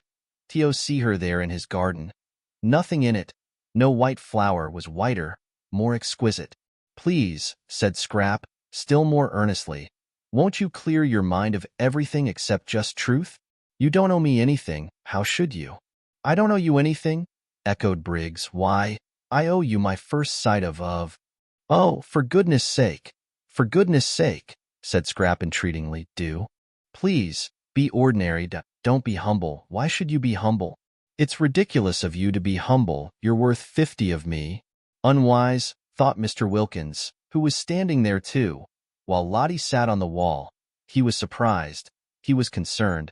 He was shocked that Lady Caroline should thus encourage Briggs. Unwise. Very, thought Mr. Wilkins, shaking his head. Briggs's condition was so bad already that the only course to take with him was to repel him utterly. Mr. Wilkins considered. Half measures were the least use with Briggs, and kindliness and familiar talk would only be misunderstood by the unhappy youth. The daughter of the Droitwiches could not really, it was impossible to suppose it, desire to encourage him. Briggs was all very well, but Briggs was Briggs. His name alone proved that probably Lady Caroline did not quite appreciate the effect of her voice and face, and how between them they made otherwise ordinary words seem, well, encouraging, but these words were not quite ordinary. She had not, he feared, sufficiently pondered them. Indeed, she needed an adviser. Some sagacious, objective counselor like himself. There she was, standing before Briggs, almost holding out her hands to him. Briggs, of course, ought to be thanked, for they were having a most delightful holiday in his house, but not thanked to excess and not by Lady Caroline alone. That very evening he had been considering the presentation to him next day of a round-robin of collective gratitude on his departure. But he should not be thanked like this, in the moonlight, in the garden, by the lady he was so manifestly infatuated with. Mr. Wilkins, therefore, desiring to assist Lady Caroline out of this situation by swiftly applied tact, said with much heartiness, "It is most proper, Briggs, that you should be thanked. You will please allow me to add my expressions of indebtedness, and those of my wife, to Lady Caroline's. We ought to have proposed a vote of thanks to you at dinner. You should have been toasted. There certainly ought to have been some." But Briggs took no notice of him whatever. He simply continued to look at Lady Caroline as though she were the first woman he had ever seen. Neither, Mr. Wilkins observed, did Lady Caroline take any notice of him. She too continued to look at Briggs, and with that odd air of almost appeal, most unwise, most. Lottie, on the other hand, took too much notice of him, choosing this moment when Lady Caroline needed special support and protection to get up off the wall and put her arm through his and draw him away. "I want to tell you something, Mellersh," said Lottie at this juncture, getting up. "Presently," said Mr. Wilkins, waving her aside. "No, now," said Lottie, and she drew him away. He went with extreme reluctance. Briggs should be given no rope at all, not an inch. "Well, what is it?" he asked impatiently, as she led him towards the house. Lady Caroline ought not to be left like that, exposed to annoyance. "Oh, but she isn't," Lottie assured him, just as if he had said this aloud, which he certainly had not. "Caroline is perfectly all right. Not at all right. That young Briggs is." "Of course he is. What did you expect? Let's go indoors to the fire and Mrs. Fisher. She's all by herself." "I cannot," said Mr. Wilkins, trying to draw back. "Leave Lady Caroline alone in the garden." "Don't be silly, Mellersh. She isn't alone. Besides, I want to tell you something." "Well, tell me then." "Indoors." With a reluctance that increased at every step, Mr. Wilkins was taken farther and farther away from Lady Caroline. He believed in his wife now and trusted her, but on this occasion he thought she was making a terrible mistake. In the drawing-room sat Mrs. Fisher by the fire, and it certainly was to Mr. Wilkins, who preferred rooms and fires after dark to gardens and moonlight, more agreeable to be in there than out of doors. If he could have brought Lady Caroline safely in with him. Yes, it was. He went in with extreme reluctance. Mrs. Fisher, her hands folded on her lap, was doing nothing, merely gazing fixedly into the fire. The lamp was arranged conveniently for reading. But she was not reading. Her great dead friends did not seem worth reading that night. They always said the same things now. Over and over again they said the same things, and nothing new was to be got out of them any more forever. And no doubt they were greater than anyone was now. But they had this immense disadvantage, that they were dead. Nothing further was to be expected of them. While of the living, what might one not still expect? She craved for the living, the developing. The crystallized and finished wearied her. She was thinking that if only she had had a son like Mr. Briggs, a dear boy like that, going on, unfolding, alive, affectionate, taking care of her and loving her. The look on her face gave Mrs. Wilkins's heart a little twist when she saw it. Poor old dear, she thought, all the loneliness of age flashing upon her, the loneliness of having outstayed one's welcome in the world, of being in it only on sufferance, the complete loneliness of the old childless woman who has failed to make friends. It did seem that people could only be really happy in pairs. Any sorts of pairs, not in the least necessarily lovers, but pairs of friends, pairs of mothers and children, of brothers and sisters. And where was the other half of Mrs. Fisher's pair going to be found? Mrs. Wilkins thought she had perhaps better kiss her again. The kissing this afternoon had been a great success. She knew it. She had instantly felt Mrs. Fisher's reaction to it, so she crossed over and bent down and kissed her and said cheerfully, "We've come in," which indeed was evident. This time Mrs. Fisher actually put up her hand and held Mrs. Wilkins's cheek against her own. This living thing, full of affection, of warm, racing blood. And as she did this she felt safe with the strange creature, sure that she who herself did unusual things so naturally would take the action quite as a matter of course, and not embarrass her by being surprised. Mrs. Wilkins was not at all surprised. She was delighted. "I believe I'm the other half of her pair," flashed into her mind. "I believe it's me, positively me, going to be fast friends with Mrs. Fisher." Her face when she lifted her head was full of laughter, too extraordinary. The developments produced by San Salvatore, she and Mrs. Fisher. But she saw them being fast friends. "Where are the others?" asked Mrs. Fisher. "Thank you, dear," she added, as Mrs. Wilkins put a footstool under her feet. A footstool obviously needed, Mrs. Fisher's legs being short. "I see myself throughout the years," thought Mrs. Wilkins, her eyes dancing, bringing footstools to Mrs. Fisher. "The roses," she said, straightening herself, "have gone into the lower garden. I think love-making." "The roses?" The Fredericks, then, if you like, that they're completely merged and indistinguishable. Why not say the Arbuthnot's, my dear? Said Mr. Wilkins. Very well, Mellersh. The Arbuthnot's and the Carolines. Both Mr. Wilkins and Mrs. Fisher started. Mr. Wilkins, usually in such complete control of himself, started even more than Mrs. Fisher, and for the first time since his arrival felt angry with his wife. Really, he began indignantly. Very well, Mellersh. The Briggses, then. The Briggses, cried Mr. Wilkins, now very angry indeed. For the implication was to him a most outrageous insult to the entire race of Desters. Dead Desters, living Desters, and Desters still harmless because they were yet unborn. Really? I'm sorry, Mellersh, said Mrs. Wilkins, pretending meekness. If you don't like it, like it.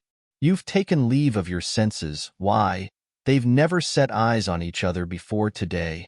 That's true, but that's why they're able now to go ahead. Go ahead. Mr. Wilkins could only echo the outrageous words. I'm sorry, Mellersh, said Mrs. Wilkins again. If you don't like it, but... Her gray eyes shone, and her face rippled with the light and conviction that had so much surprised Rose the first time they met. It's useless minding, she said. I shouldn't struggle if I were you. Because... She stopped and looked first at one alarmed, solemn face, and then at the other, and laughter as well as light flickered and danced over her. I see them being the Briggses, finished Mrs. Wilkins.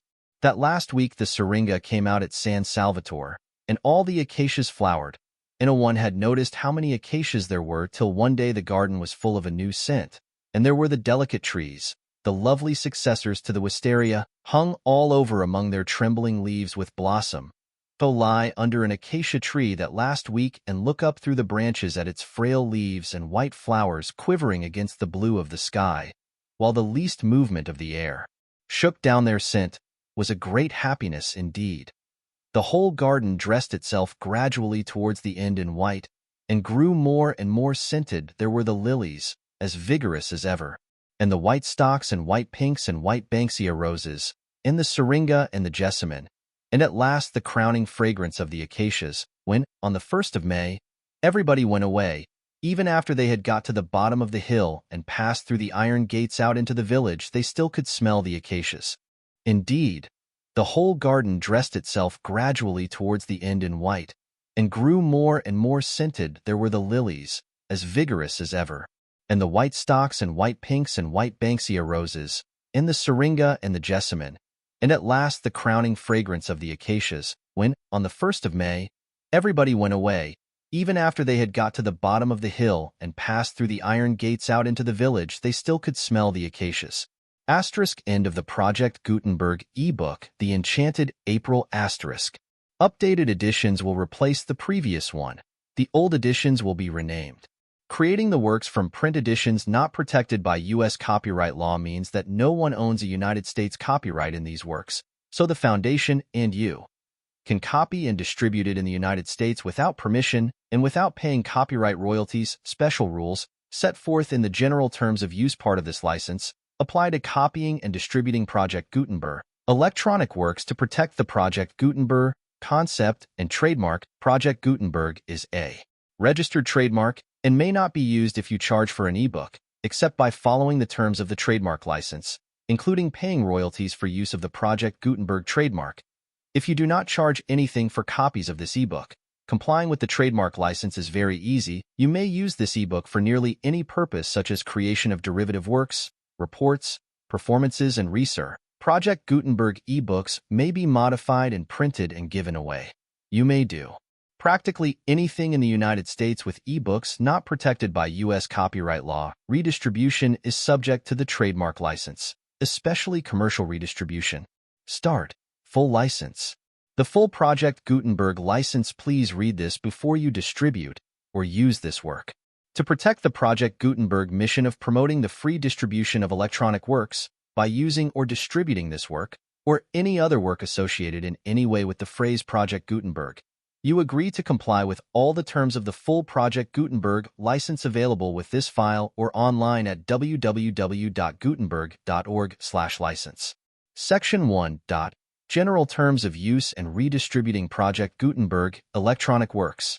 1.by reading or using any part of this Project Gutenberg electronic work, you indicate that you have read, understand, agree to, and accept all the terms of this license and intellectual property, trademark/copyright agreement. If you do not agree to abide by all the terms of this agreement, you must cease using and return or destroy all copies of Project Gutenberg electronic works in your possession. If you paid a fee for obtaining a copy of or access to a Project Gutenberg electronic work, and you do not agree to be bound by the terms of this agreement, you may obtain a refund from the person or entity to whom you paid the fee as set forth in paragraph 1.e.8. 1.b. Project Gutenberg is a registered trademarked IT may only be used on or associated in any way with an electronic work by people who agree to be bound by the terms of this agreement. There are a few things that you can do with most Project Gutenberg electronic works even without complying with the full terms of this agreement. See paragraph 1.c below. There are a lot of things you can do with Project Gutenberg electronic works if you follow the terms of this agreement and help preserve free future access to Project Gutenberg electronic works. See paragraph 1.e below. 1.a. The Project Gutenberg Literary Archive Foundation, the Foundation or PGLAF, owns a compilation copyright in the collection of Project Gutenberg electronic works. Nearly all the individual works in the collection are in the public domain in the United States. If an individual work is unprotected by copyright law in the United States and you are located in the United States, we do not claim a right to prevent you from copying, distributing, performing, displaying, or creating derivative works based on the work as long as all references to Project Gutenberg are removed. Of course, we hope that you will support the Project Gutenberg mission of promoting free access to electronic works by freely sharing Project Gutenberg works in compliance with the terms of this agreement for keeping the Project Gutenberg name associated with the work. You can easily comply with the terms of this agreement by keeping this work in the same format with its attached full Project Gutenberg license when you share it without charge with others. 1.d. The copyright laws of the place where you are located also govern what you can do with this work. Copyright laws in most countries are in a constant state of change. If you are outside the United States, check the laws of your country in addition to the terms of this agreement before downloading, copying, displaying, performing, distributing, or creating derivative works based on this work or any other Project Gutenberg work. The Foundation makes no representations concerning the copyright status of any work in any country other than the United States. 1.e. Unless you have removed all references to Project Gutenberg.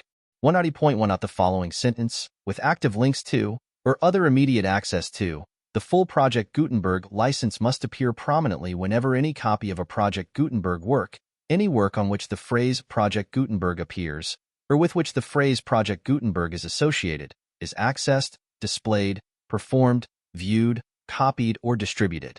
This ebook is for the use of anyone anywhere in the United States and most other parts of the world at no cost, and with almost no restrictions whatsoever. You may copy it, give it away, or reuse it under the terms of the Project Gutenberg license included with this ebook or online at www.gutenberg.org. If you are not located in the United States, you will have to check the laws of the country where you are located before using this ebook. 1.e.2. If an individual Project Gutenberg electronic work is derived from text not protected by U.S. copyright law, does not contain a notice indicating that it is posted with permission of the copyright holder, the work can be copied and distributed to anyone in the United States without paying any fees or charges. If you are redistributing or providing access to a work with the phrase Project Gutenberg associated with or appearing on the work, you must comply either with the requirements of paragraphs 1.e.1 through 1.e.7 or obtain permission for the use of the work and the Project Gutenberg trademark as set forth in paragraphs 1.e.8 or 1.e.9. 1.e.3.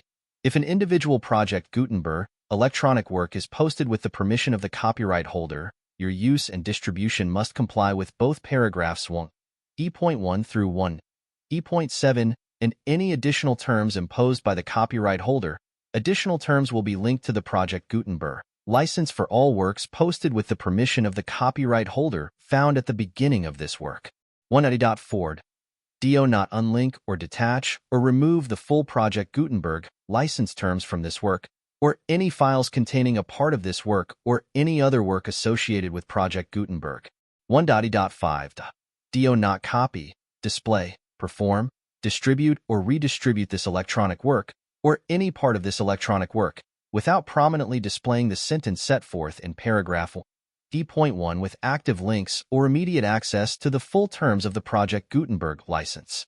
1.E.6 You may convert to and distribute this work in any binary, compressed, marked up, non-proprietary or proprietary form, including any word processing or hypertext form. However, if you provide access to or distribute copies of a Project Gutenberg work in a format other than plain vanilla ASCII, or other format used in the official version posted on the official Project Gutenberg website, www.gutenberg.org, you must, at no additional cost, fee, or expense to the user, provide a copy, a means of exporting a copy, or a means of obtaining a copy upon request, of the work in its original plain vanilla ASCII or other form. Any alternate format must include the full Project Gutenberg license as specified in paragraph 1, E.1. 1.E.7 Do not charge a fee for access to, viewing, displaying, performing, copying, or distributing any Project Gutenberg works unless you comply with paragraph 1.E.8 or 1.E.9. 1.E.8 You may charge a reasonable fee for copies of or providing access to or distributing Project Gutenberg electronic works provided that you pay a royalty fee of 20% of the gross profits you derive from the use of Project Gutenberg works calculated using the method you already use to calculate your applicable taxes. The fee is owed to the owner of the Project Gutenberg trademark, but he has agreed to donate royalties under this paragraph to the Project Gutenberg Literary Archive Foundation. Royalty payments must be paid within 60 days following each date on which you prepare, or are legally required to prepare, your periodic tax returns. Royalty payments should be clearly marked as such and sent to the Project Gutenberg Literary Archive Foundation at the address specified in Section 4. Information about donations to the Project Gutenberg Literary Archive Foundation. You provide a full refund of any money paid by a user who notifies you in writing or by email, within 30 days of receipt, that he does not agree to the terms of the full Project Gutenberg license. You must require such a user to return or destroy all copies of the works possessed in a physical medium and discontinue all use of and all access to other copies of Project Gutenberg works. You provide, in accordance with paragraph 1.F.3, a full refund of any money paid for a work or a replacement copy. If a defect in the electronic work is discovered and reported to you within 90 days of receipt of the work, you comply with all other terms of this agreement for free distribution of Project Gutenberg works.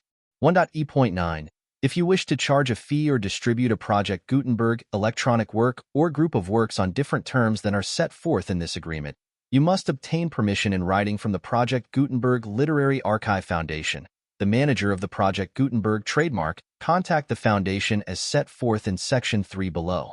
1.F. 1.F.1. Project Gutenberg volunteers and employees expend considerable effort to identify, do copyright research on, transcribe, and proofread works not protected by U.S. copyright law in creating the Project Gutenberg collection. Despite these efforts, Project Gutenberg electronic works, and the medium on which they may be stored, may contain defects, such as, but not limited to, incomplete, inaccurate, or corrupt data, transcription errors, a copyright or other intellectual property infringement, a defective or damaged disk or other medium, a computer virus, or computer codes that damage or cannot be read by your equipment. 1.F.2. Limited warranty. Disclaimer of damages, except for the right of replacement or refund described in paragraph 1.F.3. The Project Gutenberg Literary Archive Foundation, the owner of the Project Gutenberg trademark, and any other party distributing a Project Gutenberg electronic work under this agreement, disclaim all liability to you for damages, costs, and expenses, including legal fees. You agree that you have no remedies for negligence, strict liability, breach of warranty, or breach of contract except those provided in paragraph 1.F.3. You agree that the foundation, the trademark owner, and any distributor under this agreement will not be liable to you for actual, direct, indirect, consequential, punitive, or incidental damages, even if you give notice of the possibility of such damage. 1.F.3. Limited right of replacement or refund. If you discover a defect in this electronic work within 90 days of receiving it, you can receive a refund of the money, if any, you paid for it by sending a written explanation to the person you received the work from, If you receive the work on a physical medium, you must return the medium with your written explanation. The person or entity that provided you with the defective work may elect to provide a replacement copy in lieu of a refund. If you receive the work electronically, the person or entity providing it to you may choose to give you a second opportunity to receive the work electronically in lieu of a refund. If the second copy is also defective, you may demand a refund in writing without further opportunities to fix the problem. 1.f.4. Except for the limited right of replacement or refund set forth in paragraph 1.f.3, this work is provided to UASIS with no other warranties of any kind, express or implied, including but not limited to warranties of merchantability or fitness for any purpose. 1.f.5. Some states do not allow disclaimers of certain implied warranties or the exclusion or limitation of certain types of damages. If any disclaimer or limitation set forth in this agreement violates the law of the state applicable to this agreement, the agreement shall be interpreted to make the maximum disclaimer or limitation permitted by the applicable state law. The invalidity or unenforceability of any provision of this agreement shall not void the remaining provisions. 1.f.6. Indemnity. You agree to indemnify and hold the foundation, the trademark owner, any agent or employee of the foundation, anyone providing copies of Project Gutenberg electronic works in accordance with this agreement, and any volunteers associated with the production, promotion, and distribution of Project Gutenberg electronic works, harmless from all liability, costs and expenses, including legal fees, that arise directly or indirectly from any of the following which you do or cause to occur. A. Distribution of this or any Project Gutenberg work. B. Alteration, modification, or additions or deletions to any Project Gutenberg work, and C. Any defect you cause. Section 2. Information about the mission of Project Gutenberg. Project Gutenberg is synonymous with the free distribution of electronic works in formats readable by the widest variety of computers, including obsolete, old, middle-aged, and new computers. It exists because of the efforts of hundreds of volunteers and donations from people in all walks of life.